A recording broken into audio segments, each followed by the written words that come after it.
Welcome back to Politics Tonight, everyone. Thank you so much for staying with us. Tonight, we continue a post-mortem of Edo governorship election, and my guest tonight is Asua Ighodalo, PDP governorship candidate in the 2024 Edo governorship election. Mr. Ighodalo, thank you so much for staying with us on the program. Can you hear me now, sir? Thank you. I can hear you loud and clear. All right. Okay. So my first question to you before we lost signal was that you believed that you won that election, and your party, the PDP, is on the same page with you. But as a lawyer, I want to believe that this is far from the emotional gimmicks typical of every Nigerian politician who has just lost an election. And I expect that you should be speaking with fact. So what evidences do you have? Kindly hold on, Mr. Ighodalo. So what evidences do you have to back up your claims? Okay, thank you very much. We won the elections without a doubt. And I'm not a typical politician that cries wolf when there's no wolf. We've filed our petition, and at the tribunal, we'll tender our evidence and our proof. But it's clear beyond doubt, 98% of those results have been uploaded, and we also have the outcome of the uploading of 98% of the results. So at the tribunal, we will tender our evidence.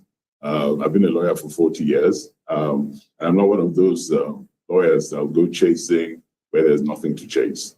If we felt that we didn't win the election fair and square, we'd be the first to admit that, or I'd be the first to admit that anyway, and we'd move on. I'm not one of those guys that don't have a second address, you know. I came into this to work for my people, for the benefit of my people, and I'd give my people a choice. If they didn't think they wanted me, then fair and square.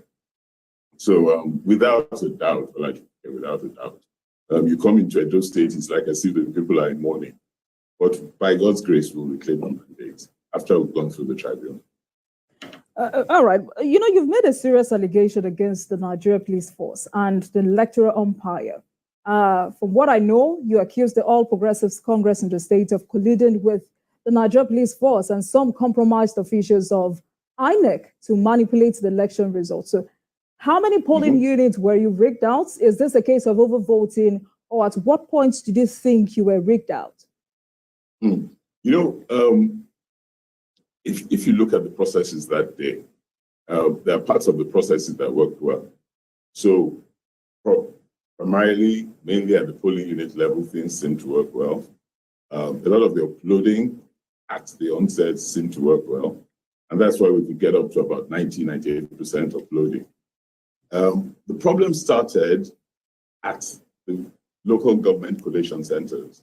And that would be about 9:30, between 9:30 and 10 on Saturday night, when it was clear to the APC that they lost the election woefully.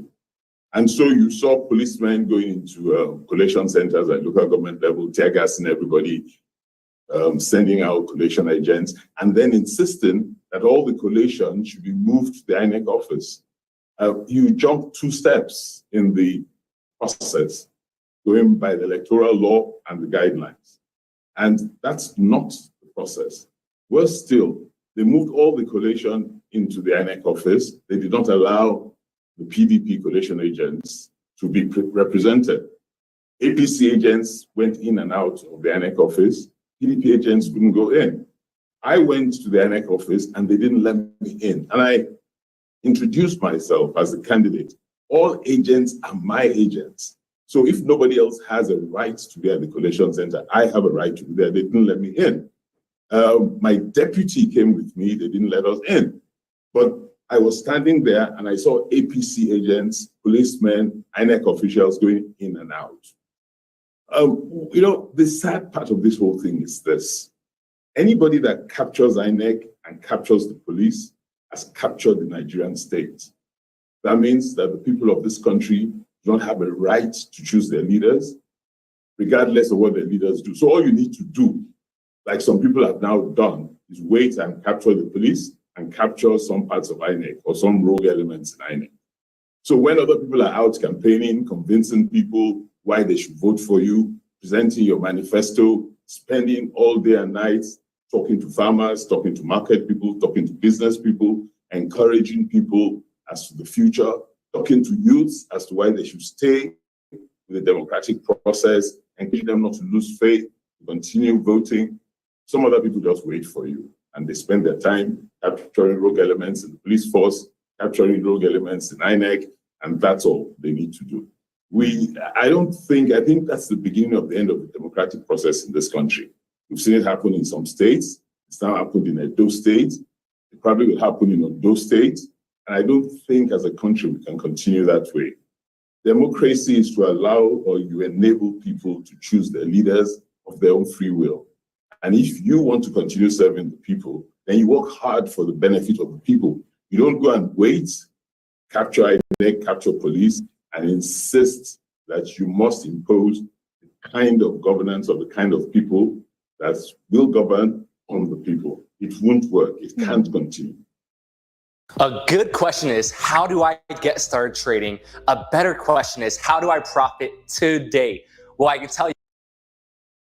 All right, Mr. Ighodalo, I'm sure you know it's your word against theirs, but it's almost a month since that election took place. But as you gather your documents and evidences from the declaration by INEC, APC garnered 291,667, while you garnered 274,247 votes. So from what you have now, based on collation from every sources available to you, what was your overall figure? We'll say that and state that at the tribunal. You know, what I can tell you clearly is that through our petition, through the process, and through the evidence we provide, we clearly won the election. And at the end of the process, we're confident that we will be declared the outright winners of that election from the evidence that we provide, the untampered evidence. If you notice, and you go on IREV and you go on the INEC portal, you will notice that things have changed since the 21st. They change things, post things, remove things. So you know there's a lot of tampering going on. But we have our evidence very clearly, and at the tribunal, we'll tender the evidence we have, and we'll take it on from there. So we're very confident, and that's why we keep telling our people in Edo State to stay calm, to stay strong, to have faith, to have hope. We also believe that the judiciary gets it right most of the time. The judiciary is the last hope of the common man. But Mr. Ighodalo, you're not answering my question, because you just said that you were rigged from the polling units to the ward and then local government. So I'm asking, from the sources you've been able to gather, from the available sources with you, what exactly is your overall figure? If you're claiming that you've been... I said that was the first answer I gave you. I said that the tribunal will provide that answer. I'm not going to try my case on this program. At the tribunal, the answer, that's exactly what we're going to do at the tribunal, provide that answer. Okay. That's what I said. At the tribunal, we'll provide that answer. All right. So are you confident that... By the time we go through the process of our petition, we'll get to our final figure, and we'll get to the final figure of the APC. Right. So are you confident that these figures or the evidence you have is enough to get the victory you seek? Or at the end of the day, would be regarded as an abuse of court process or lacking in merit? Oh, Jola Jumoke, I said I've been a lawyer for 40 years. Okay. You know, we won't just come to court for the fun of going to court. And we've said it from day one. We said it from the 21st, on the 22nd. We've said it every day that we can see clearly. The whole world can see clearly, and the whole world could see clearly the outcome of that election.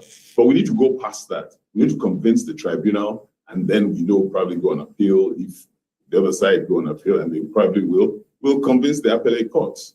You know, we have clear evidence, and we're very confident. And we keep telling our people that we're very confident. And I am very confident. The party is very confident. Our lawyers are very confident. All right. And when the petition becomes public, I hope you take a copy of our petition and go through it. And I'm sure when you've gone through it, you also will become very confident. All right, then.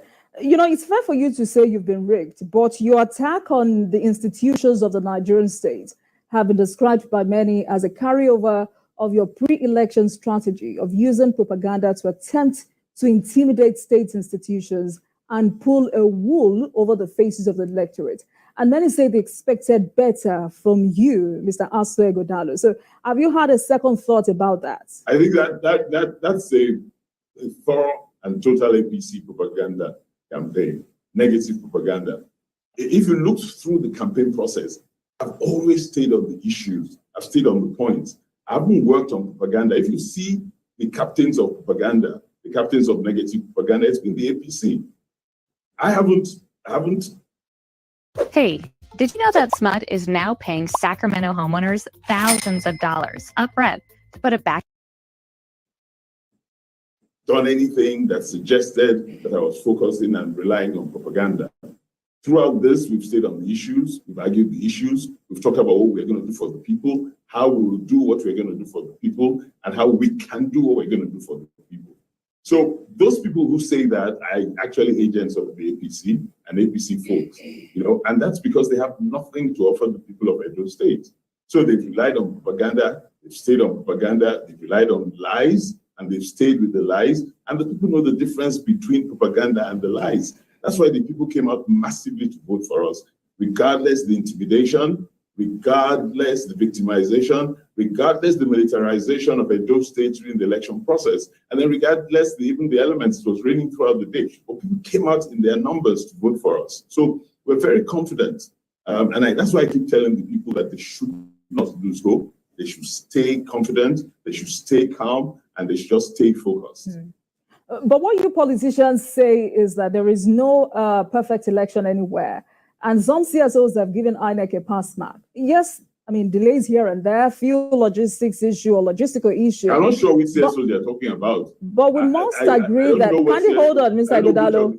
Kindly hold on, let me put this question over to you. I don't know which of the CSOs gave INEC a pass mark. So some CSOs have given INEC a pass mark. But we must agree that there were some improvements. For instance, INEC promised to upload results of the elections on IREF, which the commission fulfilled, because as of 9 p.m., the result from the portal indicated that 4,259 results out of 4,500 have been uploaded on the IREF. If you had seen those many results, you would have known you won. So you're playing with words. Maybe some things worked well, but the end result is what we're talking about, and the effect of the end result. What we've seen is state capture of some rogue elements in INEC and some rogue elements in the police force. A combination of those rogue elements in both institutions. And I didn't condemn the whole institution or the whole of those institutions. I condemn the rogue elements within those institutions that combined with the APC to rig the elections. Even the APC situation room, as at 9 p.m., was showing us as having won the election. So, that's why I said, let's go to court. We'll go to the tribunal, and I hope you attend the tribunal. And at the tribunal, we'll tender all the evidence we have. Our reporters are everywhere. Good. I expect your reporters to come, and they'll report the proceedings. All right. So we're very confident. So all I just want to keep telling our guys is that guys should have hope. Olajumoke, we need to be very careful in this country. We worked hard and we fought hard for democracy, and we want democracy to succeed in Nigeria. I was one of the people that fought hard for democracy in this country, and it'll really pain me if by the acts of people that didn't even know what was happening when some of us were fighting for democracy, we then lose that opportunity and lose that chance. Regardless forms of governance, democracy is still the best form of governance, and we need to make it work in Nigeria. We can't have folks capturing institutions of states and then subverting the will of the people of Nigeria, because it's dangerous. And at the end of the day, the repercussions may be things we really can't live with. So that's what's worrying me about all of this. That's what's concerning me. I hear you, Mr. Godalo, but let's take a break. And when we come back from that break, we will continue this conversation. Please stay with us, everyone. Thank you. Okay, this article is going to change your life if you've been injured in a recent car accident. So car accident victims are getting paid major. Welcome back to Politics Tonight, everyone. Mr. Asue Godalo, PDP governorship candidate in the 2024 governorship election, is still with us on the program. Mr. Godalo, thanks a lot for staying with us. So I want you to react to how the APC has described your attempts to water down the efforts of the electoral umpire. Because in a statement signed by its publicity secretary, the party says you and your party, the PDP, did not have any mandate, and that only sore losers behave this way. They need to keep quiet. This is me quoting the APC now. They need to keep quiet now because the case is sub judice. They have gone to court. They cannot be a party in a case and be given judgment in their matter. They should let the tribunal do its job to say who won and who did not. We will meet them headlong in court. The PDP does not have any existing mandates that were stolen. Is it not an existing mandate that they steal? So you may want to react to that, because there are also allegations that your party disrupted the inspection of electoral materials at the INEC office. I didn't expect them to say different, because like I told you earlier, they're captains of negative propaganda and lies. So what would you expect them to say? On the issue of disruption of the inspection of materials, it's very laughable. From the first day that we got the court order to inspect materials, some elements in INEC and the APC did everything humanly possible to subvert that process. They brought thugs to the INEC office.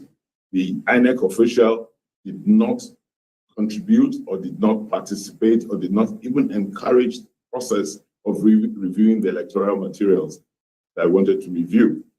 Each day, there was an excuse by the APC. On one day, they said they had a petition. It's really laughable. There's an INEC lawyer there.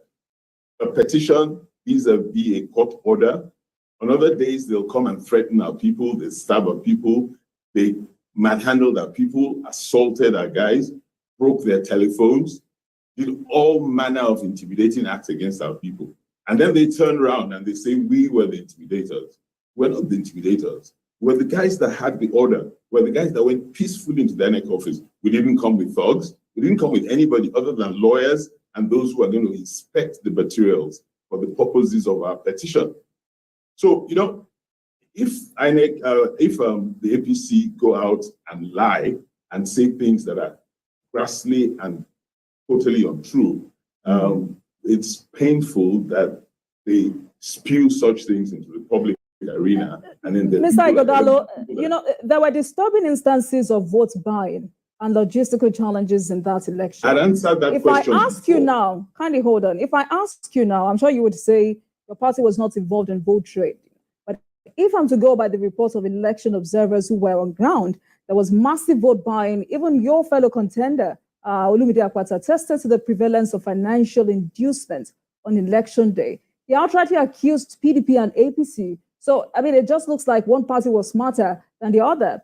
So the issue of financial inducement, how damaging is this to our electoral integrity? Olajumoke, I've said that before. I'm going to say it again. We did not buy any votes in the PDP. I am not aware that we bought votes. I'm confident that we did not indulge. We didn't need to indulge. We'd worked with the people. We'd encouraged the people. We'd campaigned. And we had the people on our side.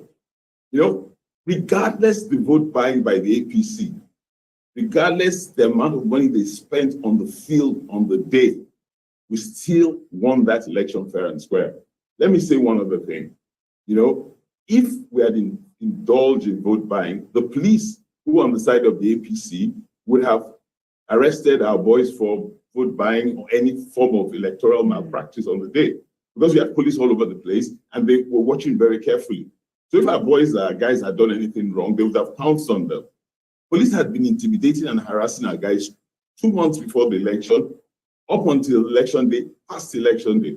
So I can tell you for free that if we had indulged in any election malpractice on the day, in any of the polling units, our guys would have been arrested.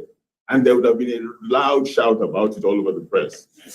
So I can tell you for free. Because you just mentioned the issue of police, one of the main issues concerning that election was security. There were apprehensions about violence on election day. So how much would you say this manifested on polling day? There were places where there was quite a lot of violence. Esako West, for instance. The police came in there with some thugs, and they shot at the people that were in the polling, that were in the collation center. And a number of other places in Akoko Edo, or Edo. There were different places, pockets of violence. But by and large, I think the violence wasn't as bad as we all thought it could have been. It could have been worse. The whole state was militarized anyway, so most people were very careful about what they did. But again, we were not pushing back violently. We didn't have the forces of violence with us. So we didn't push back. We weren't violent. We went about voting peacefully. We stayed with our votes. We followed our votes from polling unit to collation center until we got to the local government collation center, and then we were tear gas. And we were then pushed away and driven away. And the collation was moved to the INEC office. Up until that point, things seemed to be going okay. So we had no reason to be violent, and we didn't have agents of violence on our side anyway. So how are we going to be violent? We didn't have the police. We didn't have ammunition. Our guys stayed true to the course of electioneering on the day. And that's why we feel so sad about what happened ultimately. And we feel so sad about the process. I'm going to take just 1 minute to explain why your contribution right now is so important. This may not be the news you want to hear, but it is the truth. Donald Trump and his allies are outspending us by tens.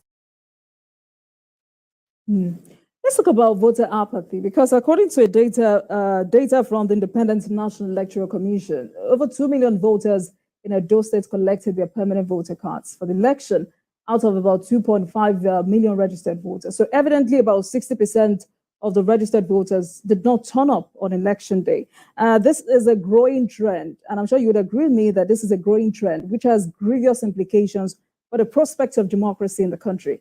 How did you think the attitude of you and your other contenders contributed to this? No, I don't know what you mean by the attitude. I don't know what you mean. So this is what I mean, Mr. Godalo, this is what I mean. This is what I mean.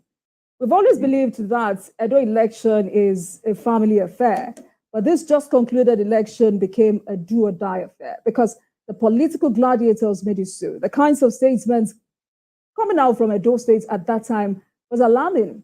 And because you're here tonight, now let me use the governor as an example. Can you hold on, sir?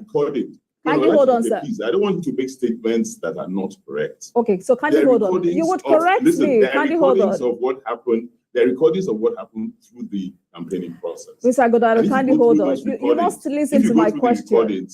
Kindly hold on, sir. You must listen to my question. You have enough time to react. I want to use the governor as an example because you're here tonight. The governor was caught on camera saying the country will burn if this and that does not happen. I mean, no level of immunity should make a sitting governor make such statements. And for many Nigerians, it was an outright call for anarchy. During the collation of results as well, Governor Obaseki was seen at the INEC Collation Center. He says he was there to meet the resident electoral commissioner after getting reports that the commission had stopped collation. I mean, regardless, you know he was not supposed to be there. But how do we ensure that this does not lay a bad precedent for future elections? So you can now react, sir. Now, what doesn't lay a bad precedent? The process that the INEC and the police and the APC followed, that's what was laying a bad precedent for the future of electioneering in Nigeria. That's why if you talk about apathy, which was the first thing you said, people get into that state of mind because they feel their votes don't count. And if you see what happened in Edo State, it further accentuates people's view that their votes don't count. You know, if at the end of the day, after people have spent time voting, guarding their votes, supporting their votes, people just come and announce any figure as the figure that carried the day, then how do you expect people to step out next time to come out and vote? So that's why it's getting increasingly worse, voter apathy. You know, I spent a lot of time during the campaigns, particularly with the young people, encourage them to go and vote, trying to promise them that their votes will count this time around because they still haven't recovered from 2023 elections. And I kept talking to them. And now many of them have come back to me that you promised us that our votes would count. At the end of the day, our votes didn't count and you weren't able to do very much about it. You know, and really, that's what makes me truly sad. You know, we need to ensure that our electoral process works well. You know, we need to ensure that the umpire is an unbiased and neutral umpire. We need to ensure that our security agencies are unbiased and neutral. A situation where security agencies arrest the members of one political party as against of another political party or other political parties cannot be acceptable. A situation where you use as security agencies to intimidate members of one political party or people that want to vote for one political party cannot be acceptable. So, we need to look at the way we practice democracy coming up to elections. And the point I was trying to make to you was this, all of our campaigns were effectively recorded. If you have time, please take time and go back to our campaigning. APC campaign, PDP campaign, LP campaign, everybody else's campaign. If you see, through the campaigns, I stayed with the issues. I stayed on the issues. I talked about our manifesto. I talked about what we'll do for the people. I talked about moving Edo State from a third world sub-sovereign into a first world sub-sovereign. That's the only thing I talked about. I am the one on the ballot. I and my deputy were the ones on the ballot. And everything we focused on was what would improve the life of the people of Edo State. And that's what we talked about. And we kept campaigning, convincing people. That's all we talked about. Anybody that's not on the ballot can say what they want to say. But we were the representatives of the party for this election. And if you see, through the last 10 months that I've been campaigning for the primaries to date, after the primaries with my running mate, we have not said anything that's incendiary. We have not said anything to hit up the environment. We stayed only on the issues. The biggest companies in the world are willing to pay a big bond who's able to code. And you may think... I hope Nigerians agree with you. But for those who say... No, but I said, please look at the recordings. Okay. It's not a question of you hope people agree. The proof and the evidence is there. All right. So for those who say the outcome of that election was the repercussion of you and Governor Obaseki underestimating Edo people. They say you were a candidate who didn't have local roots. They called you a Lagos boy. They said you could not even speak your dialect. And some say it was not you Edo people rejected. They say you're a good man and you would make a fine governor only if you were not affiliated to Governor Obaseki. There were also insinuations that your emergence as candidate is Governor Obaseki's third-term project. And it was hypocritical that Governor Obaseki, who had always been against the idea of godfatherism in politics, who had always said, deal with me if I become a godfather, and now has a godson. How do you respond to such statements? Ajumoke. I said it before and I'm saying it again. APC are champions in negative propaganda. So all of that came from the APC. When they want to disparage us, when they wanted to disparage me, when they wanted to disparage a leading candidate and a leading party. And, throughout the election process, we were way ahead of the polls and they didn't know what to do. So they came out with all this negative propaganda and all of these lies. Let me say very clearly, I came into this election of my own free will, of my own volition, wanting to work for the people of Edo State. I won the primaries of the PDP fair and square, went through 15 cases of aspirants and my colleagues challenging me. And by God's grace, I won all of the 15 cases. High court and appellate court. So for me, when the champions of negative propaganda continue saying those negative things that don't truly make sense, I kind of brush them off because I'm focused on what I want to do for the people of Edo State. And I'm focused on carrying my message to the people of Edo State. And I truly thank the people of Edo State. I truly thank them because they heard our message, they accepted our message, and they came out to vote for us in their thousands. So for me, that's the most important thing. People that don't have a message, that don't have a manifesto, that don't want to talk about what they're going to do for the people, other than negative propaganda, I really wouldn't join issues with them and I wouldn't debate with them because we stayed on the issues, I stayed on the issues, and I stayed on my manifesto and what I was going to do for the people of Edo State. And the people of Edo State bought it. So I truly thank the people of Edo State, and I'm really grateful to the people of Edo State. It shows that we're a discerning people. We know right from wrong, and we know what we want from what we don't want. Now, if people that have the coercive power of state now force us to accept what we don't want, then we'll see what happens down the line. But for me, like I said before, I believe that the judiciary remains the last hope of the common man. Most times the judiciary gets it right. And I hope this time the judiciary will get it right. You want us to get filthy rich. I'm like blown away. So it does work. But I want us to be realistic, Mr. Ighodalo. In practical terms now, if half of Governor Obaseki's political allies who worked with him in 2020 left, Edo North, which many people call Adams Oshomole's stronghold with the Philip Shoaibu factor. You look at Edo Central, the votes went into halves and limited votes, by the way. Edo South, where 7 out of the 10 House of Assembly members Obaseki refused to allow them represent their people, came from. The local government elections, which many call a sham. Do you agree with those who say too many factors worked against you in winning that election? I totally disagree. Okay. The issue really was this. We went out to the people of Edo State. We carried our story. We carried our manifesto. We convinced the people of Edo State that we were the ones that had something for them, were the ones that had a plan that was workable. We explained how we would work the plan. We convinced Edo State people to vote for us and to support us. And I think that was the key. If you want to start going into what other people did, the APC shouldn't have gotten 5,000 votes in Edo State, because if you look at historically what has happened since 2015 to date, what has happened in the APC government in 2015 to date, in a normal environment, they shouldn't get 5,000 votes.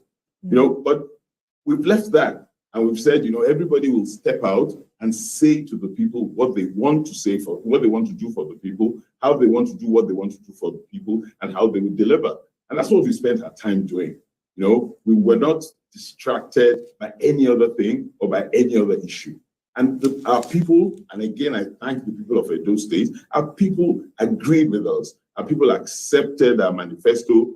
They accepted what we said we would do. They believed in us. They believed in the process we said we would use to deliver. And for me, that was the most important thing. We spent 10 months on the road every day, traveling to the 192 wards, to many units, to all of the local governments, again and again and again.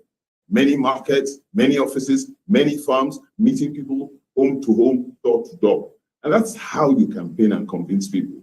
You don't go and wait for people at the INEC office and at the police station. That's not going to work. That's not democracy.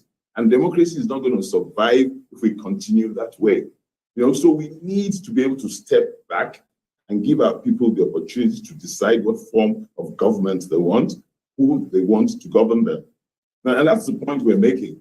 And again, like I said, we filed our petition in court and we'll take it on from there. All right. So before I let you go tonight, what is your message to the people of Edo State as you navigate through the judicial process? My message is clear, and I've repeated it. First of all, I thank the people of Edo State. I thank them immensely. Regardless the odds, the intimidation, the harassment, the militarization, even the elements, the raid, people came out in their thousands to vote for us. And people were truly intimidated through that voting process. So I truly thank them. And I want them to stay firm, to stay calm, and to continue having hope. I don't want people to lose hope in the system. Many of us worked hard for this democracy, and we'll do everything within our power, by the grace of God Almighty, to retain true democracy in Nigeria. There's still kinks. There are many things wrong. There are all sorts of cowboys that have jumped into the parade and think that all they need to do is sit in one spot, capture rogue elements in INEC, capture rogue elements in the police force, and then they're done. But that's not going to work. And we're not going to let it happen in our country. Over time, we'll keep on improving the system. And by God's grace, we will get it right finally. So I'm confident that the people of Nigeria know what they want, and the people of Nigeria will work assiduously to achieving what they want. And people want true democracy. People want their votes to count. I'm tired of our youngsters saying they're off, they're going to other countries. They have to stay here. We have to encourage them to stay here because they are our future. They have to work to improve our country and make sure we move our country into the first world regime. And we need them here. But they're discouraged every day. So we need to ensure we create an environment that our children will stay in. And one strong element we must do is the right to determine the kind of government and leadership they want. And we will continue working. I worked hard 1993 to 1998. And I will continue working until I draw my last breath. We must have an effective democratic and electoral process in this country. And by God's grace, we shall. All right. Mr. Asue Godalo, thank you so much for joining us tonight. PDP governorship candidate in the 2024 Edo governorship election. And we wish you the very best at the tribunal. Thank you so much. You didn't hear what I said. I said, please invite me again. Yes, I will. We will. Okay, please, I look forward to more conversations.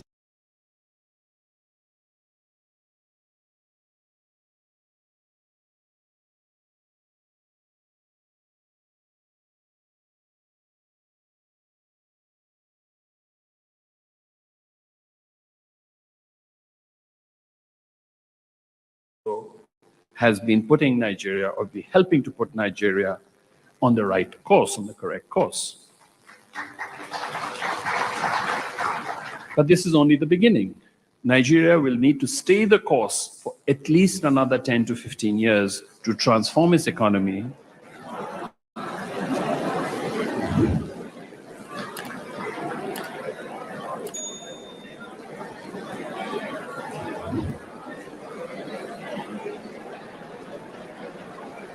So I don't know if you're agreeing with me or if you're disagreeing with me.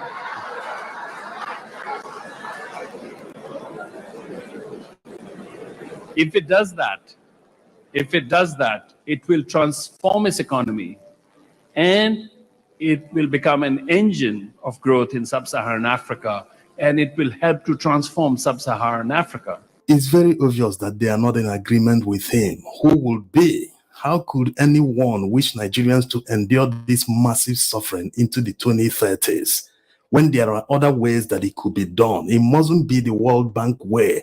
As a matter of fact, all countries that took the advice of the World Bank in the past, they have all failed. Not a single country survived. In contrast, look at all the countries that refuse to implement their policies. They are doing better for themselves. Look at Malaysia. Look at Indonesia. In fact, all the Southeast Asian countries, unlike in Latin America and South America, where they haven't recovered till today. So it proves that the World Bank policies do not work. They are meant to impoverish people. When countries can achieve economic growth and prosperity without, first of all, impoverishing their people, overtaxing them and devaluing their currency, it proves that it is meant to impoverish poor countries. And the worst part is that this senior vice president of the World Bank recognizes the fact that the current administration is not doing anything to create an enabling environment for businesses and private sector to thrive so that they can contribute to economic growth. Despite that, he still wants Nigerians to continue to endure high cost of petrol, high electricity tariff, high taxes, devalued naira. How does it work? He also says it with a bold face that the naira exchanging for about 1,700 naira to $1 is the best it has ever been, that it is competitive. Competitive against which currency? Against who? Is he aware that Nigeria's economy is import dependent? We are not productive. The little production we used to have about a year ago have virtually been wiped off because of the devaluation of the naira. And for any economy to be productive, there must be low exchange rate. Because you don't expect all entrepreneurs who have ideas to also have capital. They need that cheap loans to be able to implement their ideas, to turn them into production. That is how it works. But in Nigeria, interest rate is above 30%. How can any business or a manufacturer survive after obtaining a loan only to repay with above 30%? That means he must make more than 45% as margin because he can't be working for free. A good question is, how do I get started trading? A better question is, how do I profit today? Well, I can tell you, it's not by watching YouTube tutorials. It's not by reading trading forums, and it's not by watching the financial news. In fact, the way to profit from trading today is a little known strategy that my dad's been developing over the last 20 years. You see, all these financial institutions, they know what they are doing. Even this man, he cannot give this advice to his home country, to Prime Minister of India. He can't say it. India didn't start this way. They didn't start by devaluing their currency and overtaxing their citizens. They didn't start that way. But today, They are rising. Their middle class is growing. They're achieving economic prosperity. But in Africa, when they come here, they tell you, no, you have to kill all sorts of productivity first. And magically and miraculously, they will rise again after 15 years. From saying it will not take more than 5 years or 6 years to 10 years, now they are talking about 15 years. Nobody should take these people seriously. There is solution. It is proven from other countries' experiences that you can achieve economic prosperity if you have a plan. China did it. They had a long-term, short-term plan. All of them have materialized today, and they are homegrown without any input from any financial institution. So all this they are doing is just that people in control are their puppets. There's no other way to say it. Were exactly what was needed, but they were not sustained. Today's fiscal, monetary, and exchange reforms are hurting everyone, especially ordinary Nigerians who are struggling with high prices of food and transport. The government must do everything in its power to protect the most vulnerable citizens against hardships, because their lives and the lives of Nigeria's 110 million children depend on it. And it must stay the course of reform, because Nigeria's long-term future and the future of these 110 billion children, 110 billion children depends on it. Are we supposed to reinvent the wheel when other countries have done it? All we need to do is implement exactly what they did. China didn't start out by overtaxing their citizens. They didn't start out with high energy costs, high petrol price, high electricity tariff. They didn't start with all this. Rather, they made sure that everything was accessible. Even if they had to subsidize them, yes, there's no country in the world, even the United States, where they don't have any form of subsidy or not. They have agricultural subsidy, food subsidy, farming subsidy, everything. They subsidize many things to make sure that life is better and easier for their citizens. The more people continue to buy, the more the economy booms. The more people shop, go to grocery shops, the more people spend money, the more their economy booms. That's why it is called a credit economy. Even if you don't have money on you, you don't have any money in your account, but you have your credit card, you can continue shopping till your salary drops and you repay the loan. Is that available in Nigeria? No. We all know that words have power. They set things in motion and make us happy.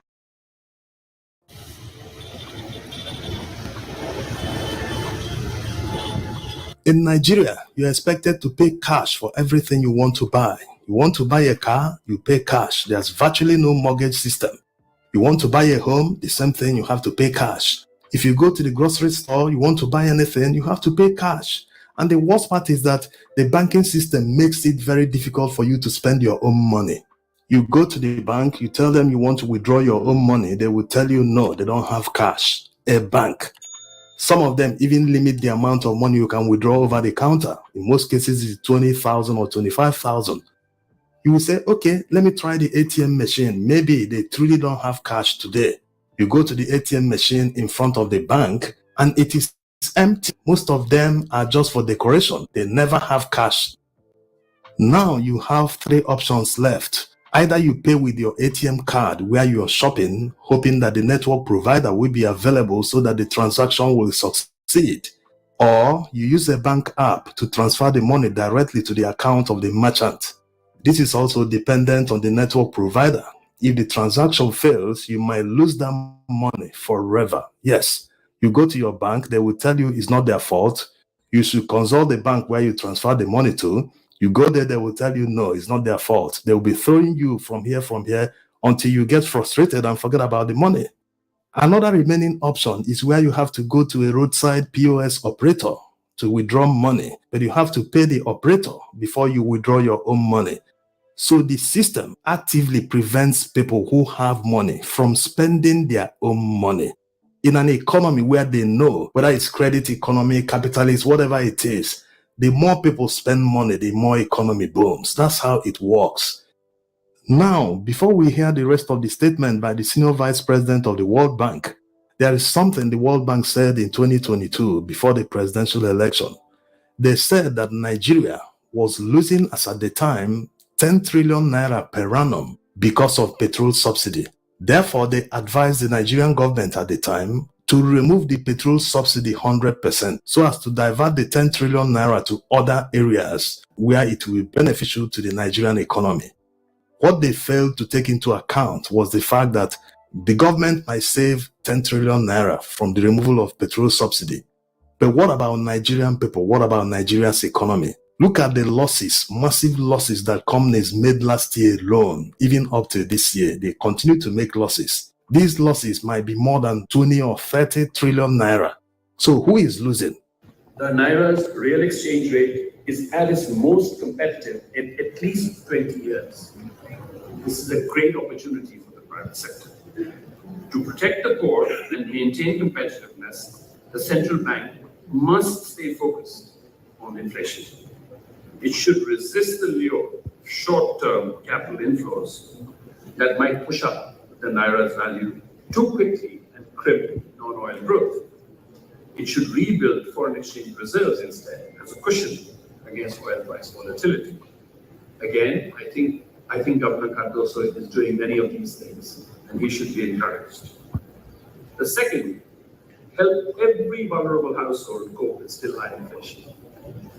The government is rolling out a large-scale targeted temporary cash transfer program that has already reached between 4 and 5 million households.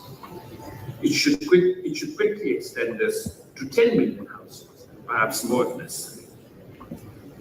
Over the next few years, it should also install a cost-effective safety net to protect its most vulnerable citizens, financing it with some of the savings from the ending of fuel subsidies and exchange rate distortions. The third, it has to make the economy more business ready. And I think that the chairman of NESG actually put out a very clear agenda of what needs to be done there. I'll just summarize. Nigeria's need for jobs is immense. In the next 10 years, more than 12 million young Nigerians, both men and women, will enter the workforce. Generating jobs for them will only be facilitated by the private sector, and it will be facilitated by large-scale domestic and foreign private investment in the non-oil sector. Attracting such investment means boosting the national power grid, improving transportation, improving security, and improving the rules and regulations and the enforcement for private enterprise. If you're not making 150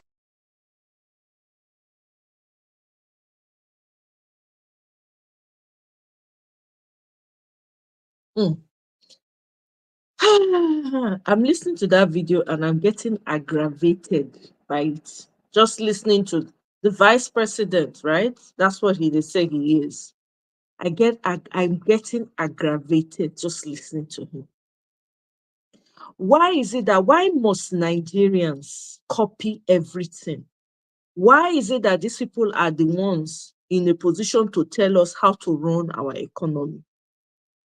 Does the people that are supposed to be the politicians, well, they're puppets anyway, so they're going to do exactly what they've asked them to do. Those of them that are sitting there, most of them, that's why they grumble. They cannot answer because they see Nigerians have been calling. And why be saying an Indian man they sent to come deliver that kind of message of an enlivening to Nigerians? And see as all of them sit down for there like buffoons, they listen to the man. Person they can't tell you how to run your house. Now you get house. Now you be the head of the house. Person from outside, they come from outside to come tell you how to run your house. And all of them sit down for there like mumu. They listen to her. Why you not carry that advice, go India, go tell the people for India? Why? Because a VP, must he come out, must he be the messenger of doom? See how the economy is crushing people. People cannot feed again. Nobody feed chop again for Nigeria. Even the small Gary, when they drink. Gary, they be tossing Gary na poor man food before. Because if you don't get anything at all, you must get Gary. Gary no even day for poor man. Gary now don't become big man food. It's only big men that can afford Gary. Because a lot of people cannot go to their farms anymore. You see what these people they do? So tell me now how you want to convince me, say these people, no, they work hand in hand with the people when they prevent people from going to their farms. How? You see, as they say, they deal with people on all ends, and your politicians, insensitive, greedy, selfish, self-centered buffoons that are called politicians in Nigeria, sit down for them like Odewi. Like people when don't know waiting their direction. Anyway, they don't very know the direction when they go for this life. You they listen to this rant of this man telling you that you need to continue to depreciate your money. You should make it, let it take time before it comes up. Are you for real? And people are listening to this person and they are nodding their head. Well, clearly, everybody there is not in agreement when he said that Nigeria has to continue 15 years. You know, it's 15 years, B. 15 years of your life, you will be going through this excruciating pain. This, oh God, what kind of leaders do we have in Nigeria? They are sitting down and listening to people telling them that they have to continue in this suffering, your own people, without any pushback, nothing. On the other hand, to me, I don't know how true this one is. So allegedly, I'm hearing that they said whether the requirement for BRICS, I think Nigeria is trying to join BRICS, whether the requirement, where I even see that itself. I see on someone whether the requirement for them to join BRICS now make their deal, make they buy petrol in Naira or something like that. If anybody get the information, if you share them. But I just see that they wonder which one Nigerians they do. Are they trying to get into BRICS? Because every AK market day, every 4 market days, like they say they do for where I come from, people they get market days. Neither they give money to Nigeria. They just recently loaned Nigeria another money again. I'm not even sure say anybody asked for that money. They just wake up, they just decide, say, you know what, these are our favorite debtors. Let's heap the debt on them. They don't release another money. World Bank don't release another money again to your government. Meanwhile, they're on the other side talking to BRICS. I don't understand. These people are confused. We have confused people running Nigeria. They don't even know which direction they want to be in. Whether they are going left, whether they are going right, they don't know. And they are confusing the people in the process. That is my own. Do you know, I saw a video where people were running after a military van, I think, that came into their towns, and they were begging them to come and take over Nigeria. Nigerians were running after the vehicle and telling them to come and take over. The military can come and should come and take over. I don't know about the military of now. I think people are romanticizing military era. Military era was not all soft, though. It wasn't all, it was not glamour. It wasn't glamorous. There was a lot of suffering. Okay? So everybody that's clamoring for military, I hope you know what you are clamoring for. I hope you know what you are asking for. Because military is not going to be your problem. Nigeria needs to completely disintegrate so that we can put it back again. Honestly. Meanwhile, the man, Tin Pain is not in the house. Shet is not in the house. So the house is just empty. And then they now gave Akpabio vote of confidence. The senators gave him vote of confidence. But of course, why are they going to give him vote of confidence? He's doing exactly what the Tinubu wants him to do. There's nobody pushing back on it. So they are satisfied with him. And all those people that are in the Senate, they are doing everything, all of them. Oh, yeah, that they say. Even if the man come talk, say, okay, I want it like this, they go tell him, yes, go, you can get anything you want. After all, Akpabio don't talk now. It's anything when Tinubu wants. Now you go give him. They are passing vote of confidence on a man that does not even know. I don't understand. Nigeria is a monumental mess right now. No matter how much you want to look away and pretend like you're not seeing what's going on, you can't help it. You cannot help it. You have to say something. You know, it's almost like you have to release or, talk about the poison so that it will be exposed. It's crazy to me. It's crazy to me. How I don't understand how Nigerians can continue in this dysfunction for so long. I don't understand it. There's no food. You can't go to the market and buy anything. Nowadays, they will tell you if you're going to go to the market, be careful what you're buying, because some of these things that they're selling, they're fake. They're selling fake food to people, fake rice, fake beans. All the fakes you can think of now has flooded the Nigerian market. I see where they use, some people, they use acid, they fry granuts. Hey, God, I beg. Acid, now they say they fry granuts. The government, they do their own. Citizens among themselves, they do their own. They look for cheap, for overnight profits. You use acid, fry that granite, finish, now you go sell them, people go buy. Then when something starts to happen, right, the person not go know where a problem they come from. I don't know. It's just sad that we have to keep talking about this Nigerian issue, because there's no other way out. If you're quiet, it's going to get worse. Either way, whether you're quiet, whether you choose to say something, it's getting worse by the day. Every day we wake up in Nigeria is something new. Every day you wake up in Nigeria is something new. Every day you wake up in Nigeria is something. And it's not as if it's good news, though. It's all bad news. And sometimes I wonder, these people that force themselves into office, right? Are they looking, don't they feel, I'm sure they're ashamed of themselves. Somehow there must be some tiny little shame there that makes them feel like, man, be like saying a mistake. Because look at the entire country is a mess. People, they every day on our life, get it. Like today now, I see one video where they're on a live person. Every single day, we're hemorrhaging. When I think Nachibike come post one message yesterday for this comment session, right? He said their plan now to unalive as many Nigerians as possible by 2025. Please tell me why I will not believe it. Is it not looking like that? Every day, now not on income was pass. And it's getting terrible even in the West. And nobody is saying anything. All the people that are supposed to be saying, all the elders, supposed elders, they are just eating fat. I don't know where they want to put. I don't know where they want to take the money. Because their children are not going to enjoy their money.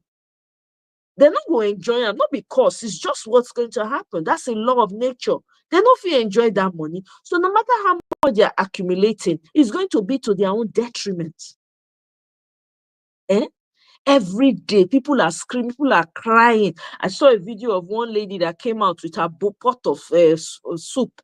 She cannot afford to feed her children anymore. She doesn't have any food. She can't even afford to take her kids to school anymore.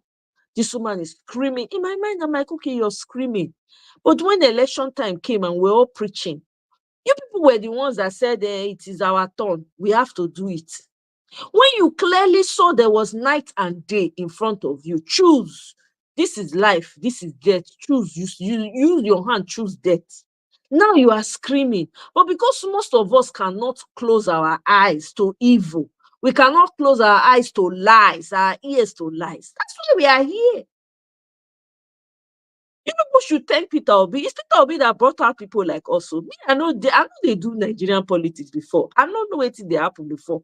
I don't know what goes on in that atmosphere. Of course, growing up, they kept saying, oh, politics is a dirty game. They were intentionally saying that to discourage people so that the good ones will not emerge. The good ones, they will scare them away with all manner of things. I remember somebody I know that wanted to run for local government chairman, where he comes from. They told him, before you run for local government chairman, you have to swear to this, you have to swear to that, you have to carry this thing, wake up in the night. And he said after they told him all the things he needs to do before he can become, now he's suffering, leave the position for them. This is what he told me. I don't know, I wasn't there. You understand what I'm saying? But now that the secret is out, everybody now knows what's going on in Nigeria. Even though it's at the tail end, it's almost like too late that we're not finding out. But hey, Better late than ever. We are here. Peter Obi has single-handedly opened our eyes to see the evil in our society. We can't unsee it.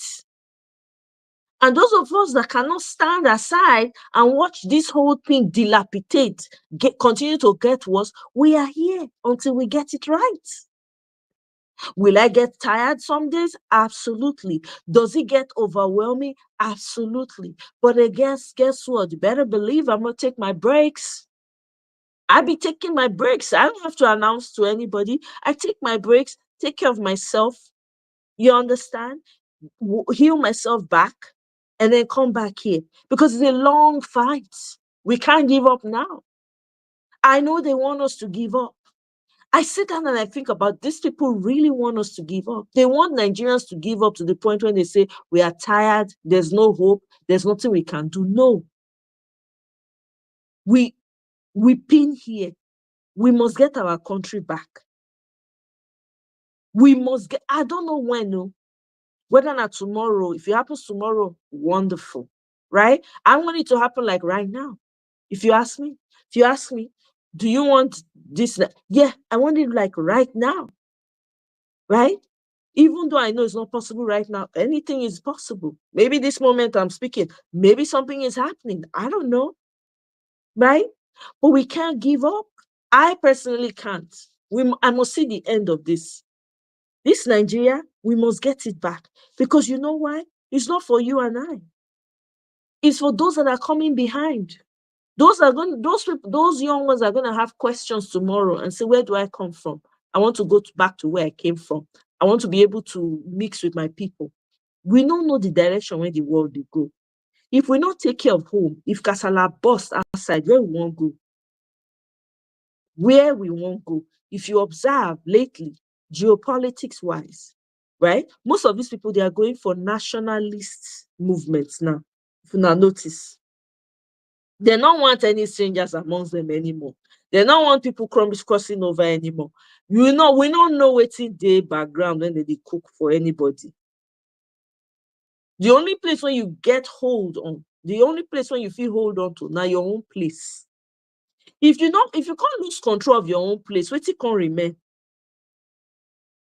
What it can remain? Eh? People now when they for Europe, that they complain. They complain. Different things that they face. Even those people when they did different parts of the world, everybody get their own complaint. This is why we cannot give up on the issue of Nigeria, because they truly want us to give up. Everything that you see happening, all this pressure when they put on, high cost of living, not being able to access the farms, people not being able to do anything with, their resources anymore, money being worthless, no matter how much you have, you can't really do so much about it, needing much more than you really needed before to do a lot of things. Eroding small businesses. You can't even have small businesses anymore. People their small businesses have been run down. You have all these small agberos coming to tax them. Government will tax you. Everybody's taxing you. Do you understand? It's all to frustrate Nigerians so that they can give up, abandon their communities, abandon the country so that they can have full reign in that place. Because the less the people, the easier it is for them to manage. Because to them, the masters of the puppets that they put in these countries, it will be easier for them to come, have access to those communities, do whatever they want to do, heck, move there, claim it as theirs. So we cannot give up. We cannot give up. I personally, I've sat and I think about it every day. And sometimes I don't have the answers. Sometimes I have the answers. I realize that the reason why these people are putting the pressure that they're putting on Nigerians is to frustrate them, is to break their backs so that they can keep running. You know how many people are at the desert right now in Libya trying to cross to Europe? Do you know how many? You know how many don't unalive for sea, just trying to cross over because they're trying to run away from this country because it's running away. It's not jackpine. They are not jackpine. They are running away. Do you understand? Do you know how many? In fact, if we say make we take count, if we say make we take count serious, figure out exactly how many people have crossed and how many we don't lose. We go dey count, not go finish. So if they enter millions, we not go ever know because your government doesn't take account of those. I see videos after videos of, our people go cross over, go they work as domestic staff for all these Arab countries. The kinds of treatment, ill treatment that they are receiving over there. Hey, God, I beg. They're not they even see us as human beings. They're not they see us as human beings. So they treat the people that have managed to cross, they treat them like thieves. So please tell me, is it not better for you to stay in your country and fight, regardless of which way it goes, than to go to another person's country and be receiving this kind of treatment, maltreatment? Hey, God, the kind of maltreatment that they are giving Nigerians all over, especially in Arab countries, I've never seen. It is terrible. And to think that most Nigerians go still carry their bag again, go there. I understand saying that money that they go find. But you get some kind of things when it pass money, like peace of mind. Like anything when you see, chop, sit down inside your house.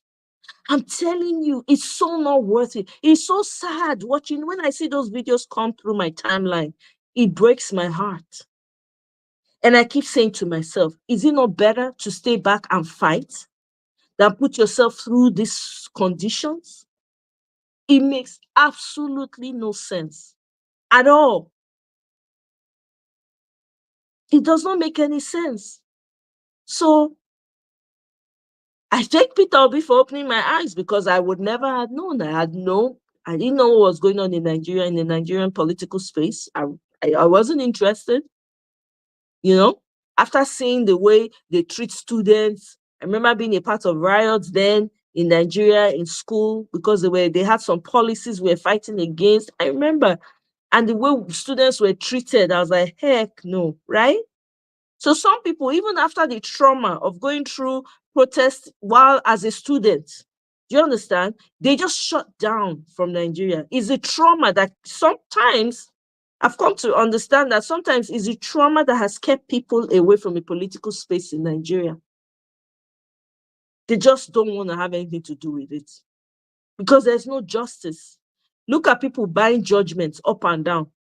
People are buying judgments. People don't even need to go to court. All you have to do now is know the judge. If you know the judge, you have the money. Hey, your own don't good. Now be that Pepe don't rest. Your lawyer know the judge. You know as he go take, he go talk in the amount when he go collect, so that the judgment go day in your favor. Judgment now is for highest bidder. It's for highest bidder. So anybody when pass person small like this now, if you get opportunity, if you do them anyhow, if you talk to person anyhow, your carrier send their police when they did their pockets, when they feed. They'll say, yeah, go and pick her up for me. Go and pick him up for me. They go forget that one for jail for a couple of months, couple of weeks, right? Then when they don't, sometimes they even forget the person. I remember somebody was sharing that the number of Nigerians in Nigerian jails that are rotting away, I think that video, rotting for nothing. They don't do anything. Some they wait for their cases. They don't do there for years. Can you imagine wasting a human being's life like that for years upon years upon years? It's not normal. We can't continue like this. I don't know when the dam is going to break for Nigerians. I don't know when they're going to feel like enough is enough. I don't know. But they have to get to a point where enough is enough. Where they have to tell themselves the truth and say, no, we cannot continue like this.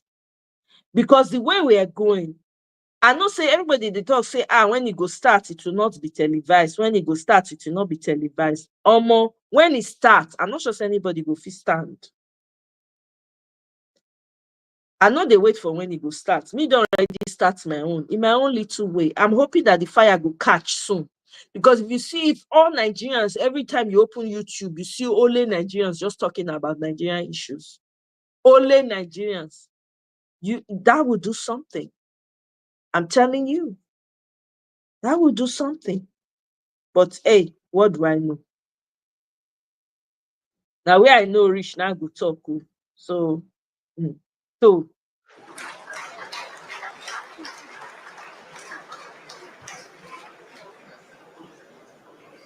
Your Majesties, your Royal Highnesses,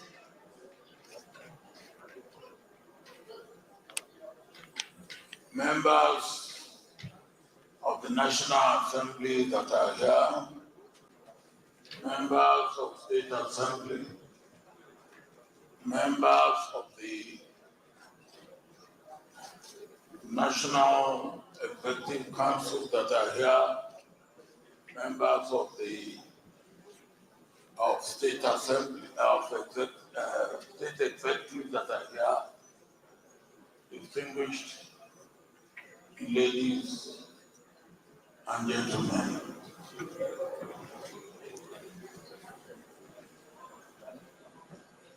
Let me start by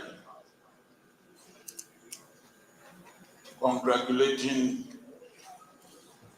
Mike. Hello, everyone. My name is Adam Ferrari, and I'm the CEO of Phoenix Capital Group. We look forward to you joining us at our next investor webinar. And his family, but particularly his wife, for this occasion.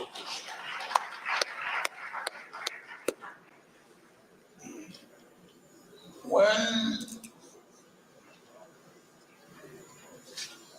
I accepted my invitation to write a tribute and to also make a statement in a video, I thought my job was done. I didn't realize that they will ask me to be chairman, because when I realized that my brother and colleague, President Goodluck Jonathan, was coming, I thought he will be made the chairman of this occasion. But when I was called, then I decided we have got two chairmen for this occasion.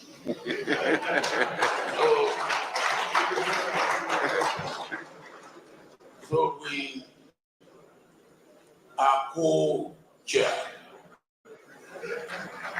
But before I give President Jonathan the opportunity to say his statement as a co-chair,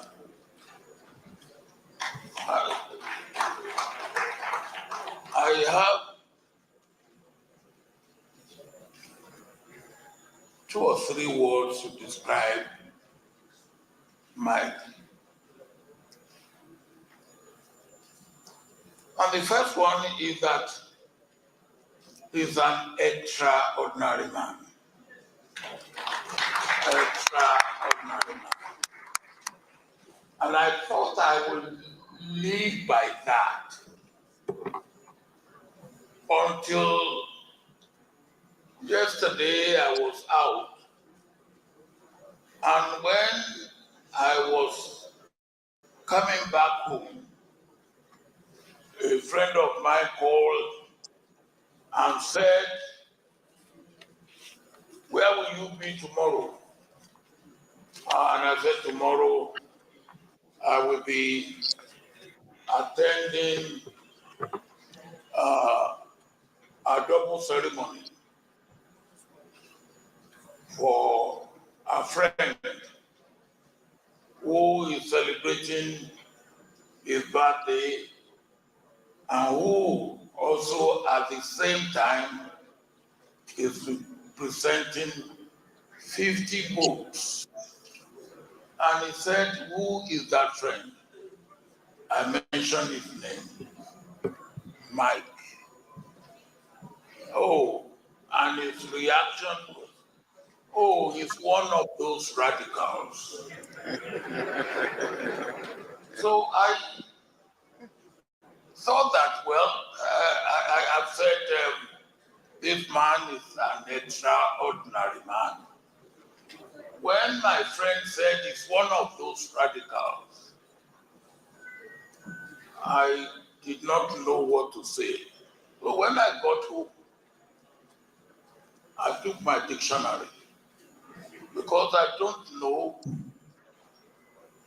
whether I will want to tell Mike that he has been described as a radical or whether I will not.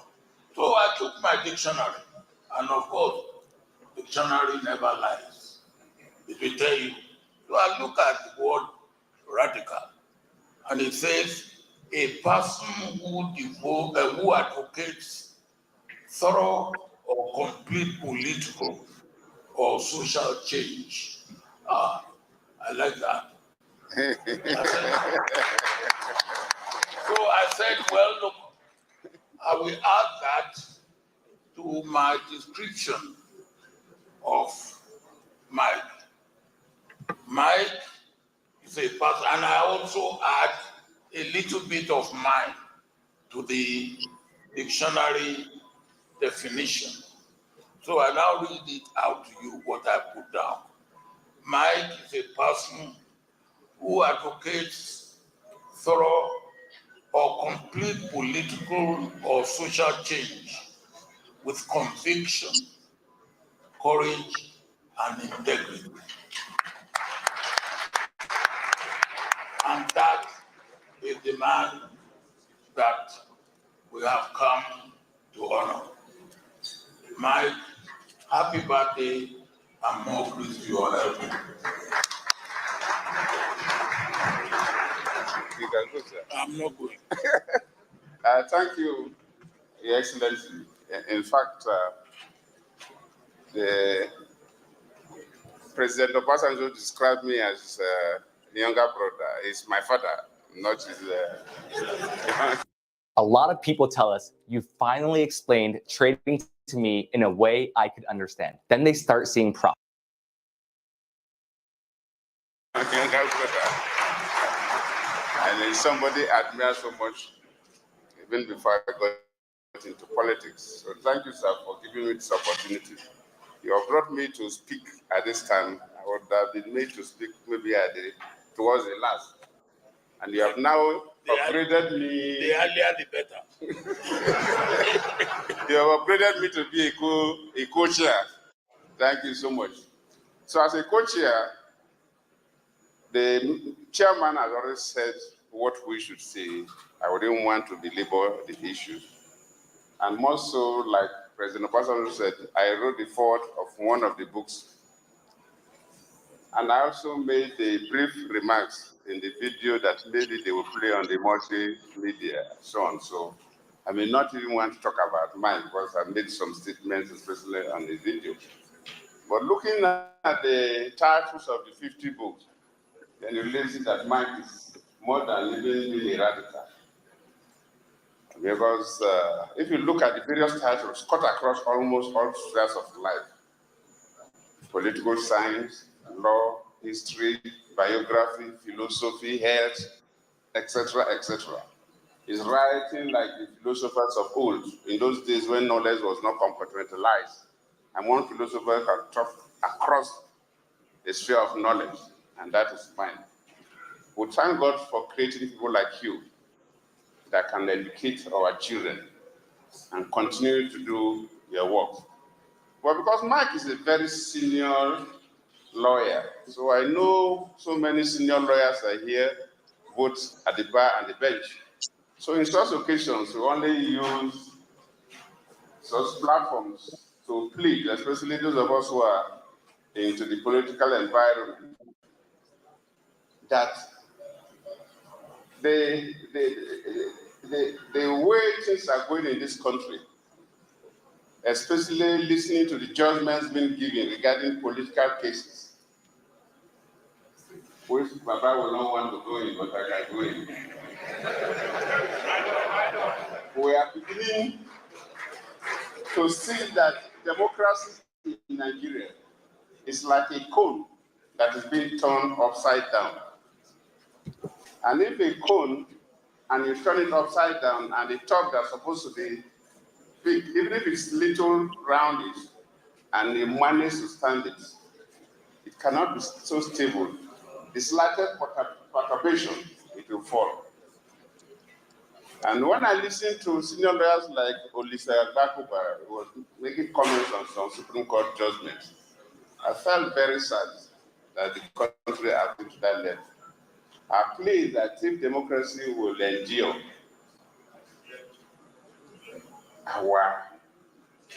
Okay, this article is going to change your life if you've been injured in a recent car accident. So car accident victims are getting paid major cash for the people both at the back and the bench should not be carried away by political influence. That's the only way. And that's the only way we can stabilize the political process. I know the lawyers enjoy during the middle after election the avalanche of litigation because it's like Christmas for lawyers. But most countries don't go that way. People don't go to courts. But in Nigeria, pre-election matters, election matters, fill all the courts. And this does not give a good sign for democracy. Comparing Nigeria to other African countries and some of countries outside Africa that have been able to get involved in the electoral processes. So to me, it worries me. In fact, towards the end of this month, I'll be going to Botswana. I want to go and see what others do. And you come back home and see what we do. It worries us.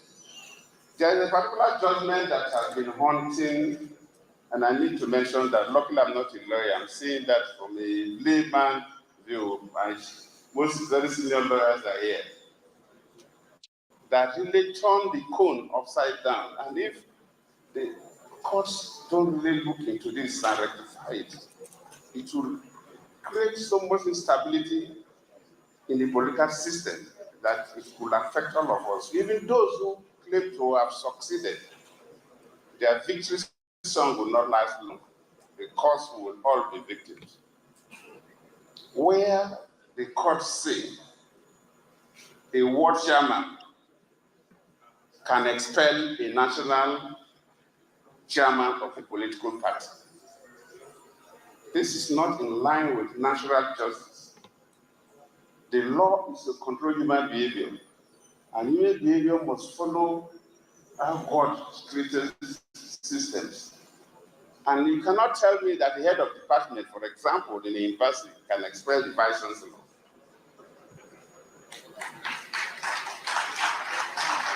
So how can the Nigerian law tell me that a ward chairman can expel a national officer of a political party?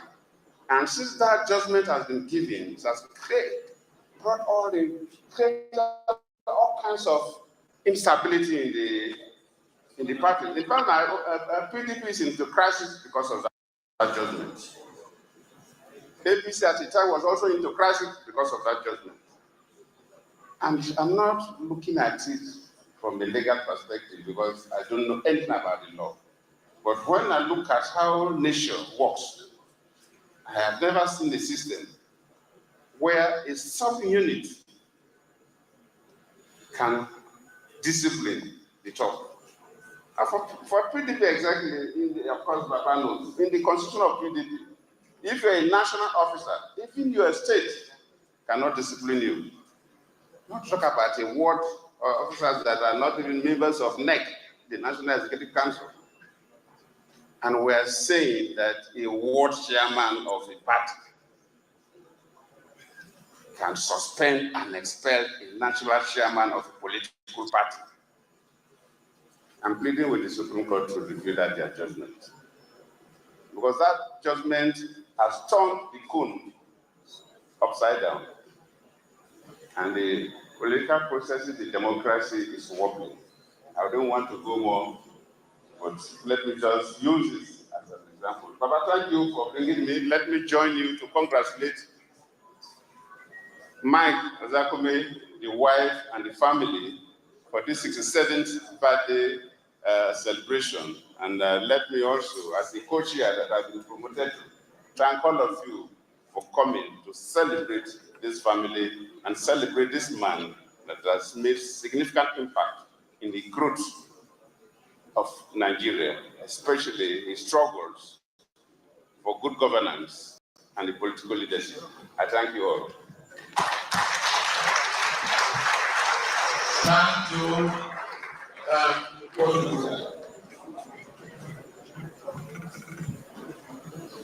I just want to thank you for the comments you made about political judgment, and you said I wouldn't say anything yet because there's much to say and there's not yet time for it.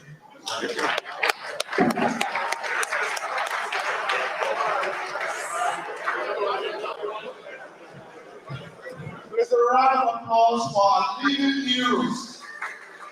There's a round of applause.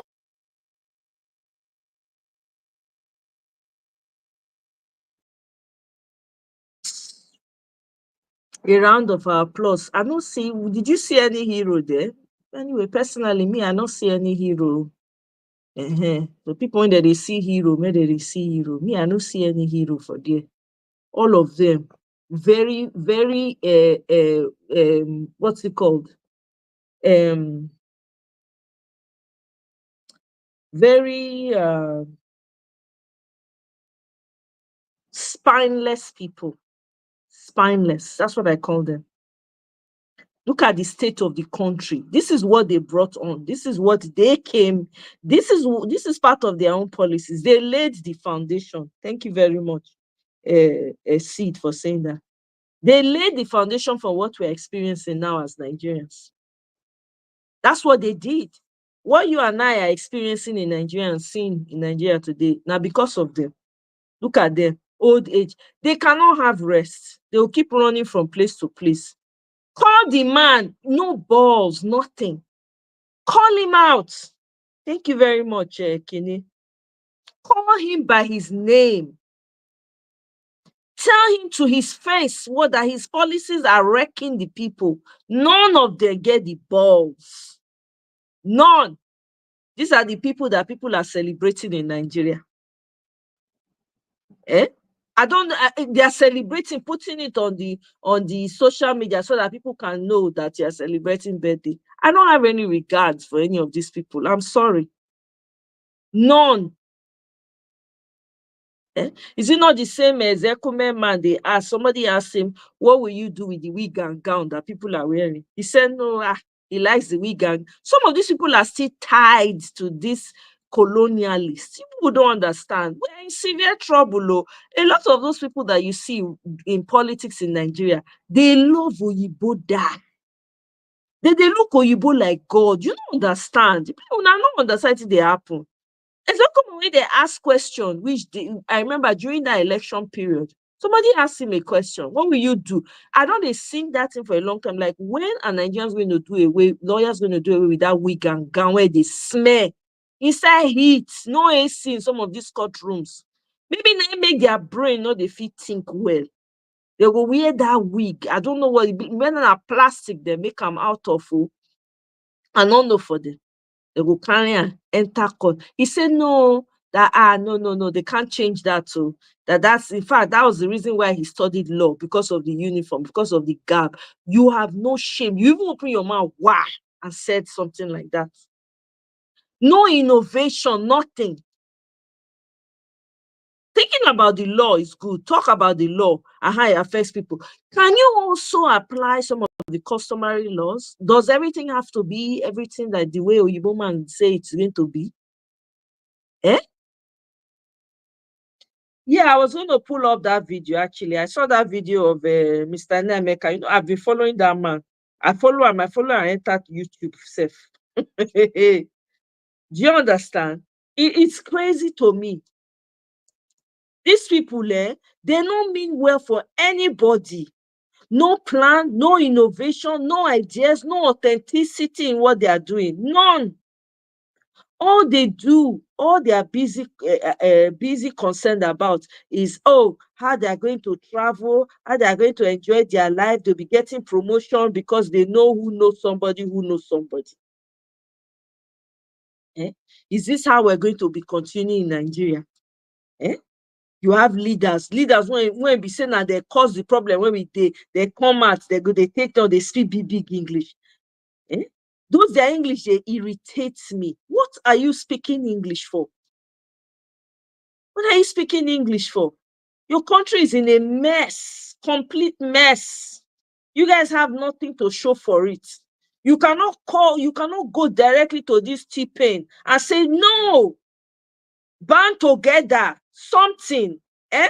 You people don't have anything that you can pull out from behind to deal with him. No. They are all the same. These people, they get paid. They are all in the pocket of Tinubu, if you ask me. They just come out and pretend to make you feel like as though they're on the people's side. Na lie. Loriro. It's crazy to me. I don't have any regards, though. I have no respect. And I not stutter talk. I don't have any regards for any elder in Nigeria. They are shame to them. Shame. They should all cover their heads in shame, cover their face in shame. There's nothing to celebrate. What are you celebrating? When people can barely eat. How about doing the birthday and going on the street to go and feed people? Thank you. Yeah, what? And so they collect the one going up be their own, join their own. They collect. That's all they care about. No, that's all they care about. They're not interested in the progress of anybody. They will come online, they'll be speaking English. They are known. Legal luminary, my behind. Nothing to show for it. Yeah, legal luminary, I'll be waiting that they call them. No improvement in your communities, no improvement in the nation, no improvement in the state level, local level, federal level, and you're all waiting for respect. I don't get it. And then you come out and flaunt your useless wealth in front of everybody. We're in a country where people are starving. Talk about cluelessness, like you don't know sensitivity at all.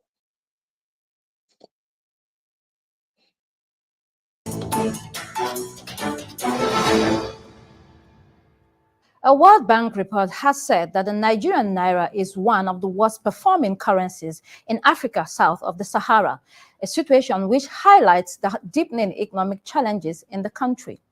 The report points to policy missteps, foreign exchange scarcity, and reduced oil revenues as major drivers of the currency decline. The report notes that while some African currencies, such as the Kenyan shilling, have shown recovery this year, the naira remains under significant strain. Despite efforts by the government to stabilize the naira by liberalizing the official exchange rate in June 2023, the currency has continued to struggle. I'm joined from our Lagos studio by development economist and investment banker Nneamaka Obiareri. Glad to have you this evening. Thanks for having me. Right. Okay, so I'm sure that you've seen the report concerning Nigeria's currency being one of the weakest in Africa south of the Sahara, alongside the Ethiopian and the South Sudanese currency. I mean, we've always known that we have currency problems. However, this report sort of slaps you in the face. As an economist, can you tell us what this means for our economy? Sincerely, we do not have any currency problem. What we have is the issue of unproductivity. We are not a productive nation, and we have refused to deliberately do simple things that will make this economy a very productive economy. You know, it breaks my heart every time we sit down to keep on discussing, oh, Naira is losing value. I read somewhere somebody was lamenting, oh, Naira is today trading at 1,705 to $1. And I asked him this simple question. Are you expecting the Naira to gain over the convertible currencies when we practically produce nothing and practically imports everything that we can easily produce here? I'll give you an example. Nigeria has no business importing over $11 billion worth of agro commodities, things we can easily produce here. Nigeria has no business importing $18 billion worth of white petroleum products and minerals that we can easily refine here. Most of the things we waste our scarce dollar resources on are things we can competitively produce here and export out of here. And for record purpose and for knowledge sake, the value of any local currency to the convertible currency is an interplay of demand and supply. First of demand and supply. When you're producing and exporting enough goods and services to earn dollar, when your supply side of the dollar is far more than the demand side, your local currency will gain massively.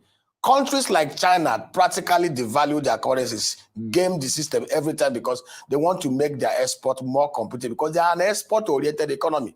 If you go down history, between 1960 to 1970, even during the Civil War, the Naira was consistently stable against the US dollar and the pound sterling. In fact, the pounds, Nigerian pounds then, was more stable. In fact, at a time, it was stable at 65 pence to $1.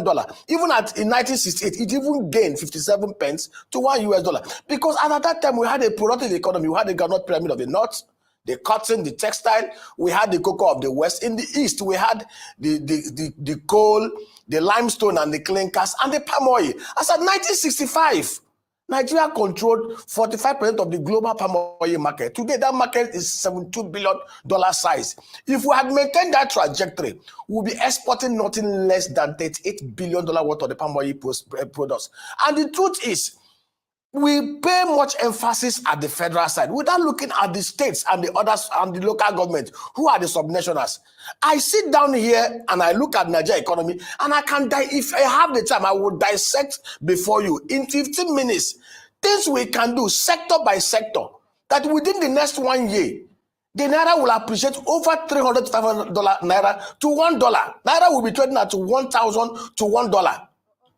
But the truth is, we as a country have collectively, both in the private and the public sector, refused to do the simple things. Nigeria is not an isolated country. We cannot reinvent the wheel. We need to sit down and ask ourselves, what are the things that worked for us in the 60s that are not working today? I'll give you an example. Open my mic. Domestically, the simple things, we are not doing it. We consume 7.5 million tons of rice at a mega rice per capita consumption of 32 kg, which is lower than what we have in Ghana, 124 kg. And at this rate, we produce only about 5.3 million tons. We can easily produce 8.1 million tons of rice within the next 1 year. And what do? Set up 4,000 clusters of agro upstream, rice upstream. 4,000 clusters of 300 hectares each, 1.2 million hectares. Cultivated, use the Geri species or even the C54 farrow. Set up cottage factories. 10 tons per cluster. 10 tons per cluster will take 125 million naira. 2.4 trillion naira investment, scientifically done integrated manner between the states and local government areas will give us 8.1 trillion naira. Why we sell rice at no more than 50,000 naira per 50 kg bag? There is no skyrocket science about this. Only that we have refused to do the simple things. And every time we keep on lamenting about Naira will always continue to depreciate until we do the right things. Okay, so I mean, thank you for the background that you have laid. But when you look at under this administration, because all the things that you've mentioned have taken a while to get us here, what policy mistakes specifically stand out to you under this government?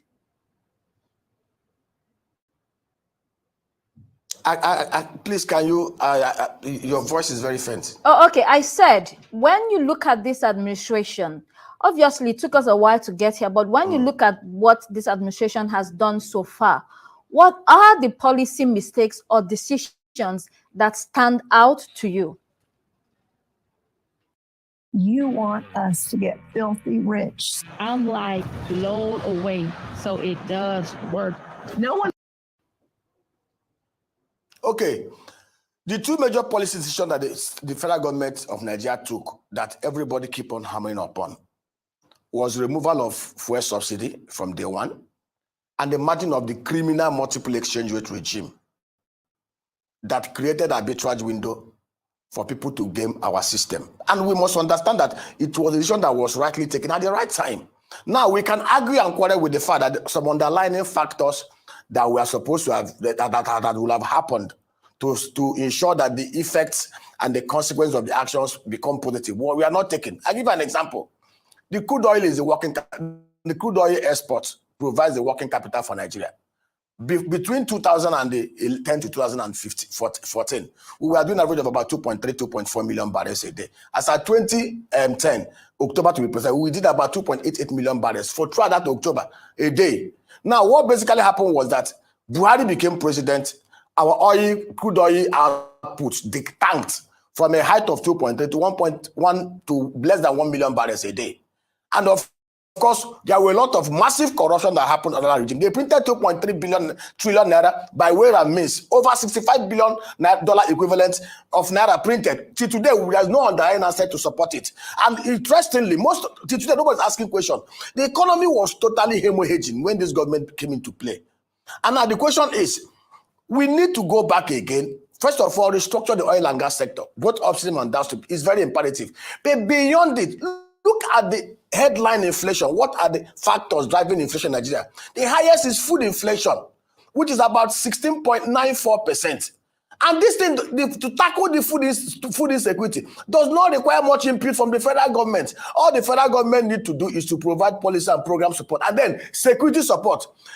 The buck falls on the table of the governors, 36 governors and 77 local government chairmen. Some of the items are listed. For us to breach and stop import of $11 billion worth of agro commodities, which we can easily do here, requires the concentrated, scientific, creative activities and support of the government and local government chairmen. They need to work closely with the federal government. All the federal government need to do is to provide security for them. But all the structures or the templates or the financing can easily be done if the governors and local government chairmen are up to their roles and responsibilities as the leaders in the subnational level, at the subnational level. Okay, so let's look at our peers. In this report, it also talks about Kenya and South Africa. It says they were having similar problems, but they've improved tremendously. When you look at those two economies, what do you see that is a little bit different compared to Nigeria? What is different compared to Nigeria is that, for example, in South Africa, I'll give you an example, 80% of food production in South Africa are done by 32 commercial agripreneurs, 32,000. And in fact, 11,000 commercial agripreneurs in South Africa provides almost about 60% of the food. We need to be very scientific in our approach to economic management and governance. And like I said, there is a lot that can be done at the subnational level. The governors and local government chairmen. I sit down here. There is no state in Nigeria that cannot produce an export, that cannot generate over $10 billion from goods and services annually. No state in Nigeria. Now put it down. If every state in Nigeria is generating minimum of $10 billion, looking at the latent potentials and things that God has given us naturally here and harnessing all the factors of production, we won't be talking about naira losing value. The truth is, we cannot reinvent the wheel. We need to look back inwards. Sit down and ask ourselves question. For example, now, a tuber of yam is selling for 8,000 naira, 7,000 naira, 5 kg, 10 kg tuber of yam. Yam is something, a 10 kg tuber is something you can produce at a cost of less than 1,000 naira. They will need to provide scientific approach to it, an integrated manner. Governance needs to, the governors and local government chairmen need to sit down.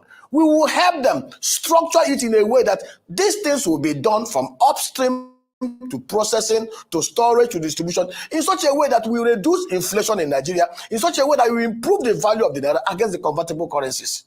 You know, it can be confusing for a lot of people. You have these reports by the World Bank or the International Monetary Fund. They always advise developing countries, including Nigeria, on flotation of the currency, devaluation, borrowing, removal of subsidy, total deregulation, and the rest of it. At the end of the day, they also write reports that show woeful, performances in this country, in these countries. What are your thoughts on our relationship with some of these international financial institutions? If you're not making $158,000 per year, but you'd like to, I strongly... See, let me explain again, another thing again that we must also look into. When we talk about, the naira is even, okay, our relationship with the international agencies, the IMF and the World Bank and all the rest of them. See, Nigeria as a country, and like I've always said it, a beggar has no right to determine conditionalities of those who are lending to him. While we are hamstrung, while we are kind of limited now, we run to IMF, we run to World Bank, because we refuse to manage our economy well. We refuse to put our house together. Remember when Obasanjo became president, Nigeria was such indebted to some of the foreign lenders, over $32 billion. Obasanjo was very meticulous, prudent in economic management. First of all, it's not a crack team that was able to help us to liquidate our external debt obligation through negotiated settlement. We had debt forgiveness of $12 billion, and we paid out 18. By the time Obasanjo left power, he left almost about $47 billion in foreign reserve and an economy that was growing at an average of about 6.5% per annum. Basically, we need to ask ourselves this question, that even the naira is trading at $1,700 to $1. It's not even a cost. I'll give you an example of Vietnam. The Vietnamese dong today is exchanging at 24,500 dong to $1. But but if you look at the Human Development Index of Vietnam, it's about 0.751%. In fact, in Vietnam, the number of people in Vietnam is about 0.1%. There are less than 95,000 poor people in Vietnam. 100 million population, landmass of 30,000 square kilometers. What did they do? Vietnam produced and export nothing less than $359 to $399 billion worth of goods and services annually. That our currency is low is even an incentive. If we decide today to be productive, I can give you breakdown on the agri sector. Things we can do within the next 1 to 3 years. Nigeria will be exporting and generating nothing less than $250 billion from the agro value chain. So you've shared so much information with us. I wonder why people like you are not in politics. You seem to know so much, not only you, a lot of Nigerians. Are these not the people that are supposed to be in positions of decision making for our country? My sister, we don't need to be in position of to occupy elective positions to be able to bring our inputs to the table. The problem we have in Nigeria is that we have pharaohs who do not know Josephs. Pharaohs who do not know Josephs are very destructive. Pharaohs who know Josephs seek for the wise counsel of Josephs, who help them to tell them their dream, even their dream, interpret their dream and help them to execute their visions. The problem we have in Nigeria is that we have pharaohs and Nebuchadnezzars who do not appreciate the impulse of Josephs, Daniels, Shadrachs, Meshach, and Abednego. See, let me tell you, I say it to anybody who cares to listen. Any governor in Nigeria that wants to work and decide to have our input, we will support them. Let them keep their fuck and jack. In 3 years, their story. See, the truth is, the problem we have at the subnational level is lack of rigor, lack of discipline, lack of compassion and empathy for the people. These guys do not understand dynamically what governance is all about. Michael Okpara, Simon Mbakwe today are celebrated even when they are long gone because of the kind of things they achieved within a space of 6 years. They can make all the monies they want to make if that is their only interest in governance. But they should allow people with good head and brain to counsel them and help them to create massive wealth for our people and save the mass of suffering people in this land. So another World Bank report this morning says that the goal to lift millions out of poverty by 2030 is no longer feasible. It says that it might take 100 years to make this happen. But when you look at China, that country lifted 800 million people from poverty within 40 years. What can we learn from China? Perhaps, maybe, do you think we should begin to look to the East? Have you been following me for a couple of years, but still haven't done your first real estate deal? That's what JT just told me at the gas station. We just bumped into him at. China did not do any magic. What China did was simple. It's the same thing with Singapore. My people perish for lack of knowledge. One of the greatest disincentives to productivity is ignorance and lack of knowledge. China simply did what other developed economies did. As at 1980, the literacy level in China was about 62%. They embarked on massive literacy, massive education transformation. 25 years after, China's literacy level is about 97%. Look at Singapore. In 1965, Singapore was kicked out of mainland Malaysia because they were seen as a strip of land that the ocean will carry very, very soon.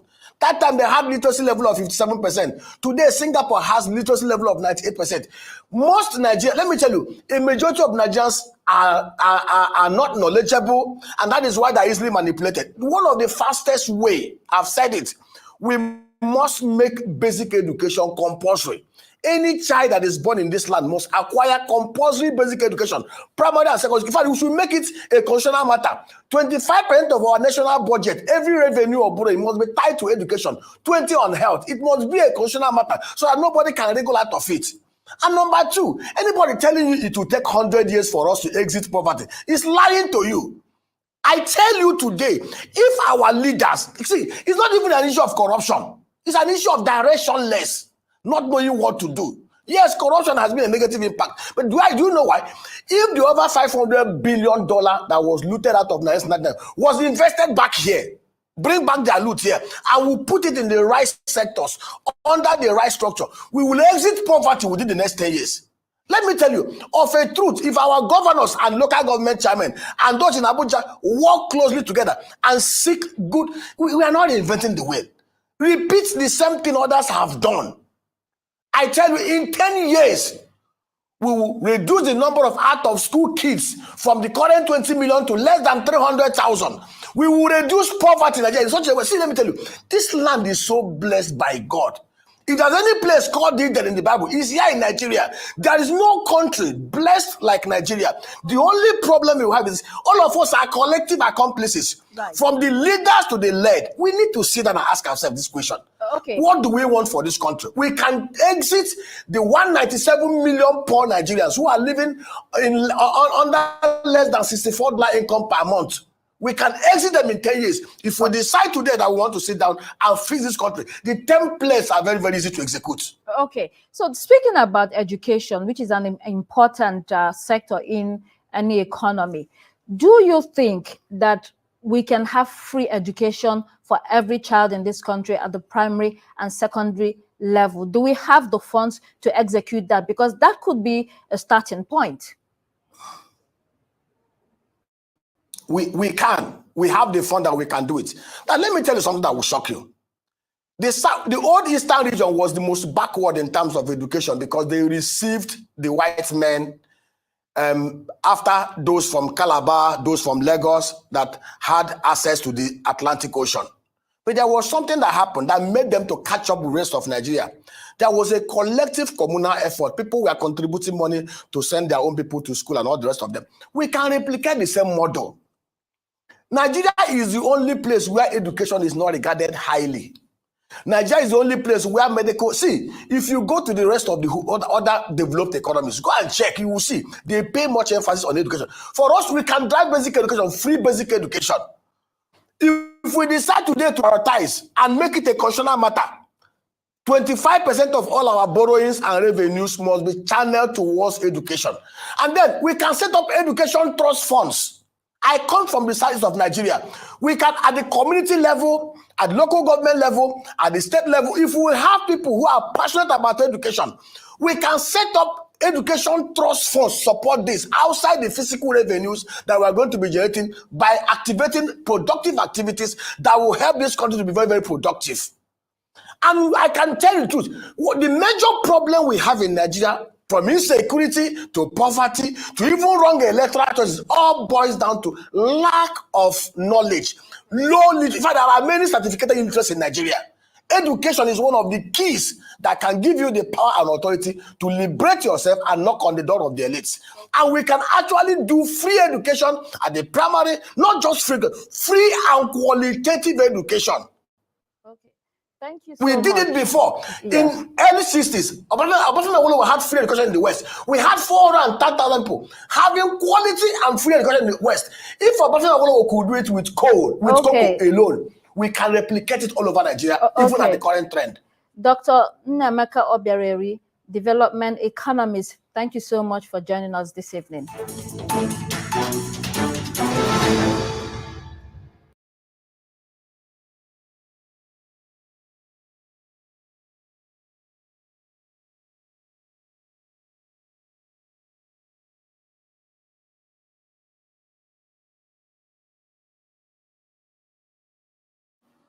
Dr. Kemi Lawrence, it's Wednesday, the 16th of October, 2024. This tweet is talking about T.Y. Danjuma. Many of you know T.Y. Danjuma, Chief of Army Staff, Chief of this one, Defense this one. He's a longtime public servant in Nigeria. Okay, and this is the new trend now. Because if you like, close your eyes and don't look, all right? Mr. Danjuma is almost 90 years old, 80-something. T.Y. Danjuma killed my uncle when I was 2 years old. This is the man that killed Adekunle Fadri. That's my uncle, if you didn't know that. Auntie Odun's husband, late Auntie Odun's husband. Okay, my uncle was like the governor of Western State at that time. And Aguiyi Ironsi, our head of state, went to visit on a state visit to Ibadan. They were having that dinner and everything when the army rushed in. They kidnapped Ironsi and they were going to kill him. Okay, Yakubu Gowon orchestrated all that stuff. The point of that kidnap was to kill Ironsi so that Gowon would take over the government in a coup. But my uncle refused to let them take him. He said he will follow them, and he followed them. They tortured both of them in the woods in Iwo Road and then shot them to death. As soon as they finished shooting them, the walkie-talkie that Danjuma was holding was used to communicate with Gowon. Mission done. These people are horrible killers. This man, Danjuma, was the one that stood in front of a graduation ceremony in Taraba State when he had his little Alzheimer episode, saying that the army and the police are the ones that kill Nigerians.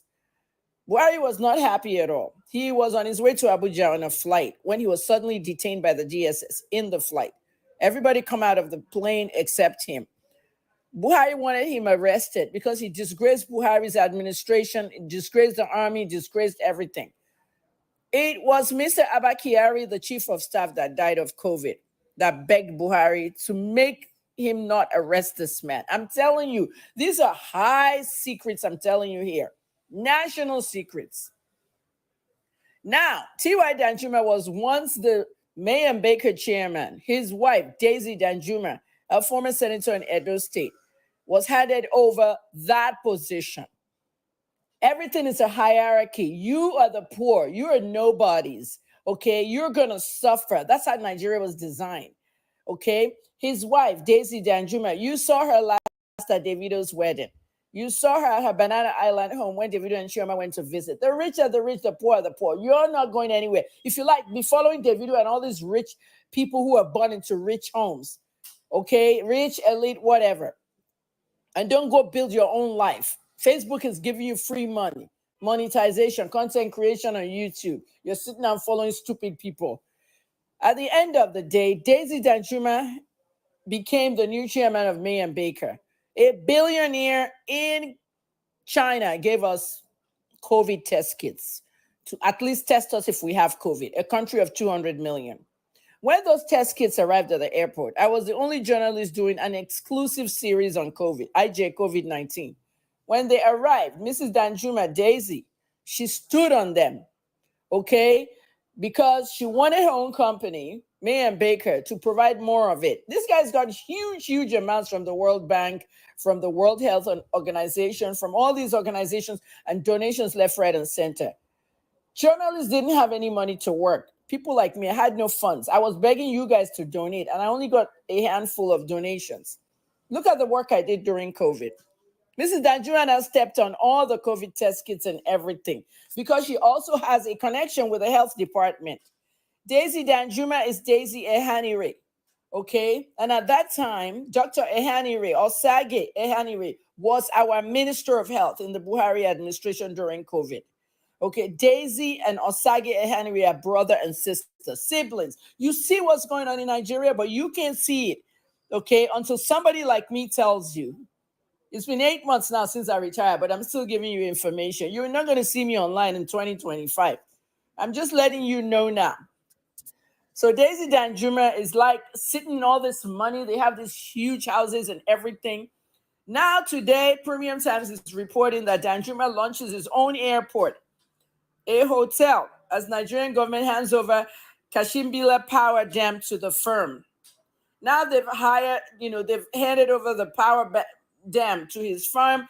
He has a hotel. He's launching his own airport. You think it's going to be an airport British Airways will be landing in. This is going to be one of those private jet-like airports. I'm telling you guys, wake up in Nigeria. You better support the people talking. The Showeres and the VDMs and the Adeon Jews and everybody who's doing political activism over there. You sit your ass down. No money's coming to you. You're saying you're hungry. No one cares about you. Nobody's coming for you. Tinubu's not coming for you. Nobody's coming for you. Okay? This is why we are there to tell you, Gen Zs and others, about these people.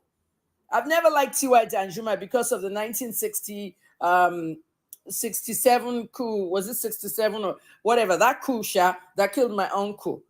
People, wake your ass up. Danjuma is a retired civil servant. This is what they're doing now. Retired civil servants in the army are becoming billionaires.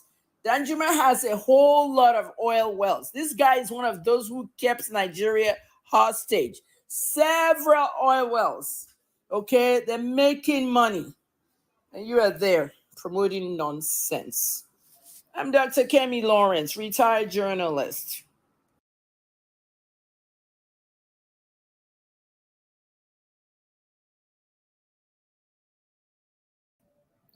Una kuku don hear, abi?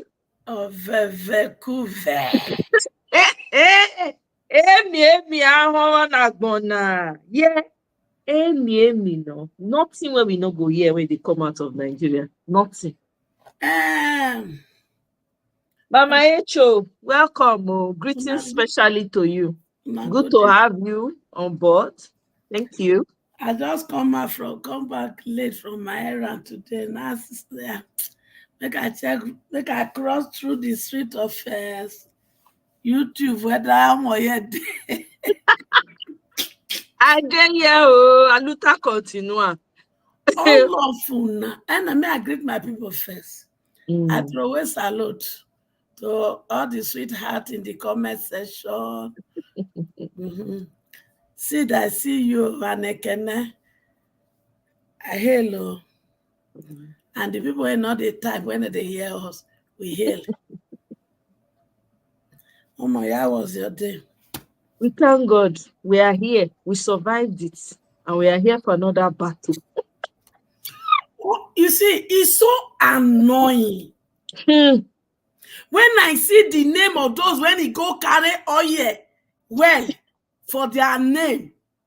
And I they ask, see, so una I get the property. But you see, I not talk. Me and my children go collect everything from una hand. And if Tinubu na because now what it bring you come power be this. You never reach 2 years, you don't get 17. Senior boyfriend, I hate you. My senior boyfriend, Tiff Tinubu, I hate you. You never reach 2 years, 17. When you can't reach 4 years, uncle. Hey, anyway, I they come for you. That mean Tinubu, you dey hear me on my boyfriend. If you like, take your hair, hit headache. You be wife. I be senior girlfriend. That is different. But you know what? Now, as you know, say you be wife. Now, how many children you even born for her? Me as a girlfriend, I am coming with all my children. So, see my face and a nightgown I wear me to know because the court I give you. You now wife. Now, how many children you get? Me now senior girlfriend. And now they come with all my children.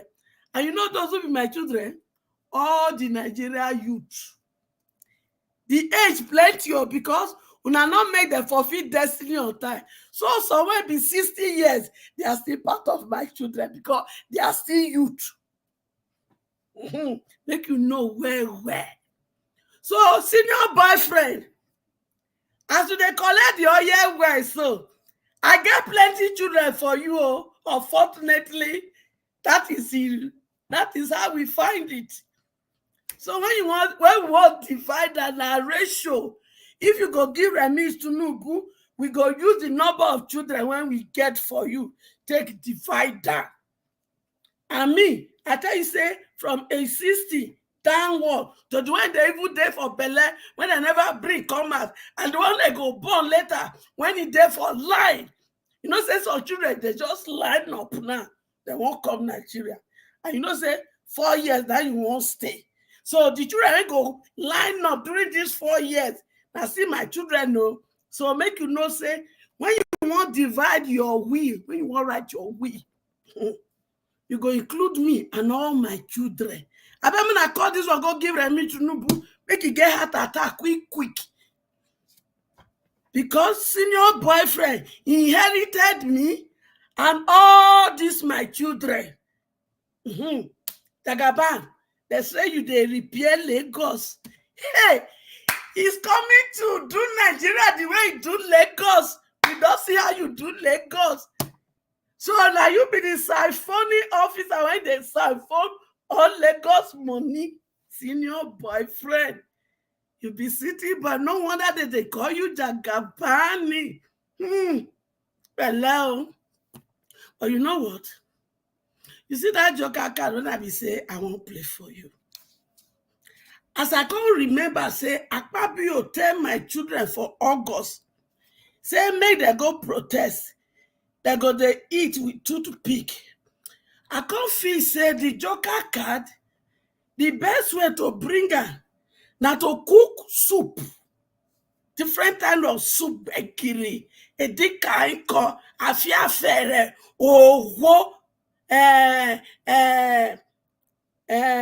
melon pepper soup from Delta State, banga soup from Delta State, ofiaku from Igbo State,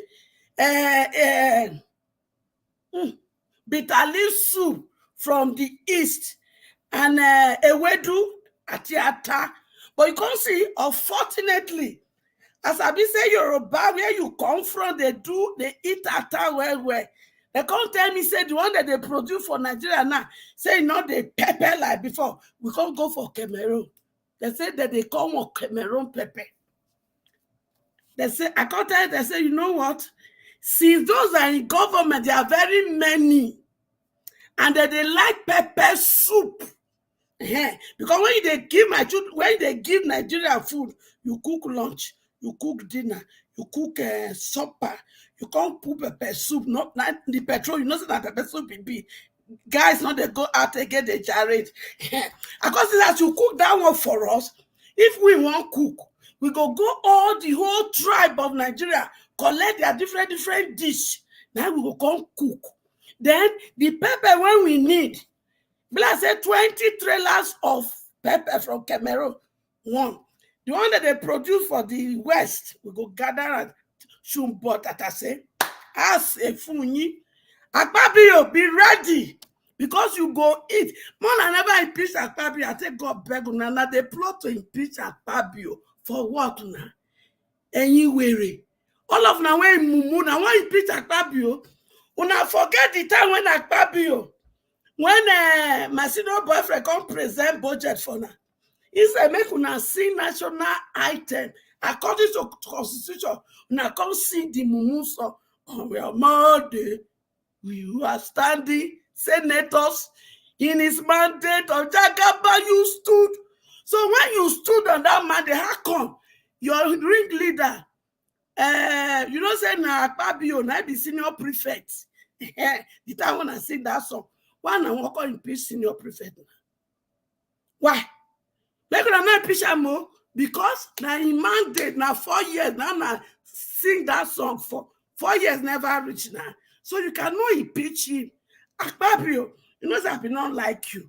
For this gang up, when they gang up against you, I go support you. No impeachment. You know why? Because when you were leading them in that useless song, when he did against our constitution, or your mandate you signed, was it in the constitution?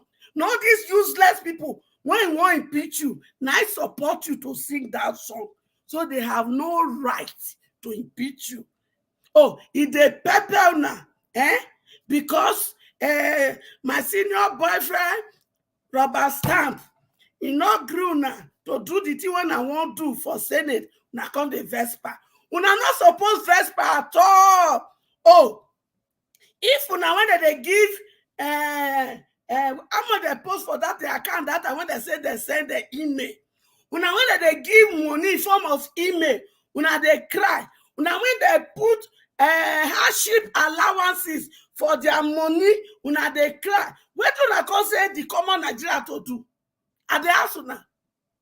One useless woman, when he be talk rubbish during election, he called they put for in one of his social media, which I don't know where my picking Elvis bringer. He can say in they buy gas, petrol for 100,000 for one visit and a month. That means 4 weeks. He goes pay 400,000. Madam, your husband not collect contract. Why you got to complain? Oh, the time when they at that time they talk rubbish. Say na in mandate to na they start. If we like, make we not endure. That already go you Jagaba, my city boy, senior boyfriend. When I want to call my children to go meet, he say if he rule for 8 years. Continue 2 years, and then calculate the pofua. Madam, I beg, how much they spend for bread for your family? Una never start. Jagaba, Emma Shea, thank you. You are a good boyfriend. You told us you refused to come and debate. We were clapping for you. Doesn't need to come. You refuse to talk to us. Those when they follow you, mumu, the Ironukus there. When they follow you, they say it doesn't matter. Those when you abuse me tire for social media data, where are you people? Those of you that were saying Mama H.O. prayer was no answer. I know the answer. Because it's all in policy. None of them they work. You see? So my prayer I answer one way or the other. Because to say they not answer my prayer, if to say God not answer my prayer, now for they enjoy this is regime, everything for cheap. If I buy now, when they buy bread, they get there for so do bakery for every corner, every morning. Now go there. Then they go put some bucket for them and they make tea for them. So that now they collect free tea, and now children for the girls school fee, no free education, everything for sweet. Because according to you people, you said he's coming to give to us what he did in Lagos. I want to ask all of you that say he did Lagos well. He's coming to replicate it in the federal level. Now the Lagos where you do where it is. Is this the Lagos? The Ironukus of Yoruba, according to Mayegu, the Ironukus, all the tribalistic Yorubas, our local, Erisi, all the Shefunyo, who are the Ironukus of Yorubas, as soon as go school rich. Now this one, when he tells somebody name, take say, na name for Chicago University, none as he bring. The one and not fit tell us with the village where they come from. Una never show us one day in uncles, in auntie, in great none. I still sabi my mama side lineage, as my melanode so. My pale side I still sabi amo. This one a Yoruba boy, my city boy, senior boyfriend. Where did he come from? Abamuna show me village. City boyfriend. I remember. You did not declare what do you get when you enter office? So that when you go come thief, John, I will not go know the difference. But you see, you go declare. It is not too late. Your wife, now 2 things he tell us. First of all, in light to us, say, he be borrowed 2 million for shutting my wife. That they broke. Then when you go enter power finish, you can come do special announcement that you people are not coming to take Nigerian money that you already made. So, and I mean, Tinubu, the 2 statements, which one is the truth? You see, I not blame you. The Goti Adeboye, yes, that the Adeboye is a Goti pastor. I'm not going to tell her. Because there are 2 in the Bible. Jesus said, I will separate the sheep from the goat. The sheep, now God call. The goat, now call God. That the Adeboye, you belong to the Goti. You know why? You too lie. You lie, so tell your pikin. I hear say collect 1 contract for Kano. You not finish the contract. And you bomole. This my senior boyfriend, wife, you know, see her, now so lie, they talk up and down. And I not blame her because you, when you ordain her as pastor, you be liar. That the other boy, did you not say a time will come that when they want to travel, they go just sit down, they go stand up, no entering of plane, no entering of car. They go just say, UK, here I come. Boza, they go there UK. Oh yeah, from today go. Show by example. If that is true, they begin to travel from that moment. From now on, no plane, no car, nothing. Una they tell my children, say, God go protect them. But una go to say, apron, handkerchief, water, everything.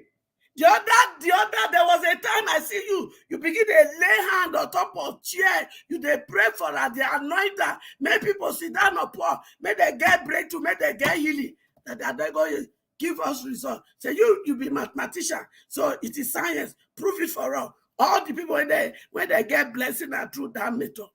But when you now they use opportunity, they begin to use I know you, they collect contract, do everything. I hear one thing.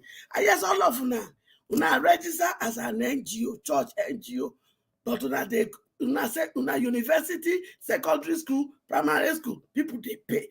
And una know they pay any tax to government and we go reverse all of them. You see, part of my Joker card, we say, henceforth, all of them when he call God.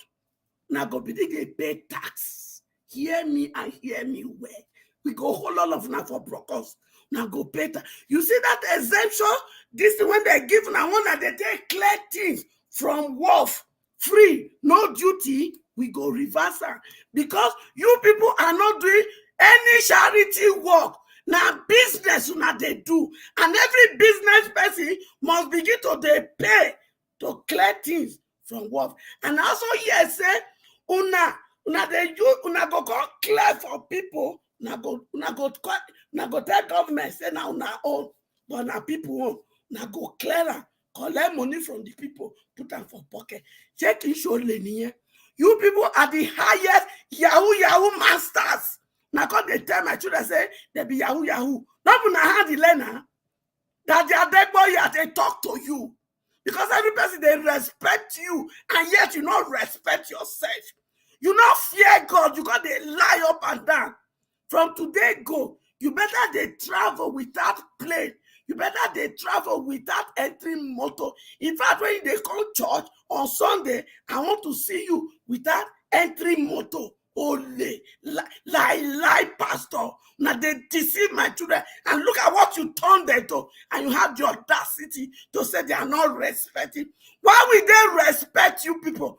When what you preach in the pulpit is different from what you practice in their front. And they come for all of them. Now they hear me? And they come. And when I come, me. It's not possible. I must finish my mission. I must finish my assignment. I must rescue my children. Now, I tell them when they're small, say they be leaders of tomorrow. When I can't teach them one song for school, he said, parents, you teach to your children, for they are the leaders of tomorrow. Try to pay our school fees and give us the best education. Parents has listened to them. Parents has paid their school fees. They've given them the best education. But Bogbonyi, now no one leave the seat of power for them to become leader. I have come to make my children the leader you promised them when they were small. Did they hear me? So I have two wars to fight for my children. The political war and the economical war. And by the power of it that did not allow me to die untimely death, who revealed to me that this is my mission, why he formed me in my mother's womb, my children must take over. Economic power will be put in their hand. Because every strategy we will use, Papa God has given them to me. And we are working with it gradually. Now they hear me?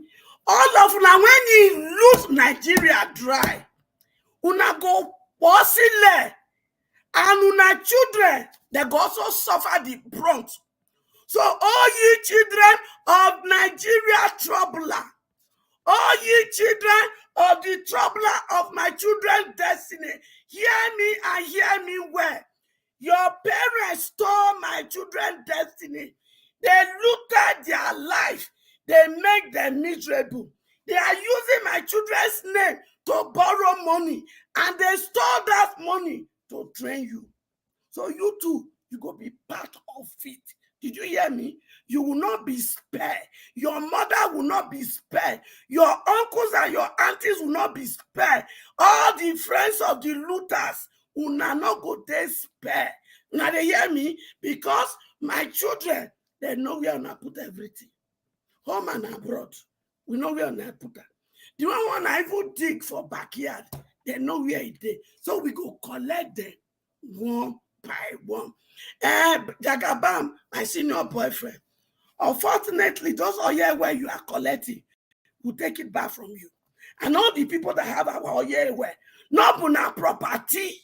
Now they hear, it belongs to me and my children. It is not your property. Every oil where you people collected, it belongs to Nigeria. And I don't tell you now, my children, now from 60 years downward, plus one they never born. So if you like, make you vex.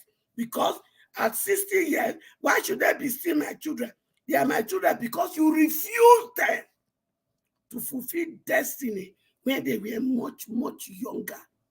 You hear me? That is why they are still my children. And the remaining years of their life, they deserve to fulfill destiny.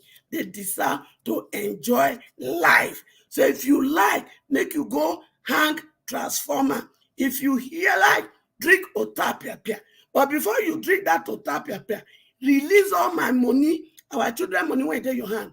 All the things when I take for their hand, they could not release them.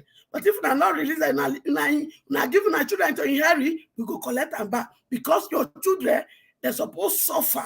They don't enjoy rich. All of now will be big men children. One and Papa get hand for this trouble, including those that collected contract and did not execute it. You are part of our problem. You are part of the gang called the oppressors of me and my children. And you see, this is an oppression. You don't do. So the soup when they cook, we go add to now own joiner because all of you deserve to eat.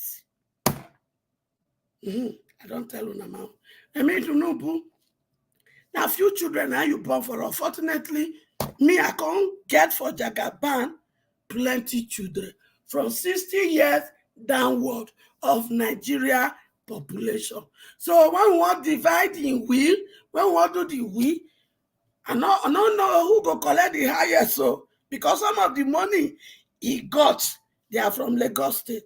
And Lagos State, it belongs to me and my children. So you see, when we want to, when Jagaba want writing we, he get to include me and my children. But you know, I not go wait for we because now me and my children feel buga, we feel collect. Because when he go come he now go say he's not legally married to me and my children. So now when I see the breach, now we go collect our own. We don't want to follow now. Do when you don't make he. You don't hear me? I don't pass my message no more here. I beg go, may they not go collect this small space when I say they express my grievance because you come here. You don't send message, you get leave out. You don't send message to Jagaban wife, send to Jagaban, send to everybody when they are, including your children. Okay, well, I hope say they hear your message. I sure say that they listen. They get people all over the internet. When go they listen? Maybe some of them go down screen record, send them to them directly. So very soon you might get a phone call directly from Baba. If that money, I go say, senior boyfriend, it is good to hear from you. God, I beg go. You go say, okay, oh, by the time he come back, go say, all right, I've heard you. Tell me what's your account. What's your account number? Go say, what's your account number? No. My account number, they give an NGO account number, then they put money to my personal account. I get NGO number to give to them because the 36 states plus FCT now I won't do my work. Therefore, because we go divide that into the 6 political zone, into state, into local government, into community, into village. So we go get coordinator from home. From that chain, we go get coordinator from abroad. Because you see, the quality things when they enjoy here, I want the people from abroad to take and go their village. Because if we develop village and turn out to city, people not go they crowd Lagos like chicken. When they do. Everybody so let's say you wear shimio, it will soften him. Not forget when he called. Wear your shimio. I beg you. If they come, now me and my children go welcome her. We not they go the other room with her. If you want to go the other room, and me and my children they follow you go the other room because you see their mama is not donatable for that. We get to repair Nigeria Jagaban. So on a serious note. Sorry, 1 second, Mama Echo. So this video that I played, guys, with this report that Kemi Olunyoyo did, right? Danjuma launches an airport hotel as Nigerian government hands over Kashimbila Power Dam. Where is Kashimbila Power Dam? Maybe it's Kashimbila Power Dam to maybe it's one of the dam in the north. So imagine this man, right? Danjuma is one of the Nigerians who has held our country hostage. This woman, hate her, love her. I mean, I don't really pay attention to her as much. But she's really, really sharing a lot lately, especially her stance with regarding this very dark man issue and all of that. I like the fact that she's coming out projected and focused on what she's saying. And she's saying her truth for what it's worth. She has called out this man, Femi for the Falanas. None of them, they never sue her. They're not fit sue her. They know they go there now. My picking and they can't go try. Normal. Every time she says all this, they never go after her. So now that she's come out and she come to expose this, maybe people already are aware. Honestly, this is why. Remember, I was talking earlier and I said, they are just inundating Nigerians. They are inundating them left, right, center so that they can get tired, give up, and run away from that country.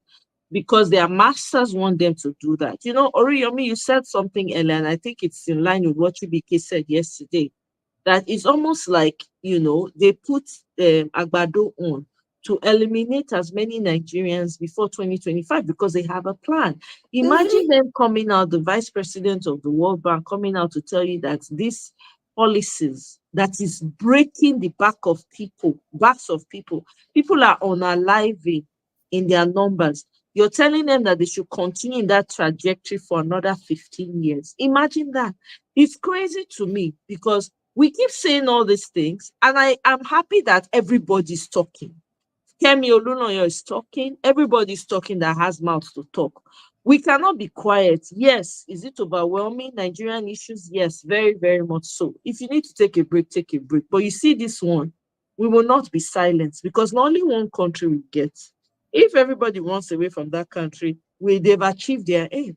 What they want to if do they is tell move us tomorrow, there. say we leave their They country, will where do move. we go?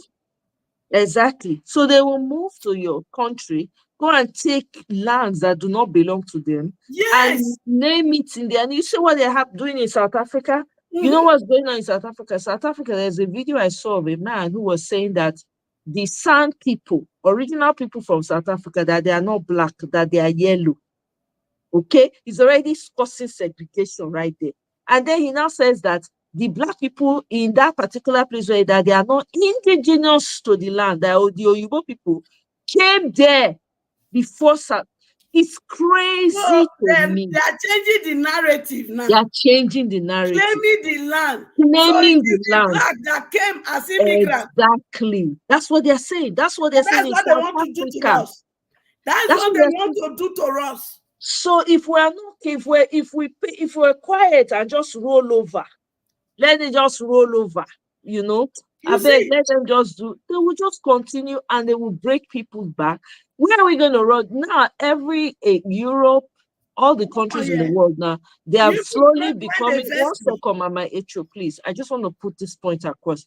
They are slowly becoming nationalists in their ideology, meaning that they only want their own people. They don't want any strangers in their land anymore. So if anything, you get to a place where they start to make policies, right, that would say, you know what, we don't want anybody, even though you've been here, you have become a naturalized, you have to go back. We don't want anything to. Do you understand? It's crazy. That at the end of the day, where do you run to? Where do you go? Where do you go? Look at what's happening with the Sahel states. They are making so much moves. They are removing every colonial name and everything from every structure they have.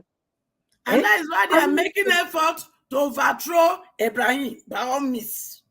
They've tried multiple times to unalive that man. And I pray that they never succeed. And I pray that his people are supporting him and protecting him as much as he needs to be protected. Because that man, we cannot allow them get away with whatever they want to do. We need to be supporting that man. And when the opportunity arises, people should be visiting that country and setting up businesses there. And go and start setting up businesses. I'm telling you, we cannot allow this because the work that he's doing for these people, even the one in Niger, the one in Burkina Faso and Mali, they are doing amazing things for their people. Good. The policies they are putting in place is for their people. They've stopped this people from coming in to mine their gold. They said they can mine their gold themselves. Okay, they've even created a bank that I think the currency will be backed by their gold. This is what they're doing. They're making moves, man. And Nigeria is still dilly-dallying. We're still divided. This one is this one is not this one is not this. I wish we would just come together and fight for the common good. And then when we have fought the common enemy, we can now say, okay. See, when I find out that China, if our people won't open company for China, the number one person must be a Chinese. The number one person must be a Chinese. And when our people marry a China lady, he go day up for a business. You know why? Because it doesn't belong to your person. Then China can't come Nigeria. Now can't sell our land for Chinese. We go collect everything back. We go treat China the way that they treat our people for them. The order of their business when they don't register, we go undo one. They go re-register. And Nigeria must be on top. Hey. all this thing when I do for grant, all the loan one I collect from China, one I not read. The one I collect from World Bank, one I not read to the end before I sign. My children go come review those loans again. And all of them when he borrow from Obasanjo and Co. I been now waiting. Una go pay that money, oh. Una go pay am. Una children will go tie neck, put a heavy stone for their neck too, because now they be part of the thief and they chop the money. So man, I notice all the children of the thief, when he look Nigeria now they free. Look me very well. You people are not bigger than Nigeria. You people are not better than my children. And no Nigeria is more better than another. So una don't chop una own, but una go vomit everything. If your papa and mama not vomit, una go vomit. We go collect them back. So People like my people, they know where so they another thing Some of my that I children, want they to talk about. investigating journalists. They go investigate all of una. So Because another thing I wanted to talk about again is with this, whole, I don't know, Nigerian,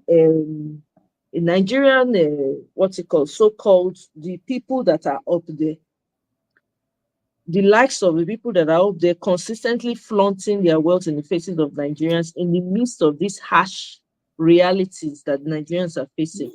They've lost their sensitivity. You see, this is why Oyibo people, palm-colored people, right? This kind of thing they happen, you know, go see them, they flaunt. This man, what be this man name? What's this guy's name? He's an older guy. I don't forget his name now. The guy is a billionaire too, very wealthy man. You will never hear about him. You know whether they do party, you know, go know. Whether they do anything, you know, they know. The man has so much money. I don't forget his name now, please. Is it Nigeria or Oyibo? No, Oyibo. I don't forget his name. Now, older man. Anyway, the man, you know, will know, right? Everything that he's doing does quietly, but he named they up there as one of the top billionaires. But you know, we'll see. They are very when there's a casual, when there's a trouble in the society, their government, they reach out to them to find out how they fit help, in what way they fit help. You see, with Elon Musk, for instance, now, even though we know say in Papa money, now from South Africa, I come from the mining of the gold and the platinum diamonds for them. Here's the thing. The man at least is puts his own ideas to use, right? Anytime that they do anything, like when they do this, they won't what do they call them? They won't try to stop people from speaking their minds and all of that, right? Now he make and decide, say, I'm going to buy the Twitter, and people can express themselves however way they want, right? Now there are instances where they call them. They go, Chibi do interview with Donald Trump recently. But Nigerian so-called big men, they take their own too. They do not care. With all the suffering, when they suffer for Nigeria, when you see common people, they eat from gutter, they sleep for slums.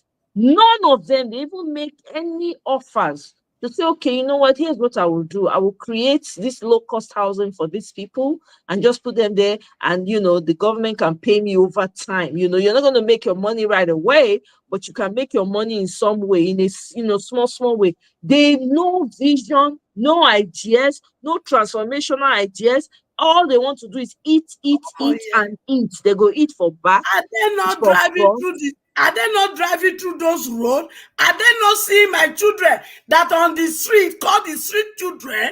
Are they not seeing it? Are they not? Are they not seeing Nigerian children on the street? Are they not? After us, their motor not they fly. So that means they drive through the road, they see them. They see the Nigerian child hawking inside go slow to survive. They go do NGO. Now their daughters, they run NGO. Their son go run NGO. All na just extension of the word. They don't use it to help children.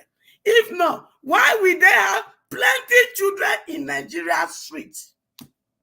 And yet they are happy. Look at children dropping out of school right now. Even some people when we put their children for private school, they cannot afford it. The children are back home. The public school is nowhere to be found. So no school. At the end of the day, you now tell me when those one become youth tomorrow, they're not going to do kidnapping.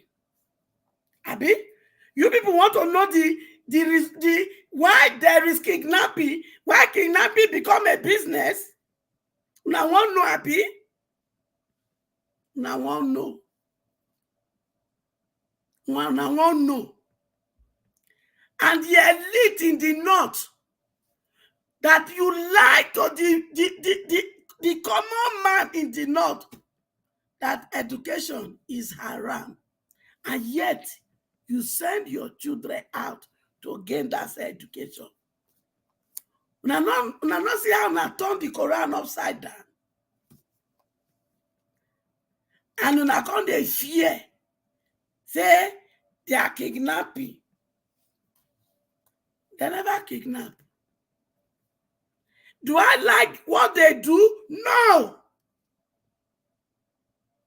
But as a social worker, we look at issue holistically, the root cause. What is the root cause? Now, only one? No. Now, when I was growing up, I was being told, remember the daughter of who you are.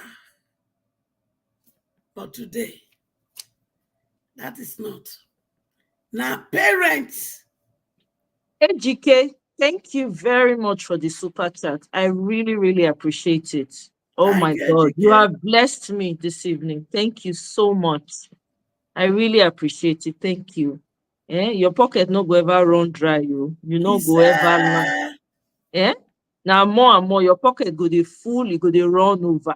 You too, me and everyone, but especially today, I thank Ejike. Thank you so much, sir.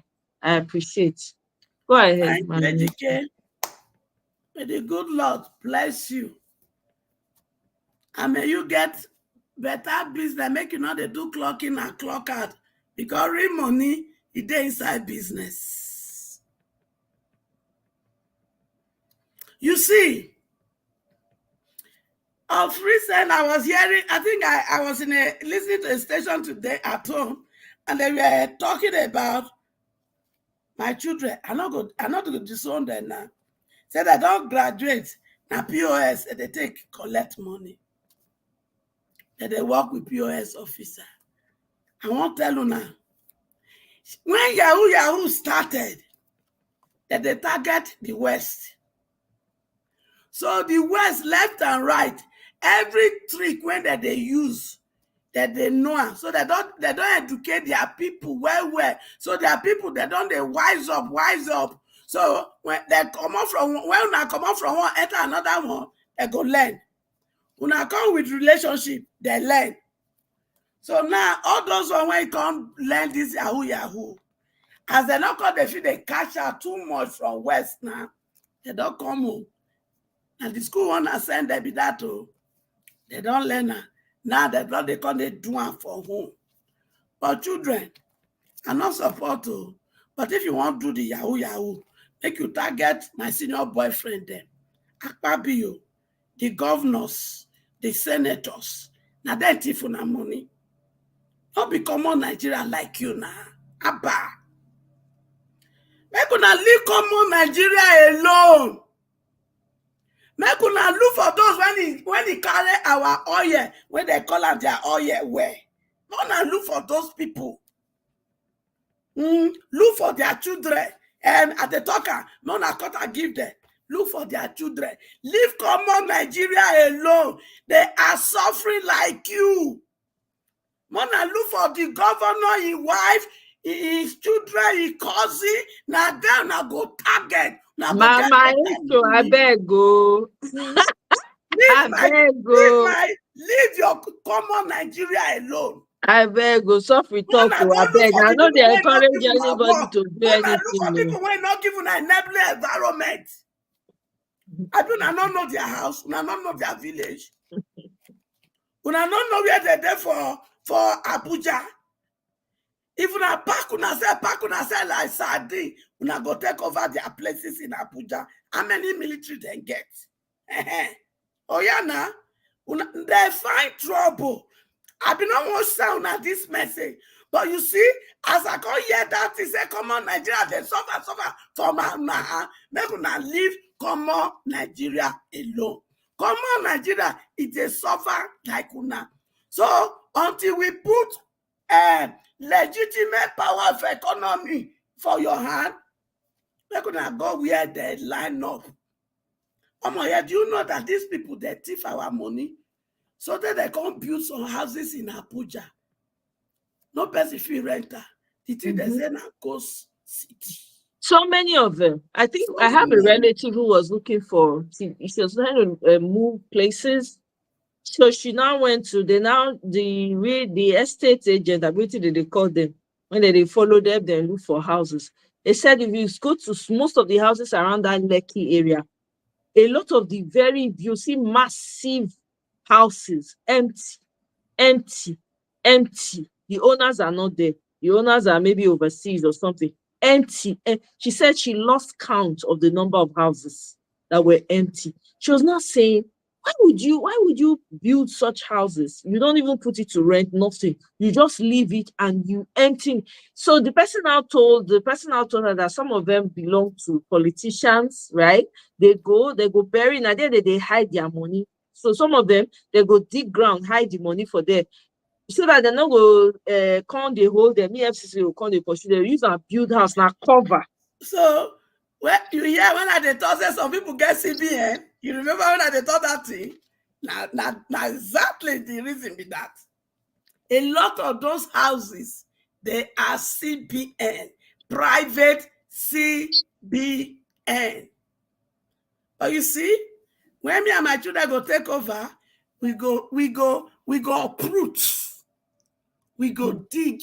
Because me, I know say, when I hide those money for there. So when I talk of private CBN, I don't know this thing. Take. Because, and you know what did they change the money to? Now, hard currency. All the money. Hard currency. Dollar, pounds, euro. And what did they change those money put with that? Some even get a whole room, big one. Now they can't put air condition. If they cool the money, yes. Air condition, they run for that 24/7. Now they look for money. That's why CBN now they get $1 shortage. As soon as they get the naira, they go change it.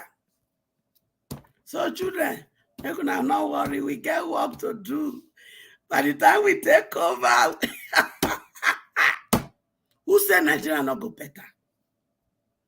The reason why it go better be say, una where it cause this evil. You people enjoy Nigeria when Nigeria naira was bigger than pounds. It was bigger than euro. It was bigger than dollar. Now enjoy this Nigeria. Some of you travel to UK with our money to go to school. The Nigeria government I pay una school fees. Una enjoy life for there. When una finish, before una finish, they don't build una flat. Now flat that they call it those days. They don't build that. They don't buy una Peugeot. And a Peugeot una they use that time. Plus Mercedes Benz. They don't buy a brand new cha-cha. They don't buy it. They don't prepare driver for you. Cook don't they there. Gardener don't they there. Laundryman don't they there. All of them. Then una when go secondary school, boarding school, that time, I hear say, na chicken, na they do toothpick. Una cloth. Now somebody there, before you wake up, when you go bath, this idiot wicked people. When they were in boarding school, when they go bath, before they come, the person when he called dress their bed, he don't put their uniform, he don't put wear iron or top bread, stockings, he did that. They don't clean shoe for them. Student or secondary school student. This is wicked, idiotic people. When not make my children know say there was a better Nigeria. That was the life they lived. And then now they can't become a Pharaoh. Pharaoh. Hey, and I don't know what happened to Pharaoh and Yami. They perish in the sea. So those of now when go pursue me and my children, say we not go take over from Una. You people go pursue. You know how they pursue Moses? Pharaoh send it to chariot. Dagaban, if you send your chariot, like how Pharaoh sent it after Moses, when they were leaving, you know where they perish? In the Red Sea. So all of them I go come pursue me so that I'm not going to fight for my children. Una go perish for Red Sea because I must hand over power to my children 2027. But before that, we go put economic power for their hand. Yakubu, they are adding salt and Yakubu, what kind of soup do you want us to cook for you with my Jokaka? Because we are taking you away. Jokaka go answer your question. Election reform, Jokaka, he go answer that. I'm not going to tell them pass like that, but we see the cook and pepper, salt, and mangi. I bet what did they put again? We can't season there. And what do I go make a pepper? Because Akpabio, unfortunately, I don't know. We go serve you special one Akpabio. But those of you who want to impeach him, please don't impeach him yet. Because all of them go eat the soup together, okay? You know the thing about it, right? So some of these people that are with all the, there's no even sense, even amongst the so-called elites, Nigerian elites, rich people. There's no sense of remorse. There's no mourning. This is a period of mourning. This should be a period for mourning for them. Like, look at everything that's going on and say, you know what? There's nothing to be happy about. There's nothing to be jubilating about. There's nothing to be, whatever I have to do, let me just move in silence right now because everybody is hitting everybody hard. Insensitive to the plight of the common man. The highest level of insensitivity. It's almost like they tell them, you know what, become so insensitive that they would desire the days of colonial control. I'm telling you, it's almost intentional. I can make a bold statement and say it's intentional because they do it without even thinking or considering. If it was a normal society, right, where the government cares about the people, with everything when they happen now, right, the government will be conscious. Everybody go they cautious. They go they work small. They say, because people are going through hardship. People will be easier with each other. People will take things easy with each other. It's not like that in Nigeria. The most insensitive of them all, that are the so-called elites in Nigeria, that's when they want to come outside, flaunt their wealth, do all the parties, spray money, where somebody cannot see food to eat. Some people are unaliving because they not see food chop. Some not get anything to take care of their family. Some of them are running out of their homes. Some men and women are taking off from their homes and abandoning their homes because they cannot take care of their families anymore.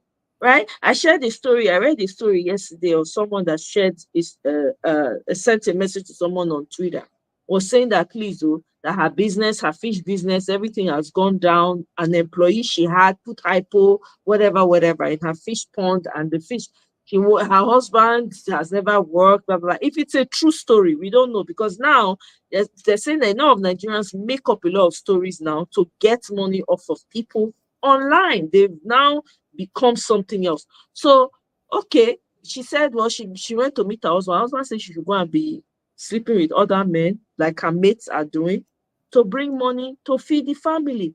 And I'm like, in this level of insensitivity, if that were truly the case, where women are now, abandoning their homes, right, and going with the support of their husbands to go and do all these kinds of things just because they want to feed their family.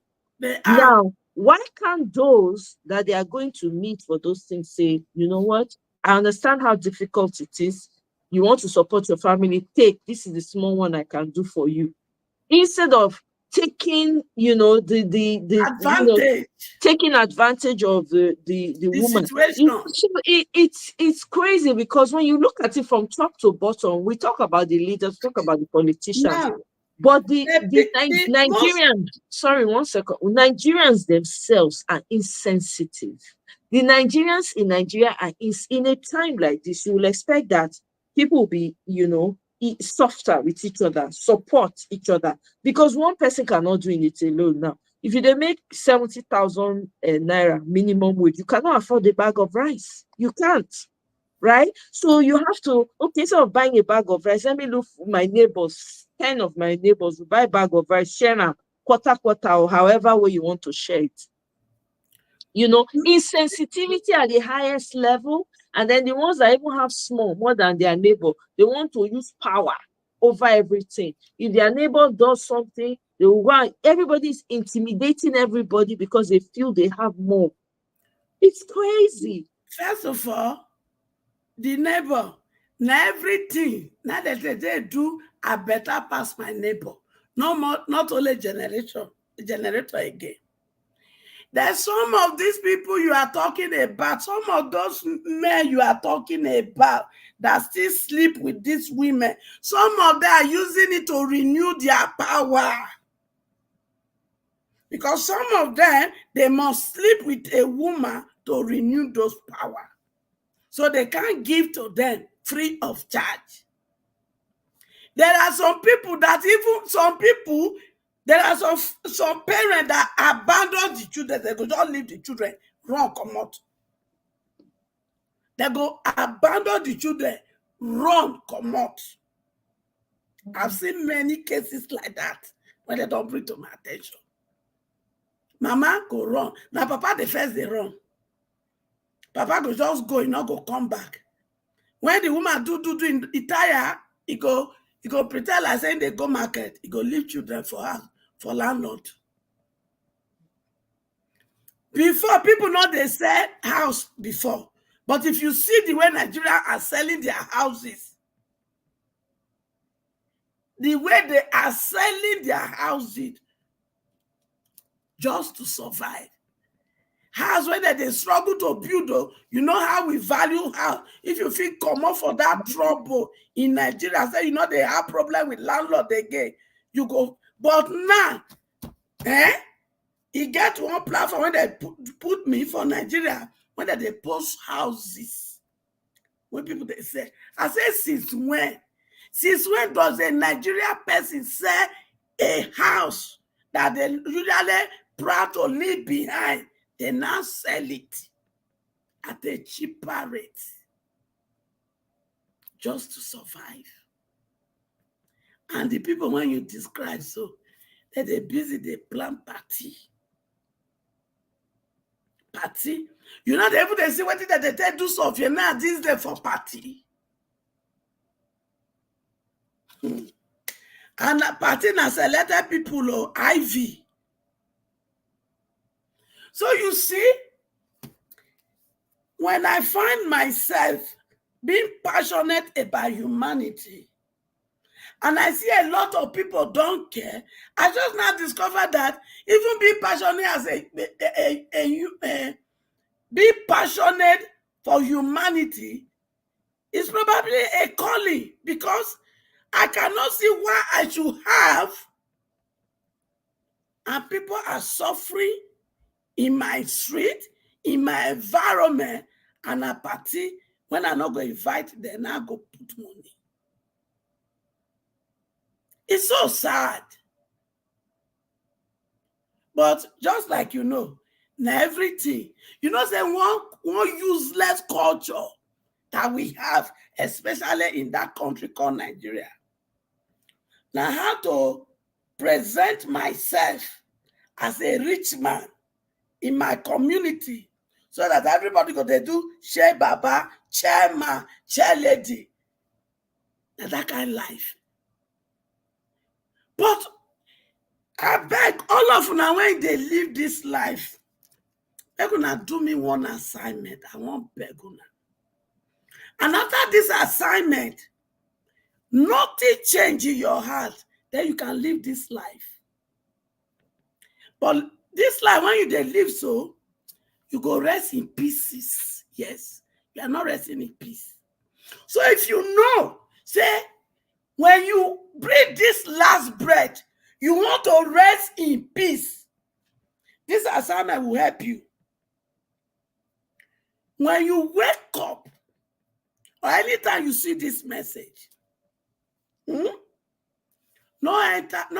let any person drive you. Enter, dress casually. Find your way to the mortuary. When you reach the mortuary, tell the mortuary attendants, make you open up for you. Make you look the people when they there. Make you see how many motor they carry follow body. Make you see how many dollars they carry follow body. Make you see the special place. You know, say big man. Make you see the special design of the mortuary position when they put her. I bet they say, make they show you one big man when he buy, when they bring come there. So that you go understand what it go be the end of your life.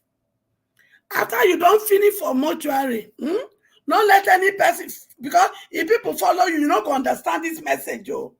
You go carry yourself again. Make you go to the bury ground. When you reach there, make you just sit down there. Make you sit down. Begin to look that bury ground. When you go, when you reach your house, if anything not touch this your heart, to tell you to change your way of life, so that humanity, when you begin to bring all the looting, when you look from my children, begin to tell, in fact, senior boyfriend, you see this assignment go make plenty people return money. So we get to create a special account so that some big men and big women, when go do this exercise, because they want to rest in peace. This assignment is only for those who want to rest in peace when they die, when they die.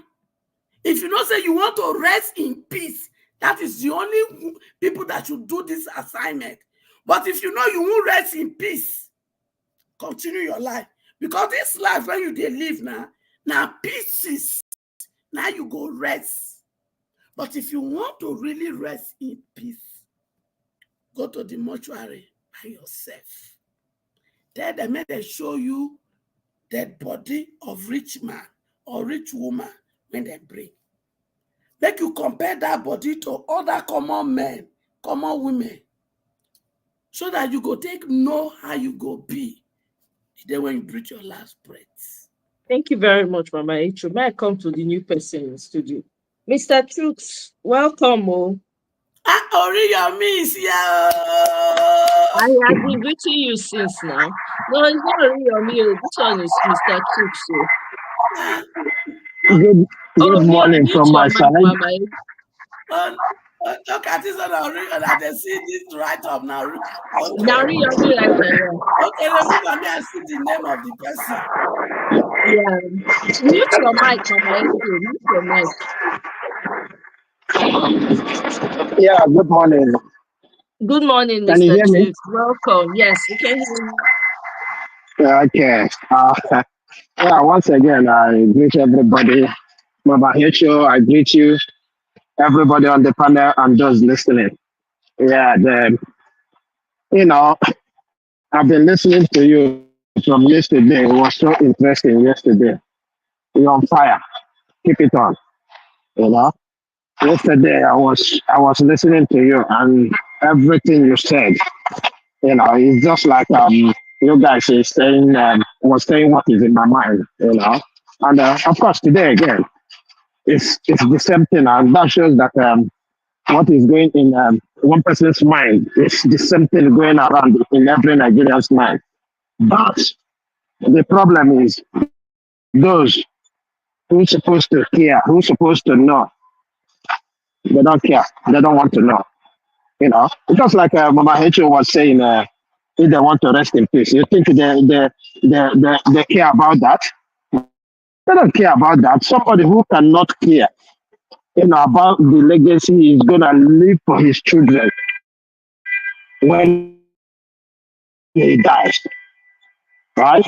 Will not care about where he goes when he dies, because they.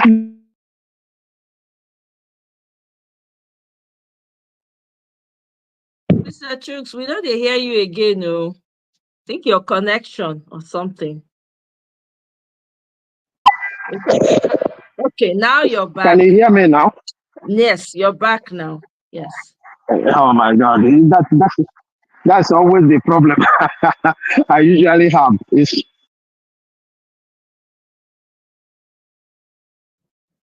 gone again. This your audio does not want you to be great this evening, Mr. Obibueze. Yeah, I can see it. So now you're back again. Yeah, it's what it is.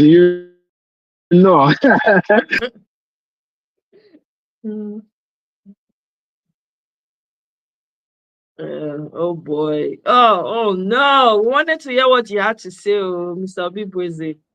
This is so. Are you in Nigeria? No, I'm not in Nigeria. I don't know. You are not in Nigeria. Why is network disturbing you? They don't transfer Nigeria out for you. Anywhere you do, you'll be Nigeria. So it's happening like that. Once they know you are Nigerian, anything that is happening in Nigeria is possible on your side. Can you hear me now? Yes. Yes. Okay.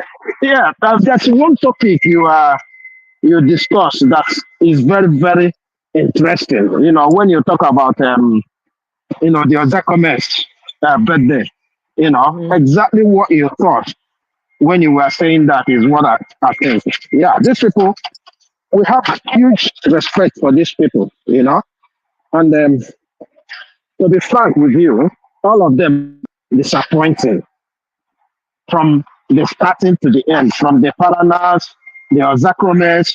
Don't get me wrong, they haven't done anything wrong for me to say, hey, look, this is why I am despising them or something like that. But I tell you why I am speaking in this manner. I'm speaking in this manner because these people, truly, if these people want Nigeria to be better, Nigeria will be better. Oh, yes. I'm telling you this. Yes. See, every day I think about these people, right? Every day they come on TV or on radio to tell us how they fought together with this Aguado.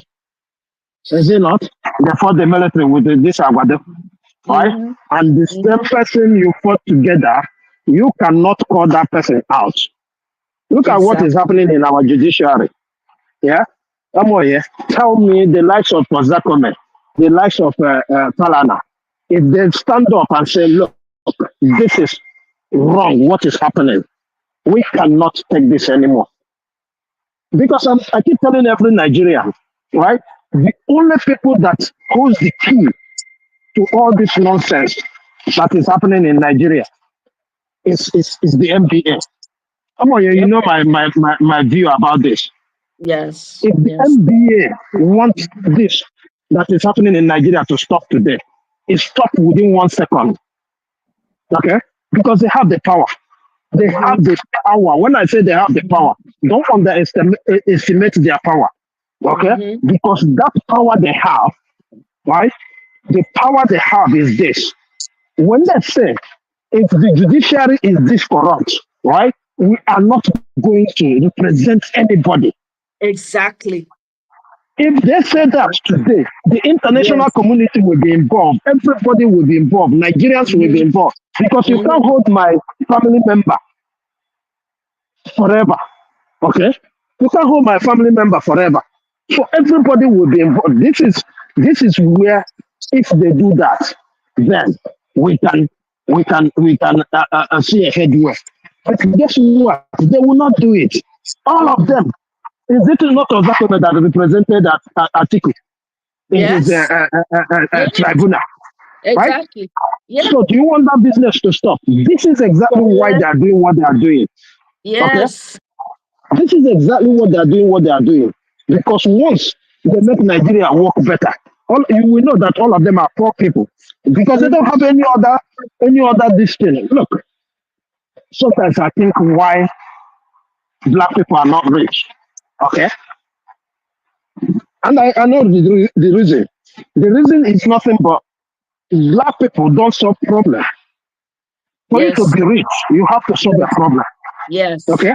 For you to be rich, you have to solve a problem. It's not by working that people get rich. No, you cannot be rich when you're working. No, you have to solve a problem. And tell me how many problems our people are solving. This is why they can only stand there and tell you, look upon this thing and tell you, oh, this one is technicalities and that one is technicalities, and that is it.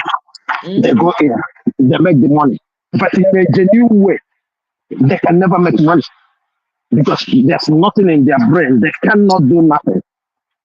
So, in as much as I like Ozakome, I have a great respect for him. Same as Falana, apart from these last few days. I have a great respect, but I still criticize them because they know exactly what to do. When they were in trenches, according to them, fighting, what is it called, the June 12 and the military, right? Who told them what to do then? This is civilian government, which is even easier, because in Nigeria today, the major problem we have today is they misinterpret democracy because it's not for us. Democracy is not for us. So in Nigeria and indeed Africa, they always misinterpret that word democracy. You know why I said they always misrepresent it? Because in what is called democracy, if we voted for you, we don't like you, we can take you out before your time. That is as simple as ABCD. But in Nigeria, they tell you to wait for another 4 years. They tell you that. So that is where people like me think they misinterpret the word democracy for us. And it is the biggest scam. It is the biggest scam they've been scamming us.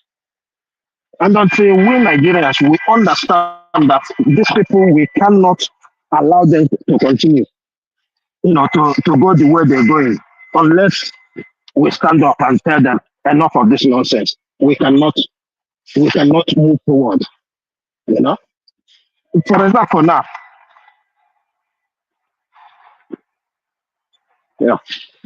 For example, now people are talking about the next election. Me, I don't see anything to do with the next election. In fact, oh, that is the one. And this one. Can you hear me? I can hear you clearly. Okay, yeah, because I was thinking nobody's hearing me. I know. I was hearing. I was nodding. Yeah. So when they talk about democracy, right? We always misinterpret it, and until we Nigerians, when I say we, real Nigerians, stand up, and say enough of this nonsense. It's not about going to the pool. Going to the pool cannot do you nothing, and that's why when you were saying about PO doing something, I bet you, no matter what he like, let him fall. It's still gonna be the same. It's still gonna be the same thing because none of them are genuine. I'm telling you. You see how they planted all these people there. They're still gonna plant people inside there. So the only thing, and if I can say, I'm begging Mr. P.O.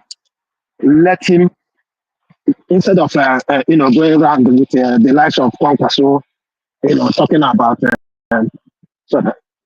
Okay, talking about mothers, right? They should concentrate on getting these people so that they unite to force both the National Assembly or whoever that is involved to stop all this madness, and change our electoral system. That is the first thing. It's not the type they were messing about before. Not that type of change, right? One of the first things they should and stand up to is to say INEC should bear the burden of truth that they have conducted this election, to the best of their knowledge, because I can tell you why I insist that unless they do that, they're going nowhere. Because at the end of the day, INEC will still come out. Will still come out. You ask them to give you the material they conducted the election. Look at what is happening in Edo. They are behaving as if it is their property. Yeah, and nobody can do anything about that. Not even the judiciary. Nobody. Can you imagine? This is why sometimes I just feel like giving up on Nigeria. I'm telling you fact, because we all were there when they did that the last election. So that election they did, we know how OP was shouting. They haven't given us what is it called? Election material so that we can inspect it, right? All these idiots of lawyers that can come out and tell you about not desecrating our judiciary system. Because once it come out to them protecting themselves, you hear how they will make it look. Your connection again.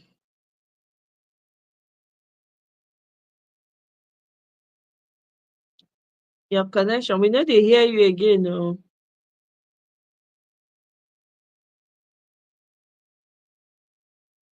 Oh, Mr. Obibuezi. Connection doesn't want him to be great this evening. Okay, you're back.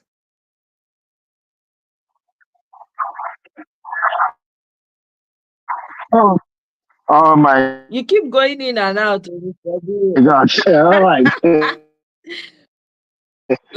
So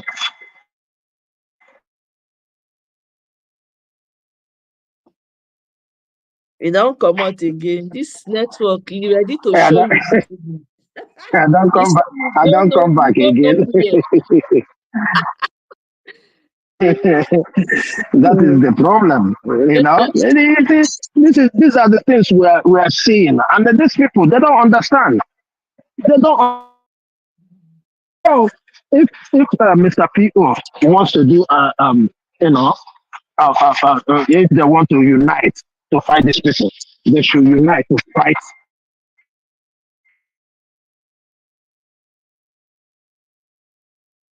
Okay, don't come out. This one of the major things is INEC should be the one to prove that they have conducted the election according to the Constitution of Nigeria. Because without that, nobody can stop these people. Nobody. You can form 10 parties. You can do anything. Because we don't even understand the magnitude of what these people are doing. Look at what they did in Edo. I was boasting that this can never happen in Edo. Yeah. That's my thought. I was telling people, no, it can never happen, because I said to them, Edo is the originator of Labour Party, right? I mean, not in Labour Party, obedient movement, right? Yeah. They are well politically exposed. Okay, so for this to happen there and nothing happens, that shows us that Nigeria is gone. I'm telling everybody who cares to know. I'm telling you. You're right I'm about telling that. anybody who cares to know Okay, if they can do this in Edo and get away with it, there's no place they cannot do it and get away. You had them saying it. You had the APC chairman says, "Oh, Anambra and the Ondo is the next." Yes. It was so easy for them in Edo. It was so easy for them in Edo. Another thing that contributed to that is because the people did not have the outgoing governor did not have the support of the people, and they now told because they had the Edo security network, right? They told them the police force, the Oga of the police said you prevented them from working and coming out that day. You understand? So he kind of tied the hands of the governor. When they came to escort the governor out of the collation center, if the people were behind Obaseki, that would not have happened. Because the people, right, in Edo, they wanted him out by all means. Okay, so they did not give him the support that they should have. Just like when during Oshomone's time, you see how they rallied around Obaseki then. If he had that same support, they would not have been able to. So You know what I'm gonna say about this. Yeah, you know what I'm gonna say about that, right? Yeah. For me, it's not actually because of that. Okay, because at least Labour Party is there. Okay, the reality is the formula these people use now in rigging has never been seen before. That's true. They were so bold; they don't care. They are bold to rig. They don't care. Okay, that is the issue. The issue is the how bold they are to rig the election. It's not because of any other issue. But if you are bold to rig the election, nobody can. That's why Nigerians are like, what is going on? That's why like Nigerians are like, what is going on? I cannot say this. I cannot do this because the fear will be there. There's a fear. I'm telling you, there's fear because they haven't seen this type of this thing. Okay, police, the army.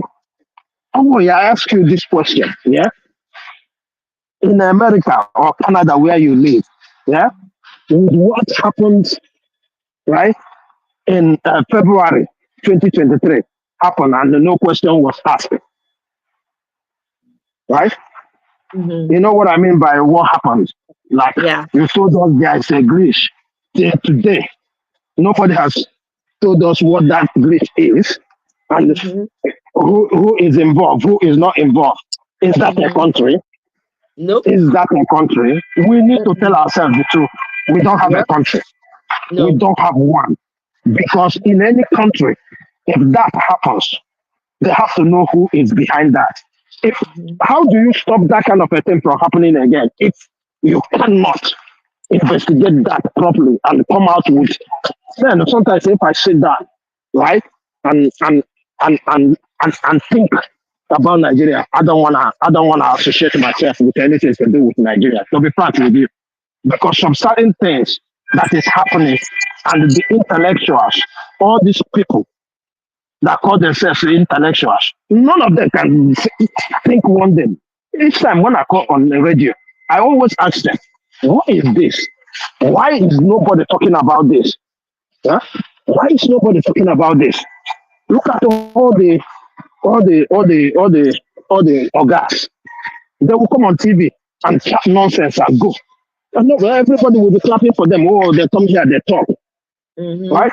But the likes of this is why I'm talking about the likes of Ozakome and the Falanas. Okay? Because if Falana, the likes of Ozakome, they actually want to save Nigeria. This is the kind of thing they sue INEC, sue the federal government. After all, this is our money. We gave you money to conduct the election, and you told us that something happened. Okay? Because you cannot force the police to do anything, to go and do that investigation, because they're being captured. But you can sue INEC, sue the federal government, because it's our money they use to do those elections. So how come you we use our money to do an election, and you told us that something happened. If I give you money today to do something for me, and you told me, oh, something happened, I couldn't do that, can't I have my money back? Or can't don't I have the right to know exactly what happened? Have Nigerians known what happened? The next thing when you talk, they tell you, oh, because you lost the election, wait for 2027. And nobody is talking about this. Even the likes of people, I expect them to say, look, it's not about the election now. We've lost. We agreed. But we want to know why, what happened. Because if we don't know what happened, how can we prevent it tomorrow? How? How? But PO asked. PO asked that question. That's what PO kept asking. He wants to know why, so that he knows what to do next time, right? Yeah, they should. They never prevent, because there's no, like you're saying right now, there's no nothing from Ozeki. That's why they do. I don't have anything against the man. I don't know him from Adam, but he's just so tone deaf to me and highly insensitive, right? The people that they ought to be fighting for, they are not fighting for. These are the people that ought to be championing, ensuring that what caught my attention to? When you called him, what caught my attention was the way you presented it. Because they give themselves a big names and all that. Yes. Oh, the gather of this, the Illuminator or Terminator, right? They give themselves all these names. But check what they're doing. Does it correspond with that name they're giving themselves? The answer for me is no. Because if I'm a warrior, I should fight for my people. Exactly. I should start with my people. If you go anywhere near my people, get tired. If you're a warrior, you don't get tired. Look at Julius Malema. Julius Malema is still fighting and bringing up people behind him. Till this very moment, Julius Malema is still fighting. To tell you that leaders that position themselves, they are fraud. They are just fraud. Go ahead. Sorry. If they get tired, if they get tired, let them say, okay, if today the likes of Jose women come out and say, look, I'm getting old. I just want my family to enjoy me, right? I don't want to be an activist again. We will, even do him a very good bye. Know that he retired with his integrity, okay? That's what I'm trying to say. But you cannot continue to say, oh, we've been in the trenches, we fought for this democracy.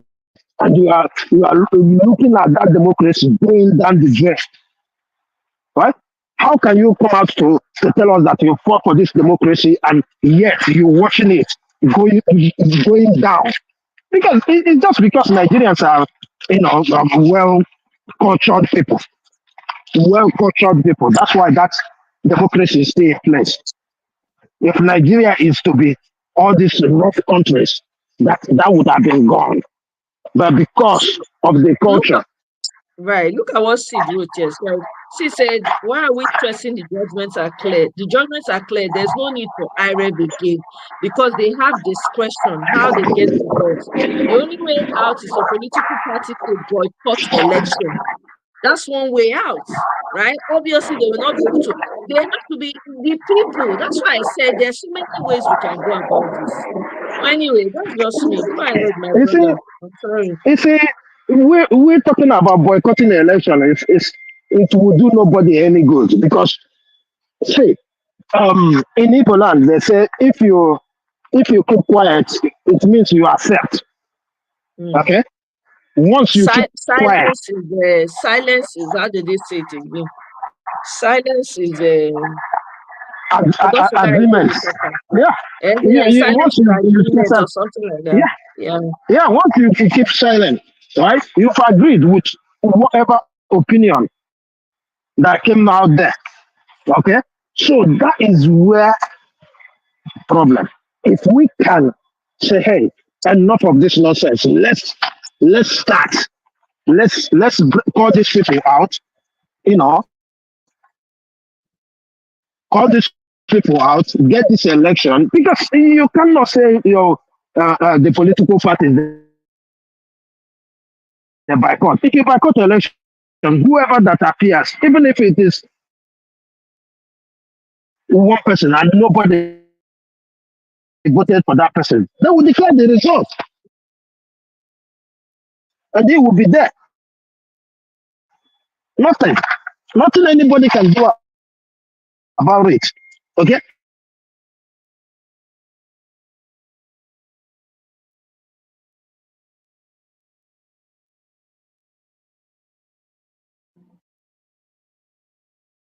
Mr. Abubieze, your audio don't disappear again. No.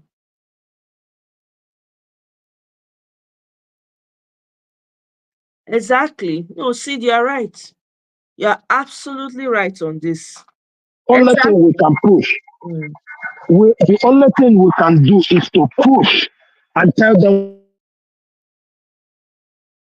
any day, any day we can get these people to make a law that INEC have to come and prove whether he do this thing.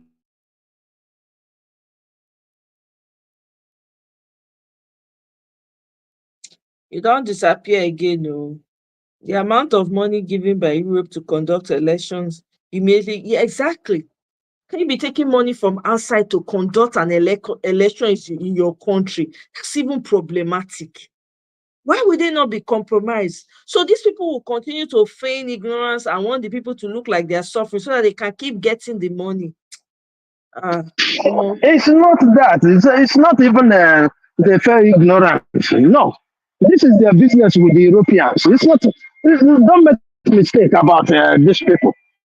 It's their business with the Europeans. The Europeans knows what is going on.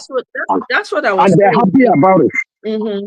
That's what I was saying. No, you're right. You're absolutely right. Absolutely. That's what they want, because they want to have access to the resources. Say the president, the vice president of the World Bank say if Nigeria continues in its trajectory for the next 15 years, can you imagine who will remain for Nigeria? 15 years. That's complete madness. That's where you know that they have seen us finish. Completely. Okay? They have seen us finish. They have seen us finish. That you see that statement that man make, Nigeria is supposed to be rioting straight away. I'm telling you. They're supposed to be rioting straight away. Are you mad? Can you say that here? Do you understand? No? I don't know. No, I don't know. Yeah. And also, that's what it is. If Nigerians have reacted, some people are giving us excuses of how correct the stupid bank is. Okay, you know what I said, right? And the likes of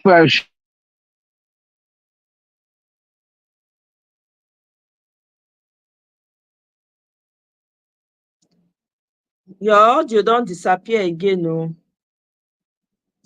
It's not going to change any laws that disadvantage. Europe has held him because he needs now they've gone overseas. My heart is paining me. See, this one you just type so. I just get instant headache already. As you just type them, I just read them. Headache. Hey, God, I beg. 15 years of this is crazy. Who will be left in Nigeria? I don't think anybody will be left. To fulfill their agenda. Remember, exactly. So now, after 8 years, that means they go look for another person when go replace them now to continue the trajectory. God, I beg. Hey! This is crazy.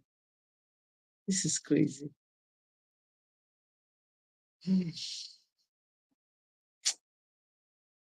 Wow. Wow.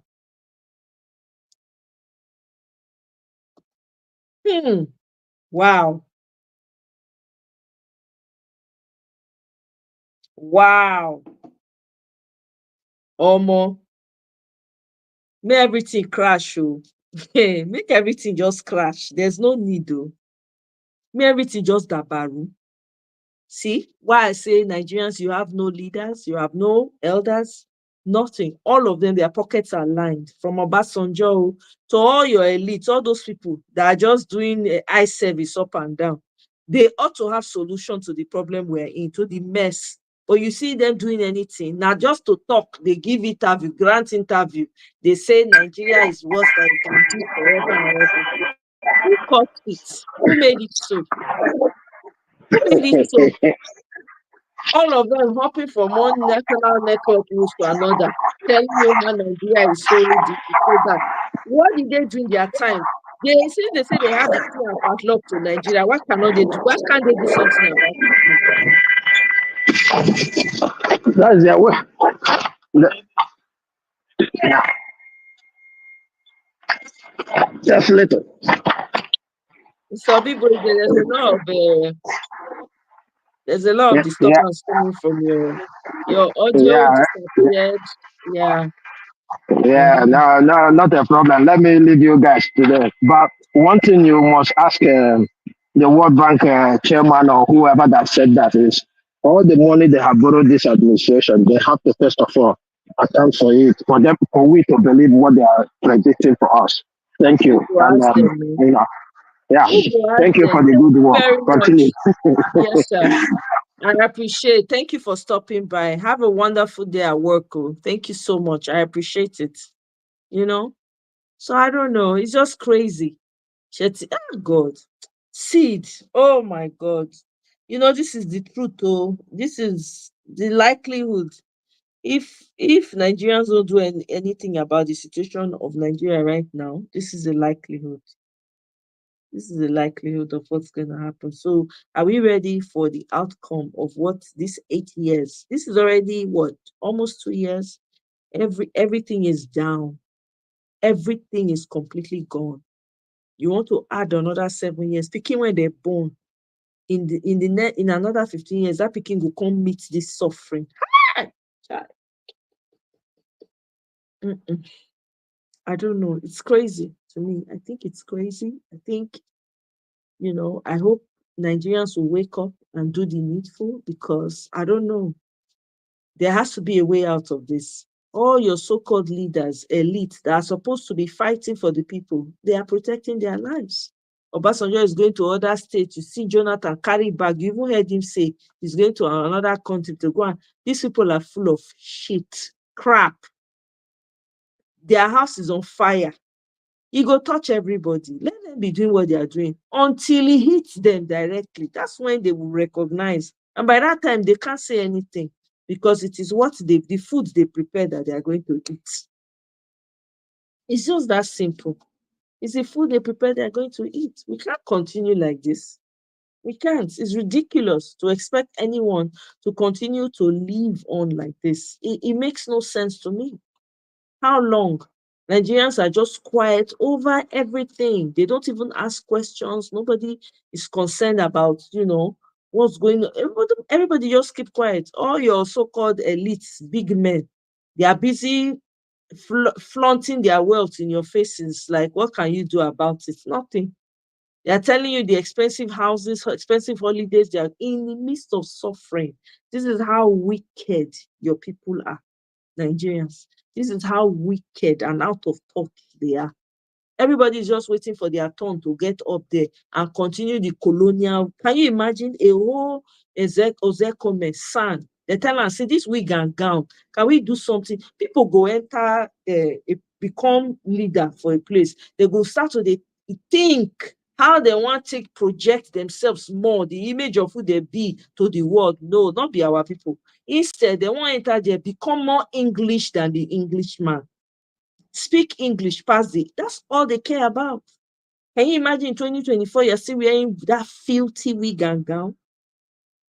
Meanwhile, for most of their countries, they don't wear those things again. They don't. No pity, no mercy for the people. They don't care. All those people, they keep saying, oh, we're fighting. We fought for the rights of people. We fought for They were fighting for themselves, fighting for their pockets, fighting for when they get there. Once they get there and they start to touch some money, forget, concern them again. They go say, no be we cause the problem of Nigeria. Their tune go change. You now see them taking steps back. They will now be talking from behind, be telling you, reminding you of how they fought. Somebody that is a fighter will remain a fighter. Insult Sowore as much as you want. Feel a certain type of way about him, because I know I have. I've criticized the man heavily too. But the man has stayed consistent. That's how you know who's really fighting. You don't give up. You understand? If you're a fighter, you're a fighter. You don't give up. You don't get tired. These people have eaten. Their hands don't touch money, don't touch influence. They don't want to them now, it's like, oh, whatever. We have done. No, you haven't done your part. You are alive. As far as you're still alive and you're part of this system that's so messed up, you have not done your part. You haven't even scratched the surface, because nothing has changed. Matter of fact, it has gotten worse. All the so-called people that have labels as leaders, where are they? Where is the power? All that mouth when they move, where is it? All your so-called top people, top lawyers, top this, where are they? Now only themselves they know. They were being activists because they wanted to get close to the corridor of power. Once they got there and they got an appointment or two, or they were promoted in whatever career they want to decide they want to be in, everybody go quiet. Keyamo, they talk anything again. They don't be a minister of airport or be aircraft or whatever, air force, whatever. I don't even know. Right? You hear him talking about the sufferings of the people, not being by himself. When they gaslight, they defend this man. When they talk, they speak English. They say the most brilliant people go to school from home. Look at him. Does he care about you anymore? Tomorrow now you see him, they'll be celebrating him. He will say it's his birthday. Come with expensive car. Invite all the who is who. Themselves to come and be partying in the midst of the starvation and the unaliving and the killing and the miserable welfare that their people are living through. And they are satisfied with it. They are okay. What is there to celebrate in Nigeria? Even if you have a birthday to celebrate, you can't do your celebration inside your father's house with your family, you know. Must we know? You now bring everybody in the midst of hunger. You see, it would have been so bad if this man had come out during his birthday, put money together, say, okay, you know what, we're going to this location to go and feed these people. We'll to go and give bag of rice to these people. That money that he's going to get, he can announce it's my birthday, or people will whatever. He will not buy to alleviate some of the sufferings. But no. Does he care? No. That's why he could have a lavish party. He's having people give talks. What impact have these people made in Nigeria that is visible? You're in the legal field. What impact have you made? What impact?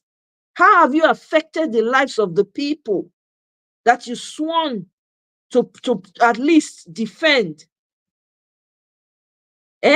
How? The most insensitive human beings ever. And they will be calling them elites. These are the people that you people are calling elites in Nigeria. No touch, out of touch with reality, not in touch with the pains of the people, don't care. These people have domestic staff. Do they care how their domestic staff is faring? Some of them have drivers. Some of them have like 4 or 5 drivers. Do they care? What are they doing for them? Where we are right now in Nigeria is such a depressing state that anybody with 2 cents, when he gets small sense, he go say, no, let me hide myself. There's nothing to celebrate. Let me not come out and be laughing when other people are suffering. I don't want to be an insensitive human being. I know it's my birthday. Please, let's do it quietly. Or if we're going to make it loud, let's find a place to go and feed people. Let's find a community to go and distribute food. Let's find some children that are out of school that we can decide, okay, out of the money I get, let me pay from. How much is school in Nigeria? Nothing. Especially if it's a public school. At least let them get some type of education or learn a trade, a skill or something. No. Instead, they come out and flaunt their wealth in front of the people that are poor, people that don't have food to eat. There are people, as we speak now, there are families that are crying, groaning, because they cannot afford to take care of their families. They can't feed their children. Husbands can't take care of can't provide for their homes anymore. Wives are frustrated because the little money they are making, their businesses has been eroded. You understand? And you're coming out and you're celebrating and making it a big thing, putting it on national net. So people, how is it going to affect the people's lives positively? How? I ask, how? And somebody will come here and be talking about Nigeria. We don't have elites. We don't. We have a cabinet of gorillas. That's what we have. Now baboons, they fool everywhere. I'm telling you, working the people to their bones. People go work, the money not day. First you go, they work for island, you go need to wake up 3 a.m. because of traffic. On top of 70,000 naira minimum wage. Please make it make sense. Make it make sense. And these people are so insensitive. The height of insensitivity is dilapidating, honestly. And you still see some stupid people still come out and be hailing these people. Oh, he's a luminary. He's a this, he's a that, he's a... How about talking? How about, you know what? Let me alleviate some of this. So take up some families and say, you know what? Let me invite some of these people to come and eat. Because I know some of them no go don't chop. We've become desensitized to the sufferings of our brothers and sisters. Person when see body for ground now when they don't honor life, body don't mean anything to her again. You don't they desensitize. People are used to suffering. You go market people want cheat you. Anywhere you go, they want cheat you. There's nowhere policeman want cheat you. It's crazy. And everywhere is just quiet. And the so-called leaders, because they're enjoying it, some of them don't travel the roads. They have private jets. These people have friends. Please, I want to go here. Can you please send your private jets? I'm telling you. They come out and come and talk with one side of their mouth. They go back and go and be enjoying that money that was stolen by their friends. That's what they do. They don't care about you. They're not interested in your suffering. Who gives a damn? That's what they say in their minds. While behind closed doors, while you are suffering and crying, they don't give a damn about you. And you see people running after these people. Oh, I know this person. Oh, it's my uncle. Oh, I know him. I know where he lives. How does knowing him affect your life positively? How has it elevated you? How has it improved your life? How? The same people, they will share 1,000, 5,000 to they go open seats for them. You are not supposed to be smiling with those kinds of people because they are the reason why you're where you are. The people that are supposed to, a country full of buffoons as leaders that cannot fight for the rights of the people, that cannot call out the politicians that are doing wrong, that are doing the people wrong. Those are the people that you people are singing their praises. When they have parties, you want to be part of it. It's crazy.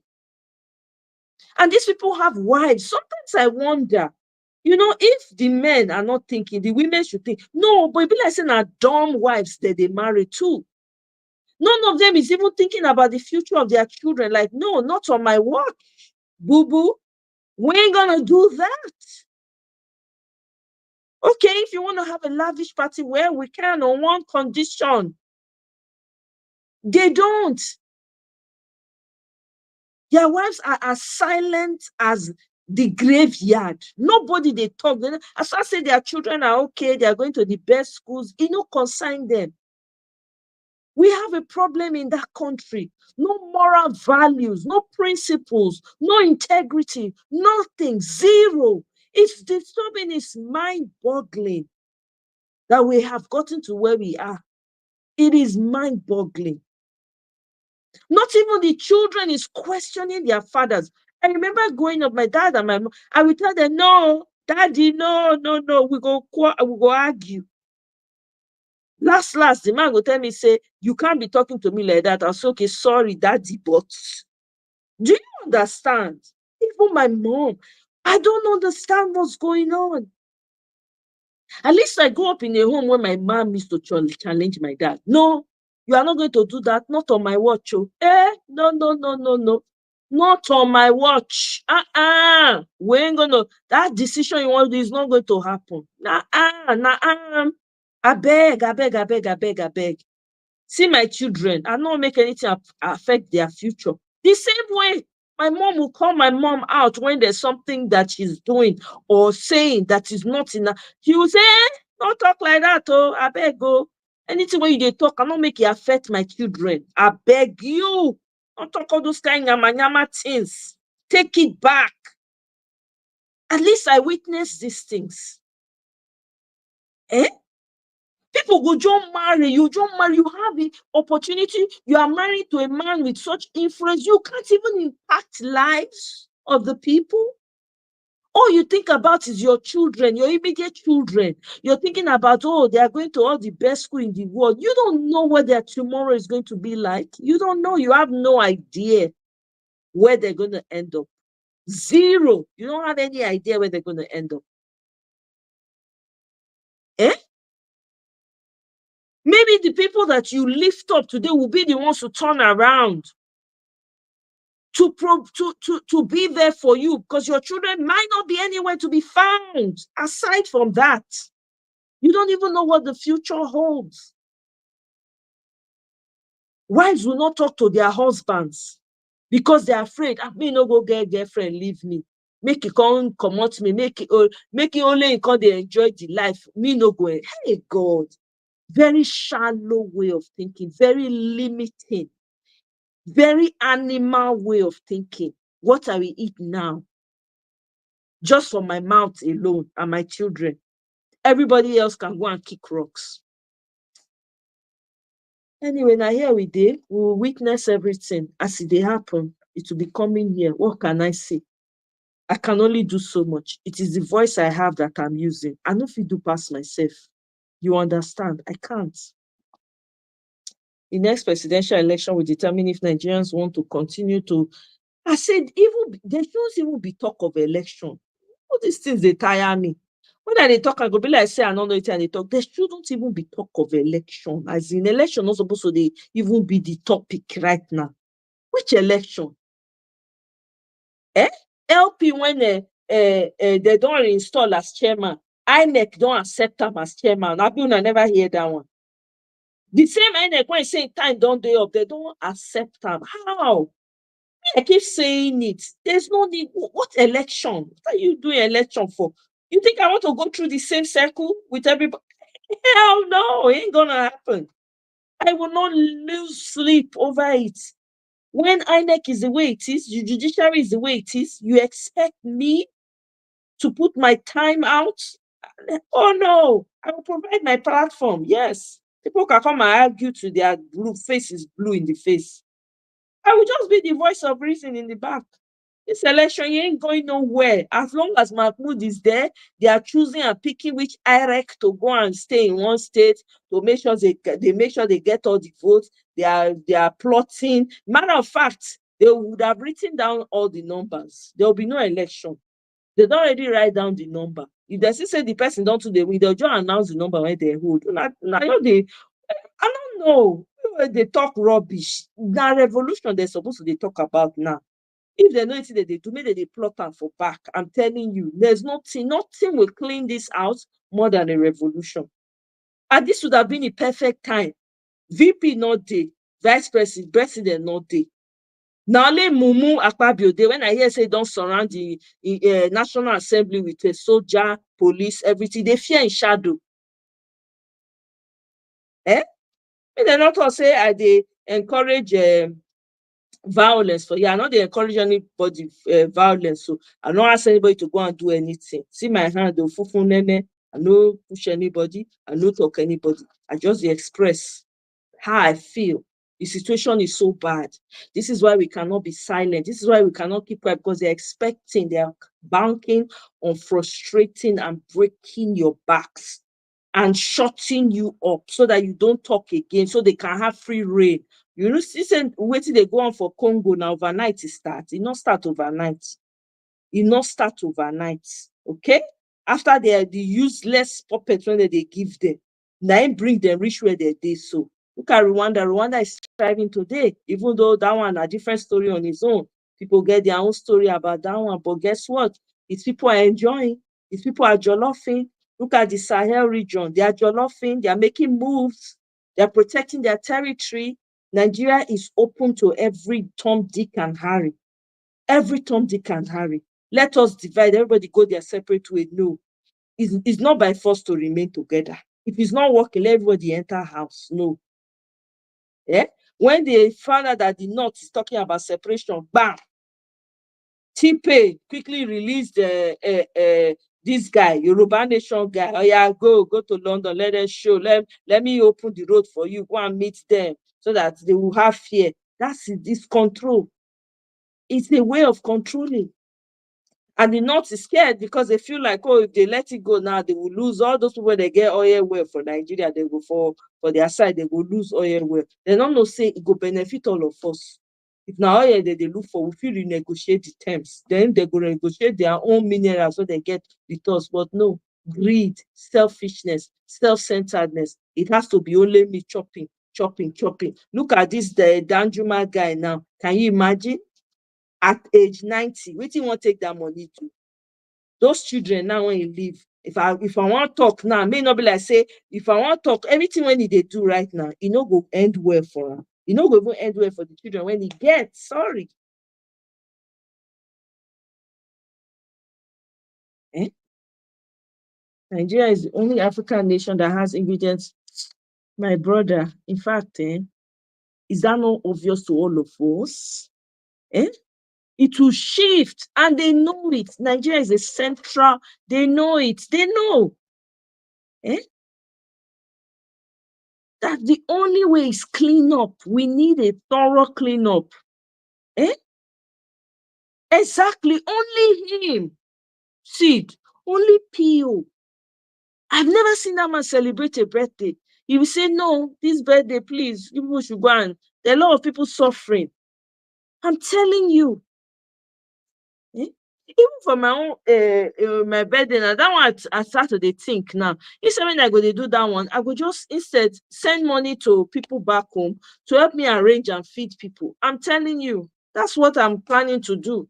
Because the suffering is too much. And you know, you want to turn your face, you can't. You want to be quiet and pretend like you can't. My heart can't. Every time I've tried to like, oh, I don't want to do it now, but I cannot.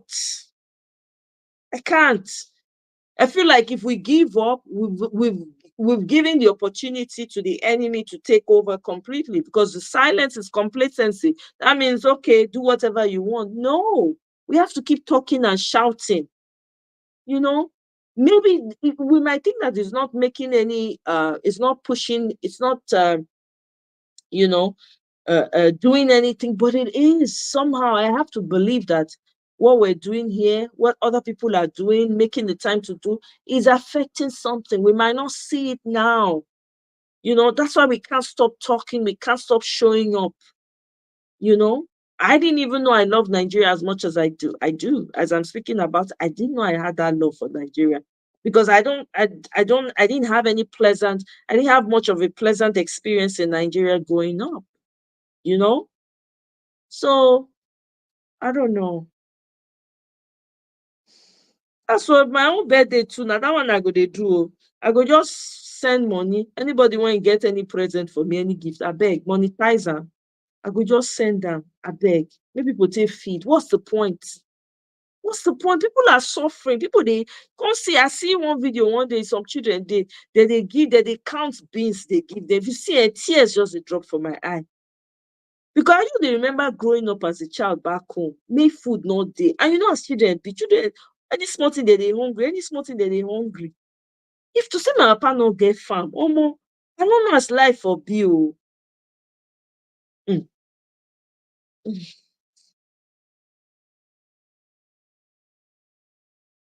Exactly. Using road to go, thank you. That's a point. That point when you don't make now, see, very, very important. We talked about it yesterday, but we missed that point of he used road to go see the nursing school when he promised he won't give them money. He still come out, interact to help. Oh, if we not clean up the system, forget election, just forget it. There's no need. These people, there's no need. And guess what? They are recruiting young men every time to become cult members, to become agberos, so that they can use them during election. I'm telling you for free. They're recruiting them. Secondary school recruits, in fact, I hear say primary school said that they recruit. No, you talk of forget university.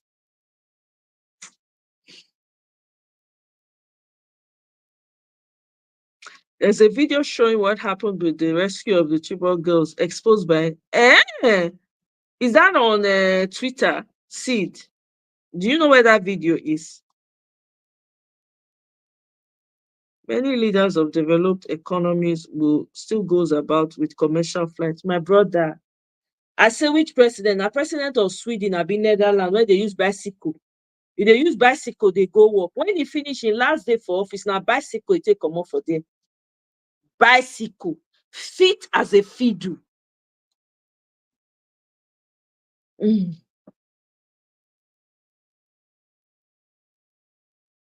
Many lines, I'm telling you. We have been so divided, and they know. So they know there's not much Nigerians can do. They are very divided.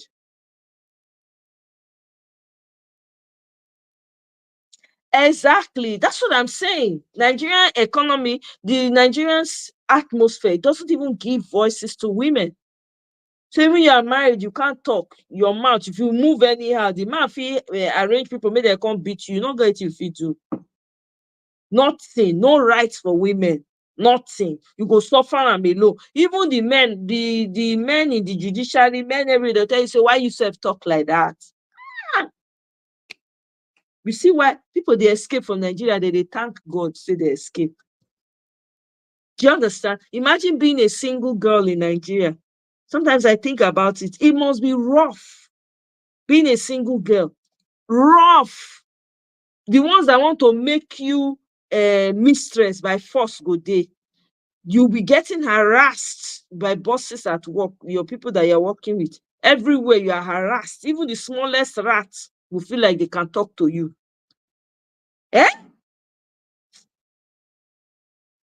Those women have no levels because most of these men are occultic. That's true. And will do anything and push anyone out and easily replace. You're right. You're right. You're right about that. Seed, you hit the nail on the head. You are absolutely 100% correct about that. It's sad. It really is sad. It's very, very sad. Even Portugal, that is not up to 50 million, is a nation. They even colonize some countries, yet Yoruba and Igbo that are more than 50 million.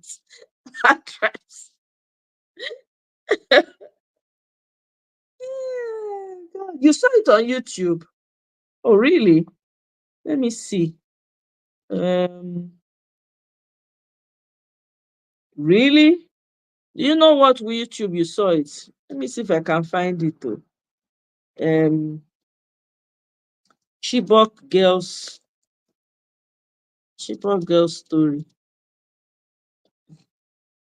Is it Chibok girls story? Let me see.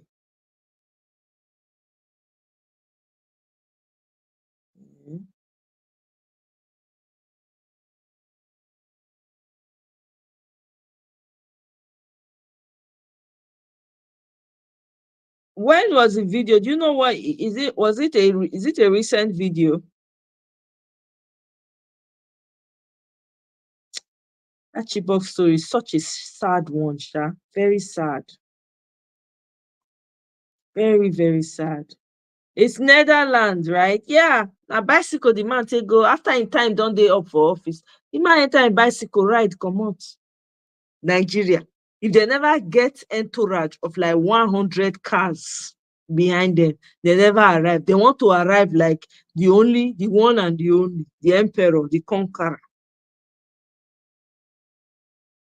Oh, really? The same guy is now the chief commander of NATO. Wow. Okay. Shoo.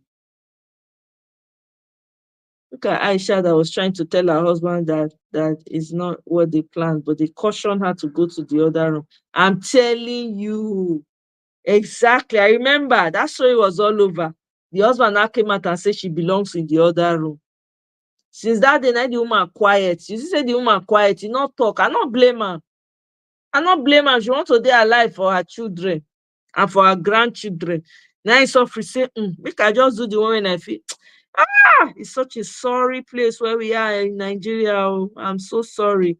I'm sorry to the women in Nigeria. I'm sorry to the ones that are married that are suffering. A majority of them are suffering. I'm sorry for the ones that, have no way of escape. Right now, as we speak, there's a woman crying, shedding tears, hot tears that she cannot talk about. She cannot come out and tell the world what is happening with her.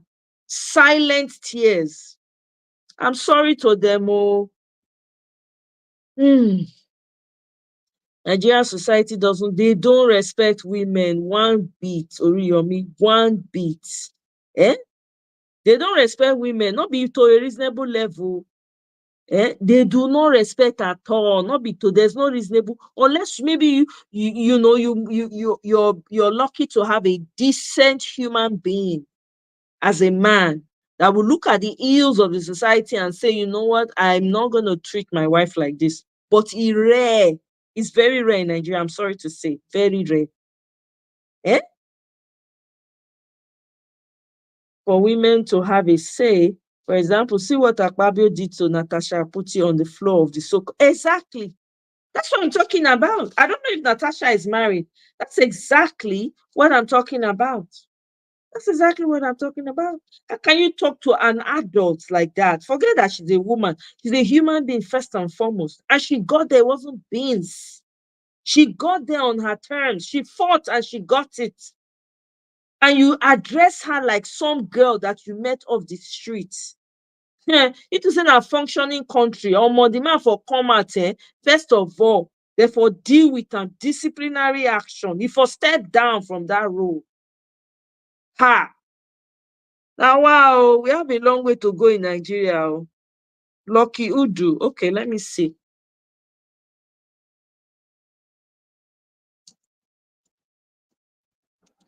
Let me see.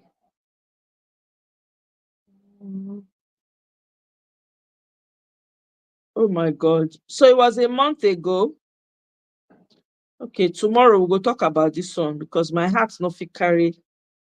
I just see the stories now. They read the thing, man. Can you imagine? Boko Haram kidnapped me to teach their children. Can you imagine? They kidnapped man to come teach their children for inside bush how to read and write. Oluwa. Our country no be country. Even the lady that was trying to be the speaker, which lady be that? The priority shouldn't be national anthem change, but the sufferings of they shot. Yes, I remember that lady. Yeah, you're right. I think she's a new. Is she not a new senator or a new representative or something like that?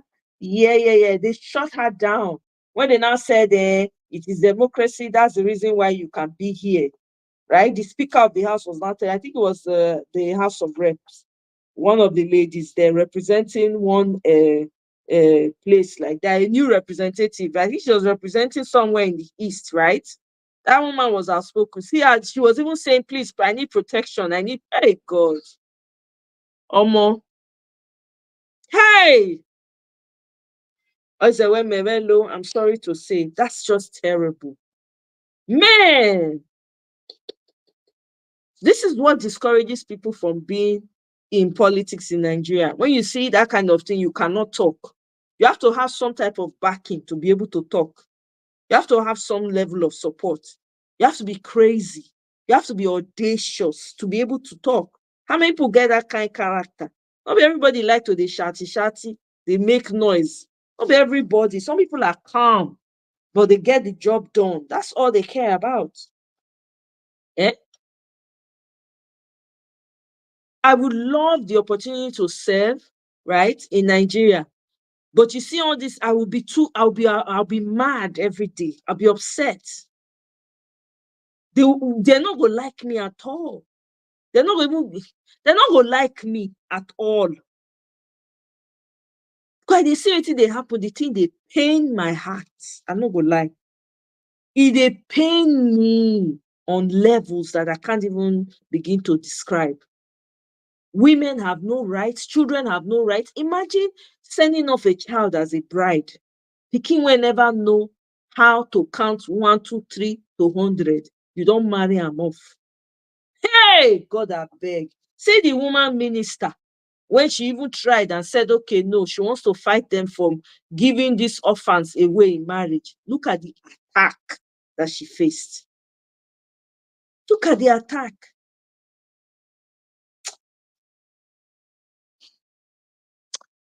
My people, I think I will draw the curtain here. I beg. We'll continue again some other time. I don't know about tomorrow. Saturday, definitely, we'll be here. Saturday, we'll probably be here early. I'll try to be here early enough, maybe in the morning, so that we can look at the videos that we have for the day and really have time to talk, whoever is available. I'm going to send out the invite early. I'm going to try to do that early, guys. I know I haven't been consistent with the timing, so please, I just want you guys to bear with me.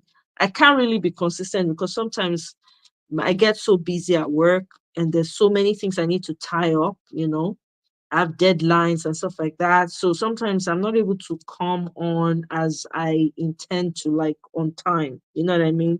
Sometimes I schedule it for 5:10, 5:15. I'm not able to come on it right away. I probably need to put, so just bear that in mind. Fridays are usually crazy for me. So I'm trying to stay away from doing anything on Fridays, but it depends. If my Friday is wonderful, I'll be here.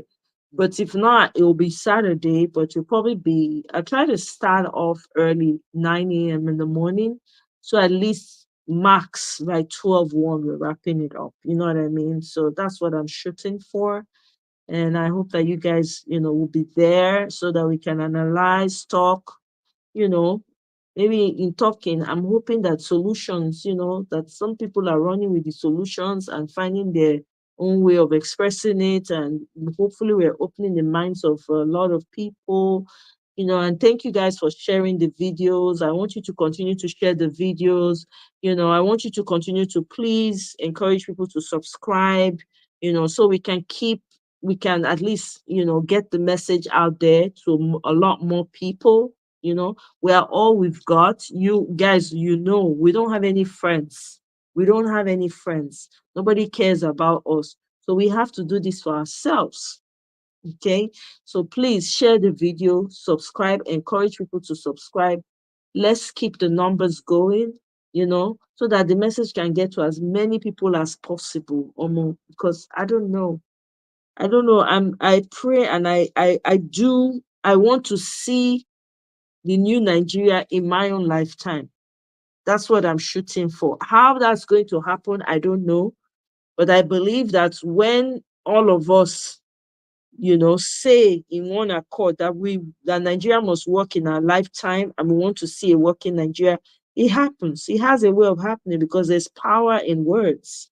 So in addition to us showing up here and talking and spending time analyzing, I also want to encourage us to use our words wisely, especially when it comes to Nigeria. Tell yourself, say it loud, Nigeria is going to work in your lifetime, because you certainly do not want your children to inherit this. You don't. You don't want the people coming behind to inherit this. This is mayhem.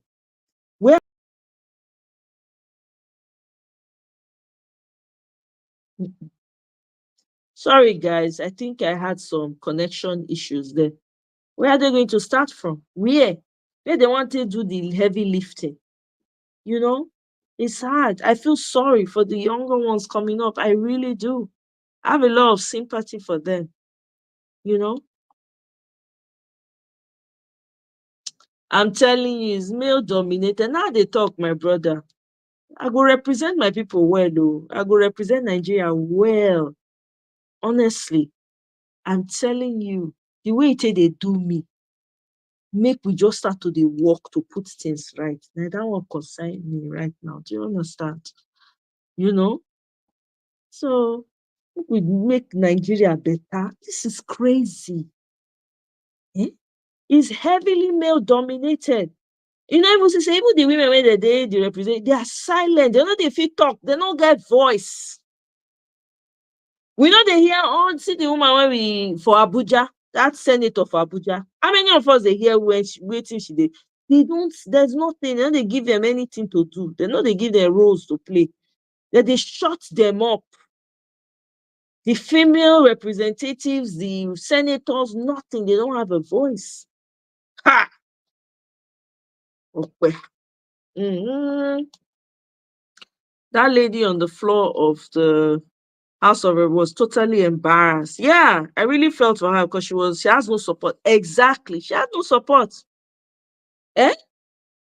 Well, I heard that one, it was because, Dino Melaye was accusing Remy that he's not going to be a houseboy to her. He's not one of those that goes to wash plates in her house. I think they said she was a handful as a senator. How did she even become senator? That kind of woman with Agbero attitude. Anyway, now Nigeria.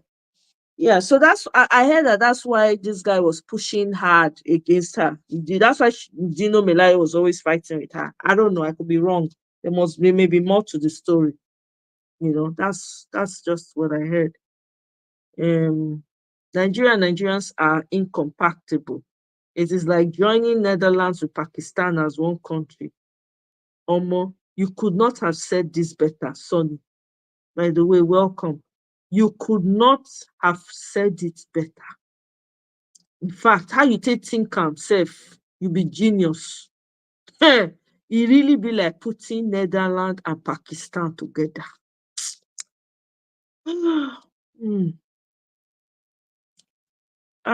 Oriomi, wetin I go do? I dey take time, oh. One I not see me like that. When you notice maybe if I don't come live, I'm taking a break. I go just say, you know what, I can't. Not be me. Nigeria, let me take a break. And there are times I go talk am again where I no even want talk about Nigeria again.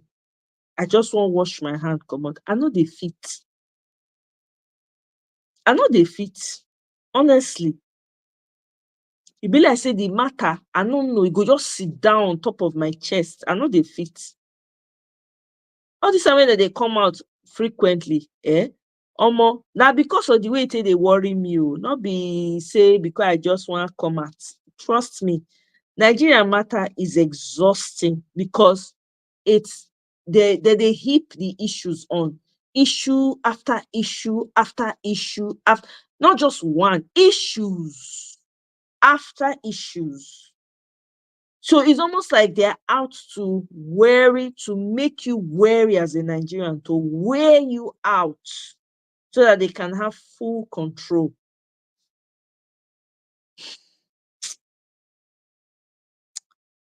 Do we have Ashwebi? Since now the only thing we did give us joke of a country, I beg, maybe take care. I'm telling you, I dey take care of my mental health. When one not see me, one I just know, okay, she's taking a break. I'm telling you.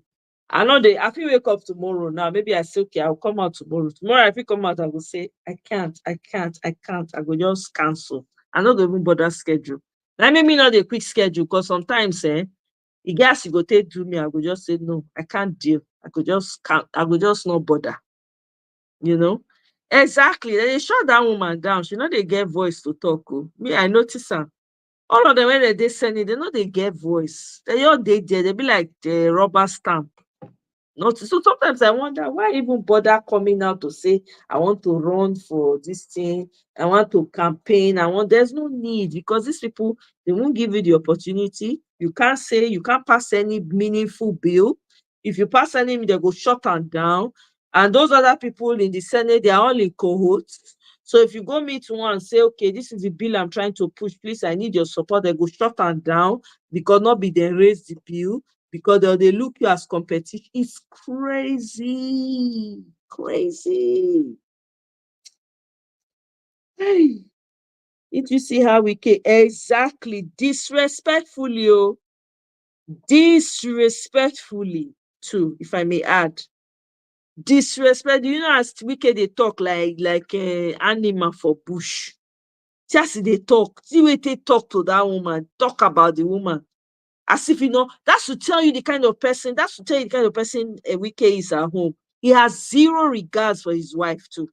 As they talk to that woman, as so good they talk to his wife. I'm telling you.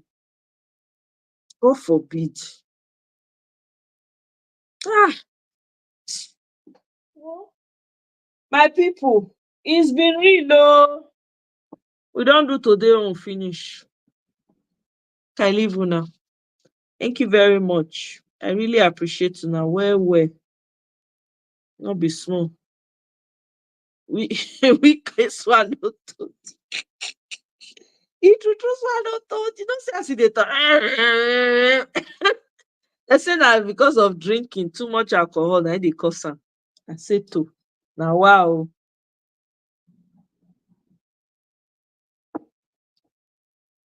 Nigerian only allows few women just for politics. Optics, yeah. Yep. Make sure that their impact are not exactly. They suppress them. May not be like say women not dey. And you know, now make Nigeria get as it be. Show me any nation where no get respect for women, where no get respect for children. I go tell you the state of that nation. That be the problem when Nigeria gets. The disregard for women. The way they say they do women anyhow. Treat children, not they take care of children. That's why that country is where it is today. I tell you for free. Because the men, when they run things, testosterone, most of them, when they get that money, they won't marry like 100 wives. If women, action women, did that place, you go see things move. If they give women the opportunity, you will see things move, turn around. Men, most of those men, they think beyond their waiting day between their legs. I'm telling you. All that money that they are stealing and accumulating is to have access to women that in their lifetime, they never expect that they will ever meet. And they have women in every area code. So that just to give a sense of, I have the power, so they can be with. I'm telling you. If now women did that, because women are not nurturers, make it not spoil. Now women they do, you go see them the way they'll take package that whole thing. I'm not talking about the ones who don't know what that they do. Imagine the likes of Okonjo-Iweala. Imagine her as the Senate leader. Just imagine. Or president. Let me even say that. President. Imagine. Or Obi is Ezekwesili. Do you understand? Having those types of women in those types of positions, tell me things are not going to change. Please tell me. See what I mean? So they intentionally don't want the decent women there, because if the women come, they go change the laws, they go make things work. But the men, all they think about is how to make more money, have multiple girlfriends, born children, bastards everywhere. Then when they don't unalive, you can see like 1 million children come to their grave site. Yeah, the woman maybe you go shock that day, go say, you know, say also I get children for outside. That is the way of Nigerian politicians. I'm telling you, that's what it looks like. Oh, that's why kudos to Natasha. I don't know because she faced fierce opposition from Yaya Bello. Remember? They even almost unalived her. I don't know how she did it too. Honestly, I would like to ask her. I would like to talk to her if I have the opportunity. If anybody knows her, please, can you guys invite her? I want to ask her how to be a politician and a woman. I don't know if she's married or not. It's crazy in Nigeria. I don't know how she does it, you know. But anyway, guys, I'm going to draw the curtains here. Thank you so much. I appreciate you all. AGK, thank you so much for the super chat. Oh, you will not go ever laugh. Oh, thank you so much. I really appreciate you. You make You make my mind sweet this evening. Thank you. Oriyomi, I also appreciate you for yesterday. How you talk, how they talk that thing again for you? But make I wait, may I think first. Ìsàlẹ̀ àpò yín ò ní kanlẹ̀, correct? I think I got it right. Oriyomi, type yes or no if I got it right. Abi, ìsàlẹ̀ àpò yín ò ní kanlẹ̀, right? You know, good. Yeah, that's what it is, right? I don't know, but hey. All right, guys. Thank you so much. I appreciate you all. Kenneth, Seed. No, again. Oh my God. Are you serious? Okay, now remind me again. You will never laugh, my brother. God go bless you. Oh my God. I'm so sorry. I take that back. I withdraw that. Thank you so much, guys. Oriyomi, thank you. I appreciate you, my brother. Eshegon. Sonny, thank you. Sid, my intellectual brother, the brainiac, the professor, our professor, professor of OC 247. We appreciate you. I appreciate you strongly. Okay.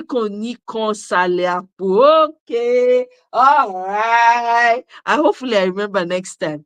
Okay, Oriyomi. Ọwọ́ yín ò ní kan ìsàlẹ̀ àpò.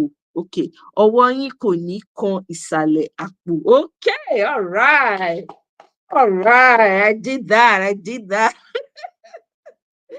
Thank you so much, guys. I really appreciate it. Thank you for making it fun as well, So I don't know what I would do without you guys being on here with me and talking about the issues. It's not easy to talk about Nigerian issues. Just, sometimes it gets overwhelming, but the energy that comes from you guys pushes me forward. I want you guys to know that. So thank you. I appreciate. So have a wonderful night, everyone. Good morning, wherever you are. Good afternoon, whatever time it is over there. And I'll see you guys on my next one. Mama Echo, thank you very much. Mama Echo don't reach her village. Mr.